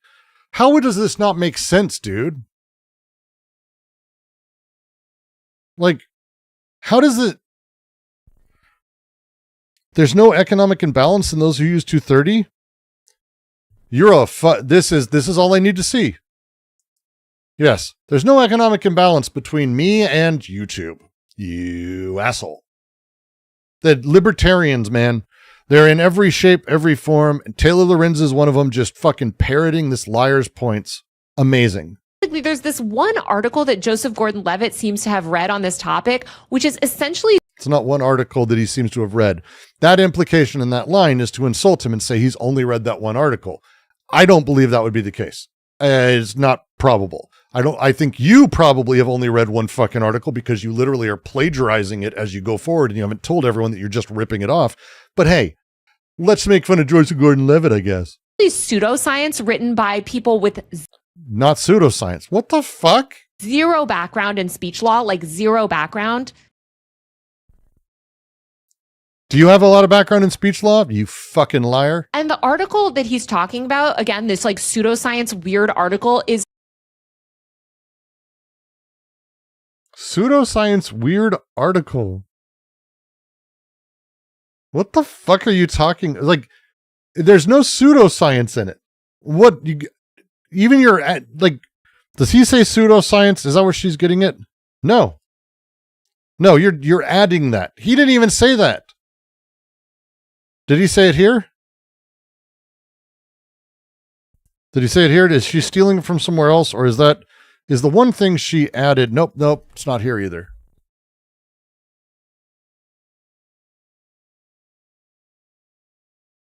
Wild. Just very, very, very, very, very, very, very bad. It's everything I just read from it seems completely reasonable and absolutely interesting. And absolutely accurate, actually. Well, Justin, see, that's a rational statement. The law isn't science. But if I put them together, I can act like he should have a lot more knowledge than he does, or at least that I claim he does, and I get to act like I'm very clever, despite this not being my background either. It's written by this guy, Jaron Lanier, Allison Stranger, and Audrey Tang. This guy. And then she names 3 people, 2 of which are women. Good job, bitch. These people have been publishing this same sort of like fundamentally wrong like idea about Section 230 for years. Let's see you explain how it's wrong. Mike Masnick has, again, as always, done. Good job. Well, we just went through that. He's wrong. Actually, we just showed how he's like embarrassing and doesn't actually show that they're wrong. He just is like, I'm confused by words that are slightly large. And then he says, again, just to show the line that that's all I need to know. There is no economic imbalance in those who use 230. Section 230 protects any interactive computer service or user. Everyone always forgets to use it. It doesn't protect users. Eat shit. It protects their content in a certain way. It does not protect users. Or else I'd be able to say Zionist without any worries. But I might have my shit limited now, demonetized, because I said that. Eat shit, you both of you. Awful people. Oh no, Radical, I don't believe in Section 230, but we're not even talking about that. This is people who back 230. You can do that. That's great. I'm talking about people who want to reform it and how these people lie and shit on people to do it. I don't believe in Section 230 at all. She repeated she did not. She did not. By people with talking about. I'm really just going to read what, again, Mike Masnick wrote, because I think it's just important to note that, like, basically there's this one article that Joseph Gordon-Levitt seems to have read on this topic, which is essentially pseudoscience written by people with zero background in speech law, like zero background. And the article that he's talking about, again, this like pseudoscience weird article, is just very, very, very, very, very, very, very bad. It's written by this guy, Jaron Lanier, Allison Stranger, and Audrey Tang. These people have... Oh, God. Damn it. One sec. That's insane. That's insane. Why would Brooks call her a hack? It's so fucking weird. It's so fucking weird. What the fuck? Dude, what the fuck? Come on, go all the way back up. Come on.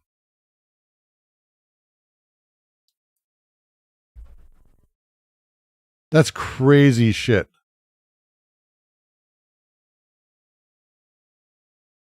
Let's see. Very.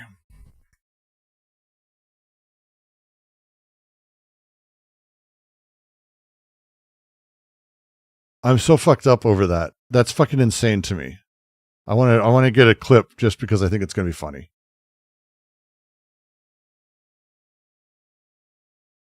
That's fucking hilarious to me that she fucking did that. What a fucking weirdo. Speech law, like zero background.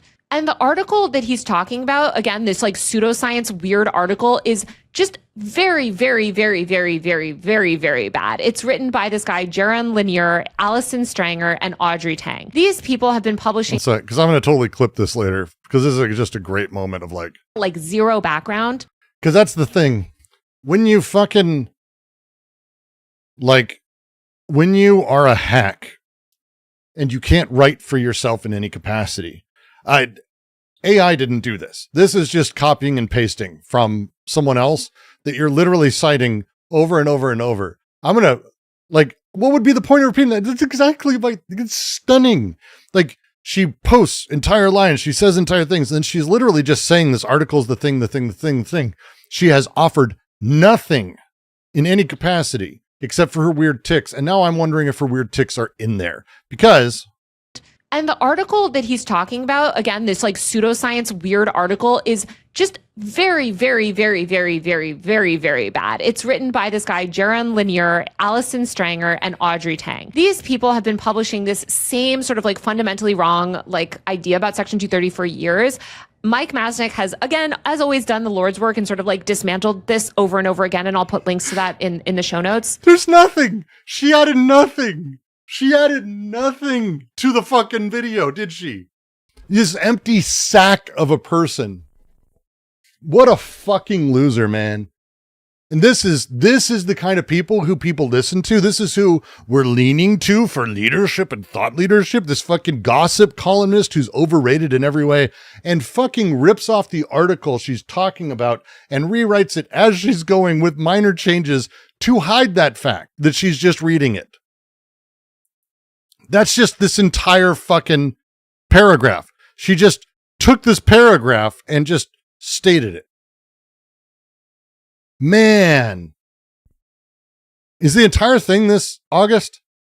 The entire thing is this, isn't it? I haven't been paying attention very deeply. I've been trying to take her at her word.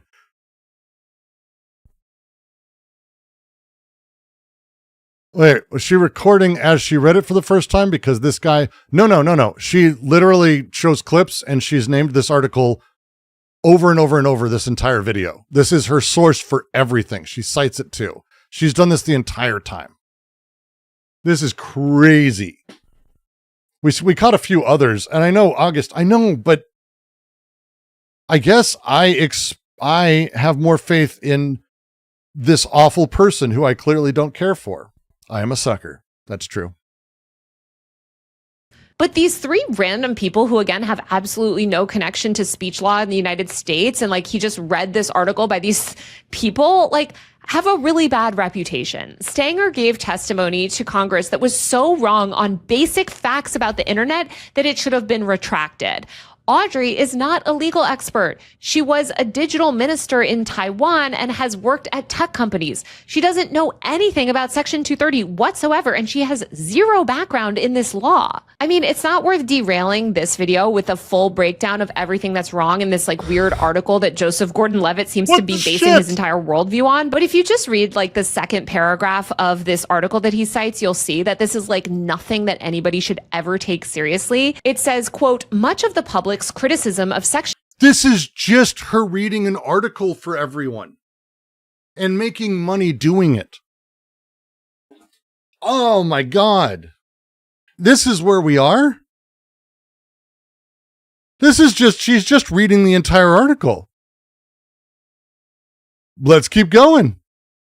Lord, this is now our thing. I'm going to write Sunday. You know who really loves this shit? Hey, you love that I stole content and passed it off as my own thing? You should totally say hi and watch my stream.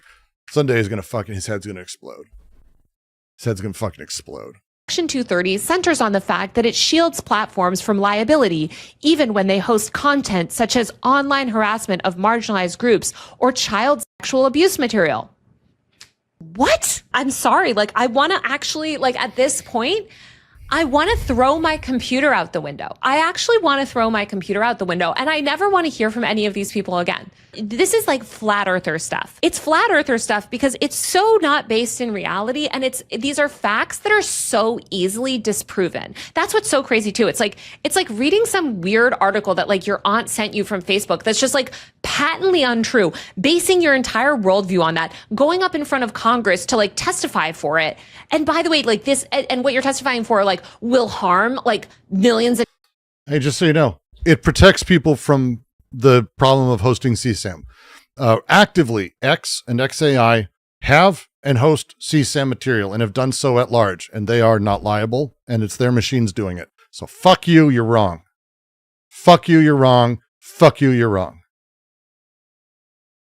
And millions of the most marginalized people and like destroy free speech on the internet. Like what you're doing is so evil, and you're basing it on this article that is making these like ridiculous, like that's just not based in reality. So anyway, so like in the second paragraph of that article that Joseph Gordon-Levitt is like citing as like, you know, basically this informed everything to do with his worldview. Again, there's this idea that like platforms don't have liability, and so that's how they can host CSAM. But CSAM is inherently unprotected speech. Motherfucker. Section 230 absolutely does not protect for CSAM. Are you crazy? Like Section 230 literally has a section E1 where it says that it has no effect on criminal law. And by the way, CSAM, hello, you should know, is criminal. That's criminal. What the fuck? Child sexual abuse material. Platforms actually have a strong incentive to deal with not just CSAM, but any sort of illegal content. Because again, Section 230 does not protect against illegal content. They need to take illegal content down.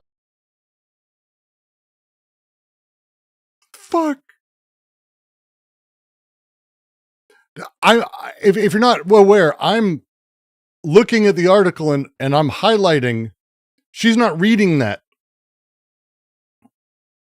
Like, here, let me do that again, because this is wrong. Like, there's actually a morality problem here that is really kind of actually a big issue for me right now. This is actually like a fucking huge problem. This is the worst plagiarism I've seen in a very long time. So we're going to pop the article out into its own window. Go back to here. Okay.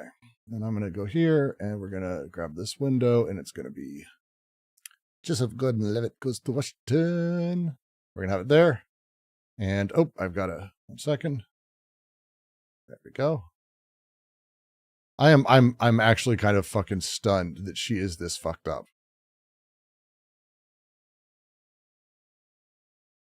Sorry, chat. We're going to cover you up a little bit here.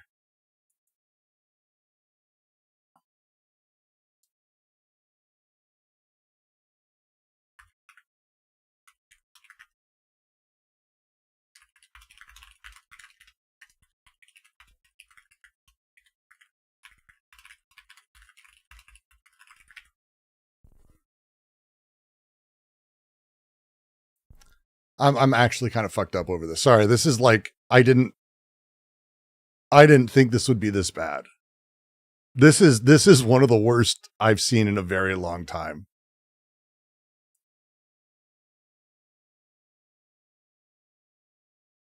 Our worldview on that sent you around. And the article that he's talking about, again, this like pseudoscience weird article, is just very visible that Joseph Gordon-Levitt seems to have read on this topic, which is essentially pseudoscience written by people with zero background in. So, on the bottom here, this is the article that she continually is citing. This is Taylor Loren's video. This is not a script for her video. Okay? Okay? So let's go way in there. Let's get some... Let's... No, not that way. Boop, boop, boop, boop, boop. And the article's bad, by the way. The article is like hacky as fuck, to say the least. So, here we are. Here we are. I may wait for Sunday to come on because I think he would. This is like mind-blowingly shitty, and he is. If there's anyone who particularly really enjoys a good plagiarism controversy, that would be Sunday. You know, I feel like it's like when I'm in New York, I'll go get one of a handful of really good pizza places, but one of my favorite people, Mark, who was my executive producer on Hero and at Starbreeze. I feel bad if I go to one or two without him. I'm not able to like get him. He's in fucking LA, but I still feel like, fuck. Right?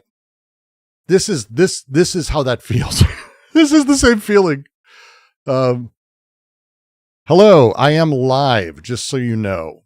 Hi, what the fuck are you dragging me on stream for, Brooks? What is this?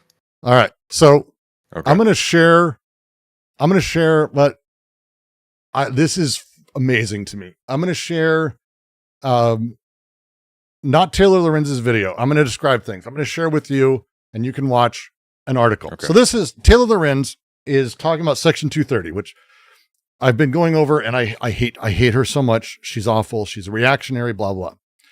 And August is sitting in chat, and he's yelling at me, dude. He's like, she just keeps copying this article, and she cited it a few times, but then we started noticing that she's not really citing the article.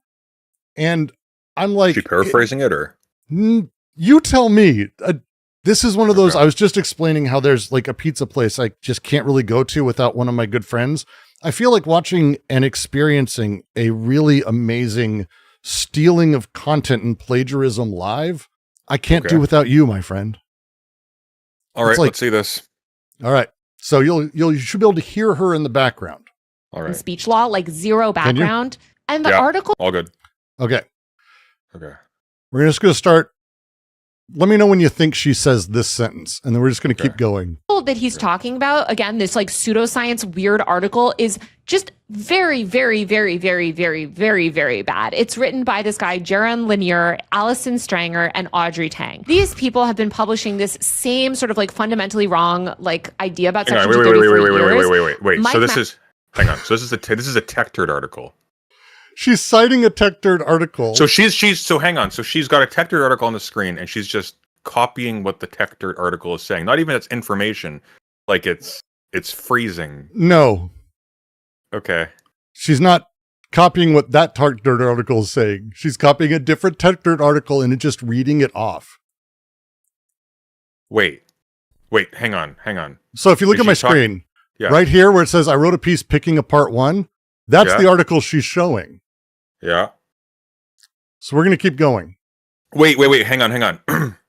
The article she's showing is the one that says is what this links to. Yes.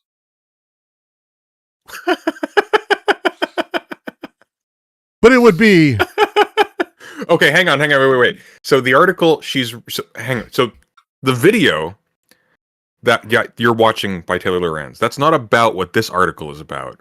The video is about what the article links to. The article that this article links to is about.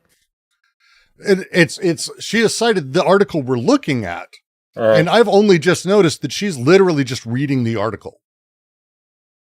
And she has been for 32 minutes. Not kind of.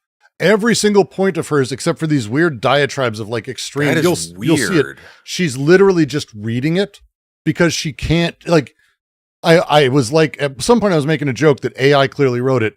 No, she's just literally got up the points and just reading.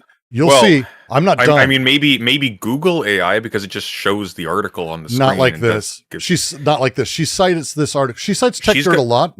Yeah, but this is weird though because she's got money. Like usually when you're dealing with people who are plagiarizing, it's like okay. Masnick has, again, as always, done the Lord's work and sort of like dismantled this over and over again. And I'll put links to that in the show notes. But these three random people who, again, have absolutely no connection to speech law in the United States. And like he just read this article by these people, like have a really bad reputation. Stanger gave testimony to Congress that was so wrong on basic facts about the internet that it should have been retracted.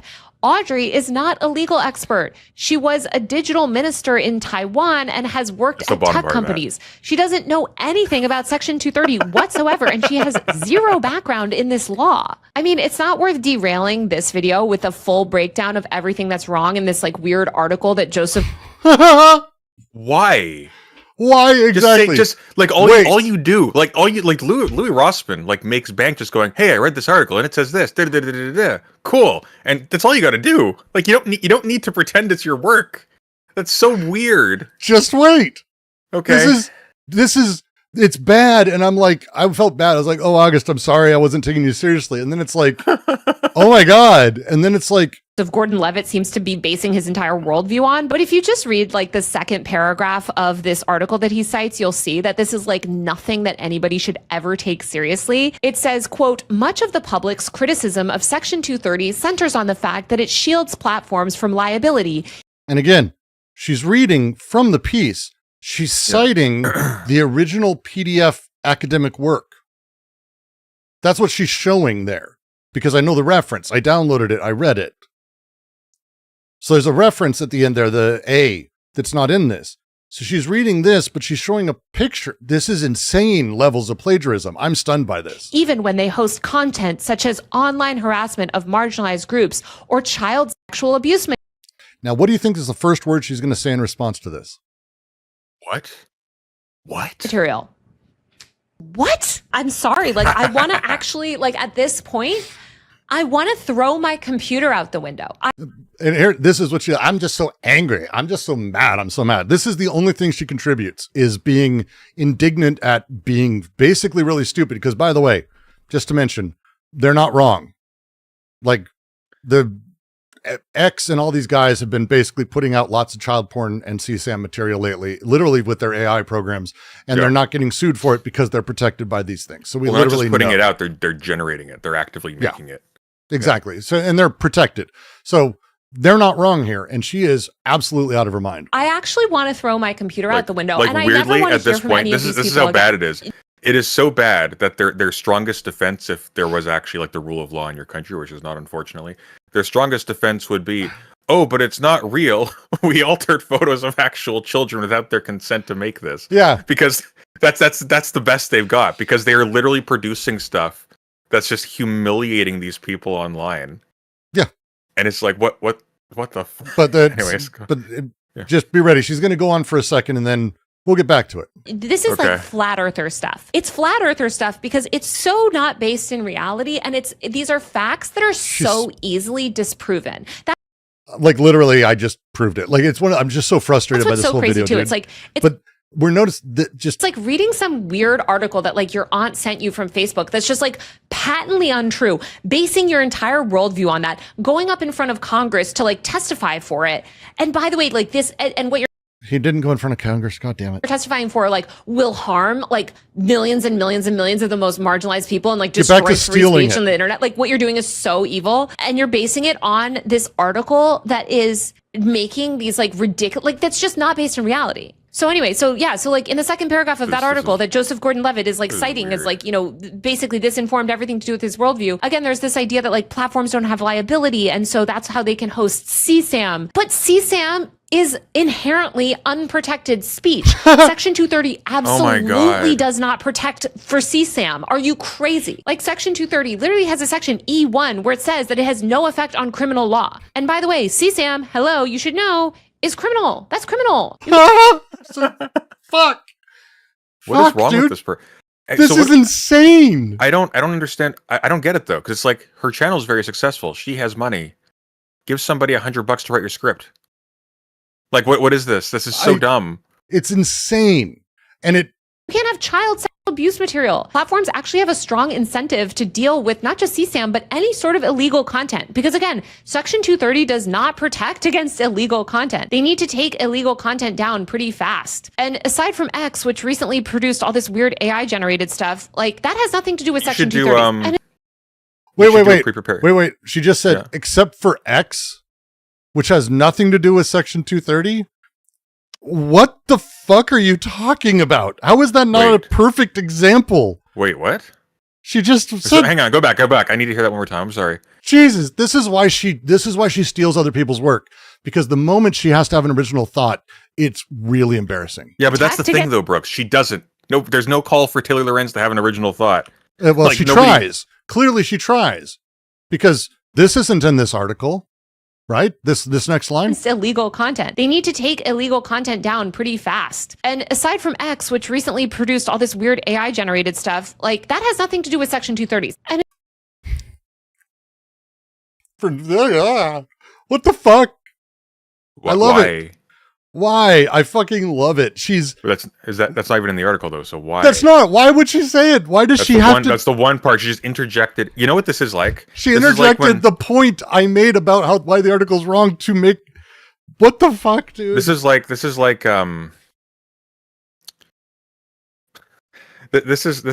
in like the 90s or like the early 2000s when students would cheat on Wikipedia, and how you get away with it is you'd insert some errors. Yeah, you change the words slightly. Yeah, you add a sentence here or there.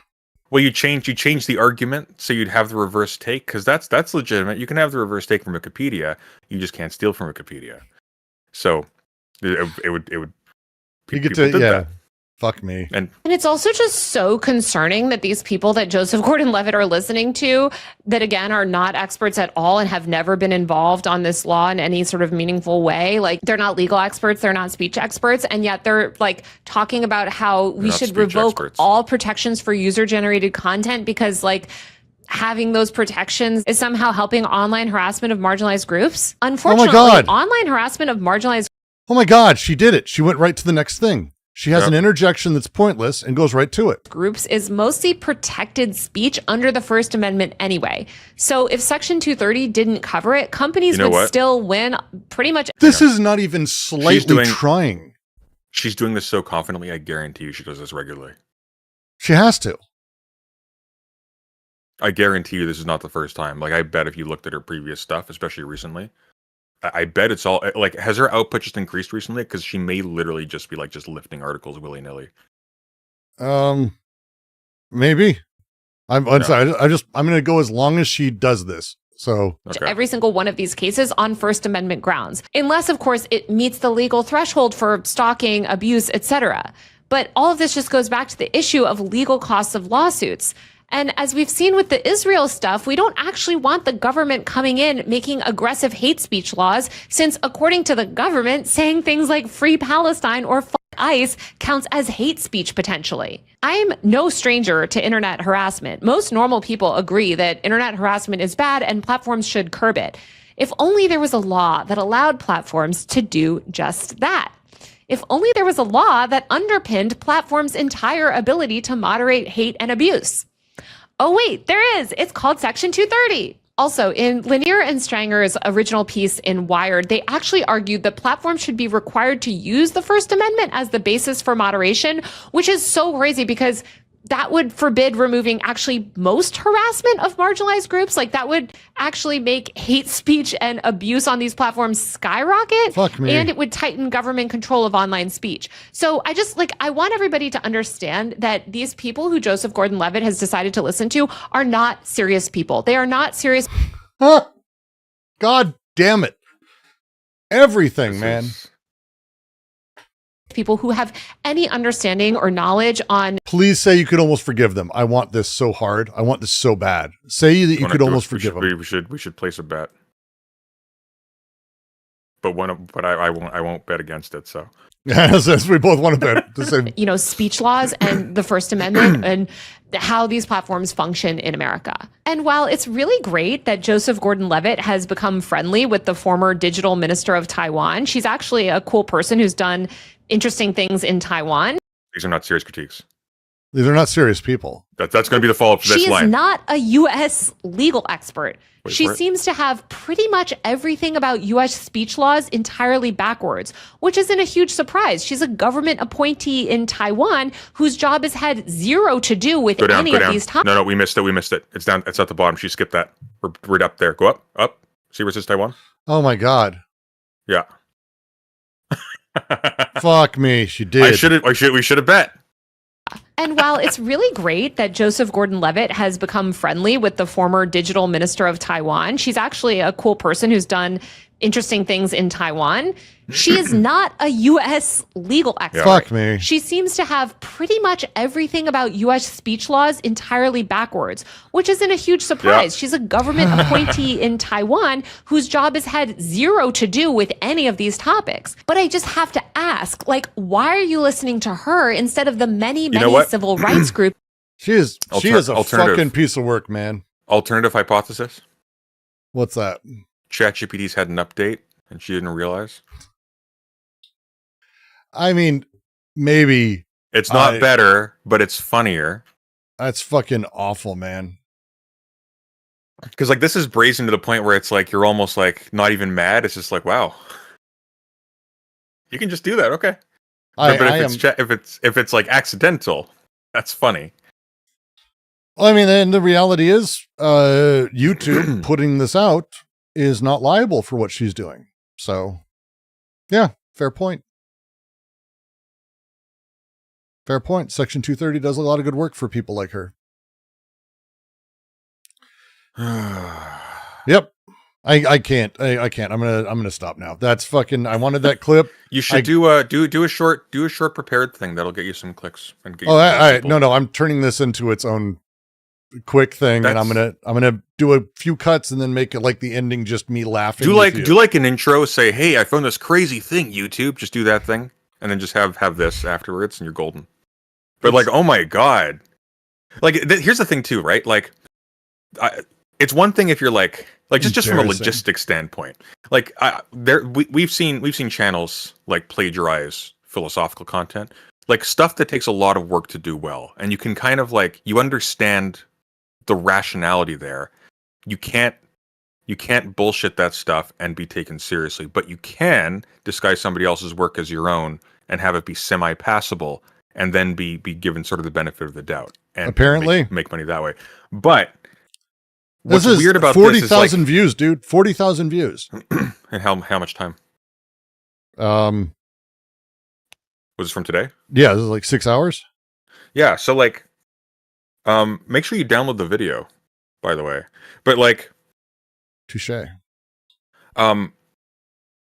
With this though, it's like when you do like political or like normal commentary online, it is completely acceptable to just have someone's article on the screen and just say, hey, there's a cool article here. I want to go over it with you. And you can literally just read it verbatim. And that's not plagiarism. That is reference. And then you can just give your commentary on it afterwards. And you don't even need to give your commentary, like, it isn't really deep commentary. You should be like, this is how serious the problem is, guys. Anyways, thanks for subscribing. Patreon. Like, you can do that. A lot of people do that. There's nothing wrong with that. She could have the article It's there. lazy. She could have the article there and just read it and go, and here's why it's a deal. Hey, like, I've done that. I've do it with PDFs. I do it with books. You do that because it's the piece. And then it's clear what is you and it. Plagiarism at its most insidious is this. This is the most insidious. Does TechDirt have a YouTube channel? They must. I don't think so. No? Well, if they don't, you should send them a letter. No, she's friends with them. She's friendly enough that they probably are okay with it. I'm more upset that people are like, she's pretending that she's doing this, and people watching this are like, I'm not upset. I find it hilarious. Taylor Lorenz has like discredited herself in a lot of ways already. I'm not like, I don't think Taylor Lorenz is like, no, it's, I think, it is offensive. Yeah. But the video today, and the reason it got to me is because whatever people think about anything, she's going after people who are trying to reform Section 230. I believe it should be destroyed. But she's saying that Section 230, there's no way to reform it. Stop trying. It's just going to make everything worse. And it's like the worst thing in the world. That is one of the things I hate more than anything, which is basically infusing other people with impotence politically, saying there's no point, don't do anything, don't change anything. If you're doing that, you're a bad, bad, bad person. I have called her a bitch too many times in this conversation, though. I got a little heated during some of it. We need to get you some better words, okay? We need to get you like reading. I also called her like cunt. Yeah, that's not good. We need to get you reading some like you need to just like pepper in some misandry in there to balance it out. I did call her a dickhead. There you go. That's the spirit. And a dick. But again, then I had a conversation about how that kind of feels. Dick's been too neutralized. Doesn't count anymore. It still feels more misogynist, actually. I'm sure it is metaphysically. I don't think it's received that way. Interesting. Anyways, I gotta go. All right, you enjoy. I just figured you'd enjoy that moment. That's all. I did. So, I did. Thank you for joining me, and have a lovely day. Are you gonna be streaming later? I'm going to be streaming on Patreon later. Today's my Patreon stream day, and I woke up incredibly late, and we had a power outage that was planned, but then that lasted like an extra 2 hours than it was supposed to. So I'm like, well, I'm going to go. I'm doing 2 Patreon streams this week to make up for it. But well, fair enough. I'm going to go cook some dinner then in a minute and get out of here. So you enjoy yourself, and we'll chat. Godspeed. Ciao. Bye bye. Good Lord. Genuinely, yeah.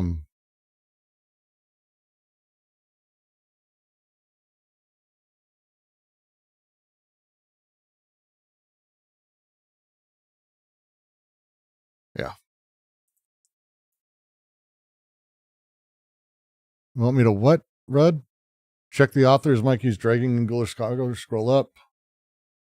I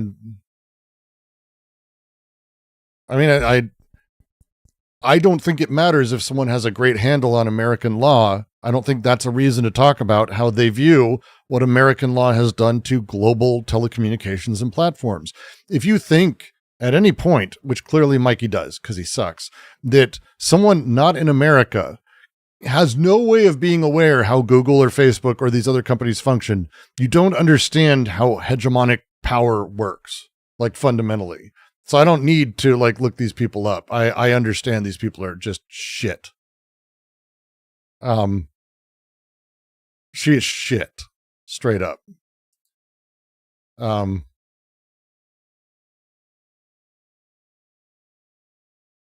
connections to speak law. Taylor Lorenz. Google Scholar shows the least credentialed is Lang, who is the former digital minister with hundreds, if not thousands, of citations. Jesus Christ. I just can't. These people are just that awful.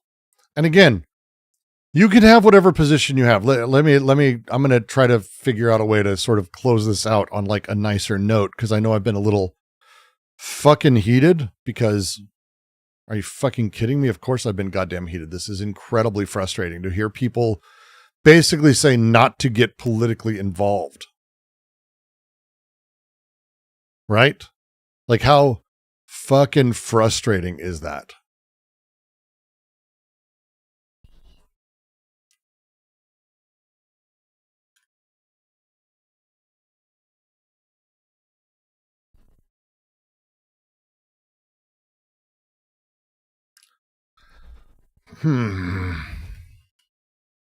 Just frustrating.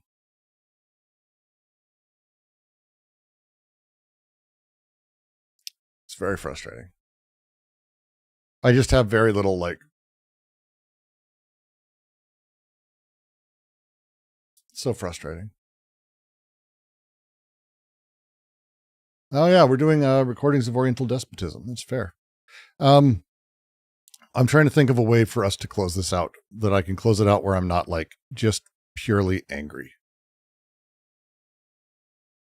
Because it's just the worst.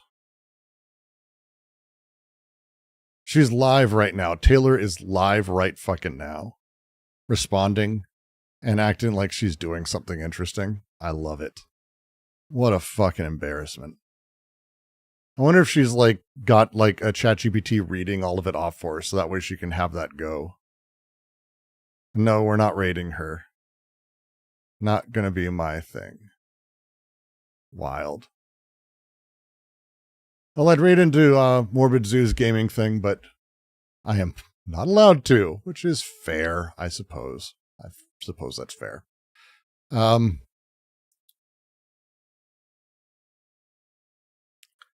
Here's the thing.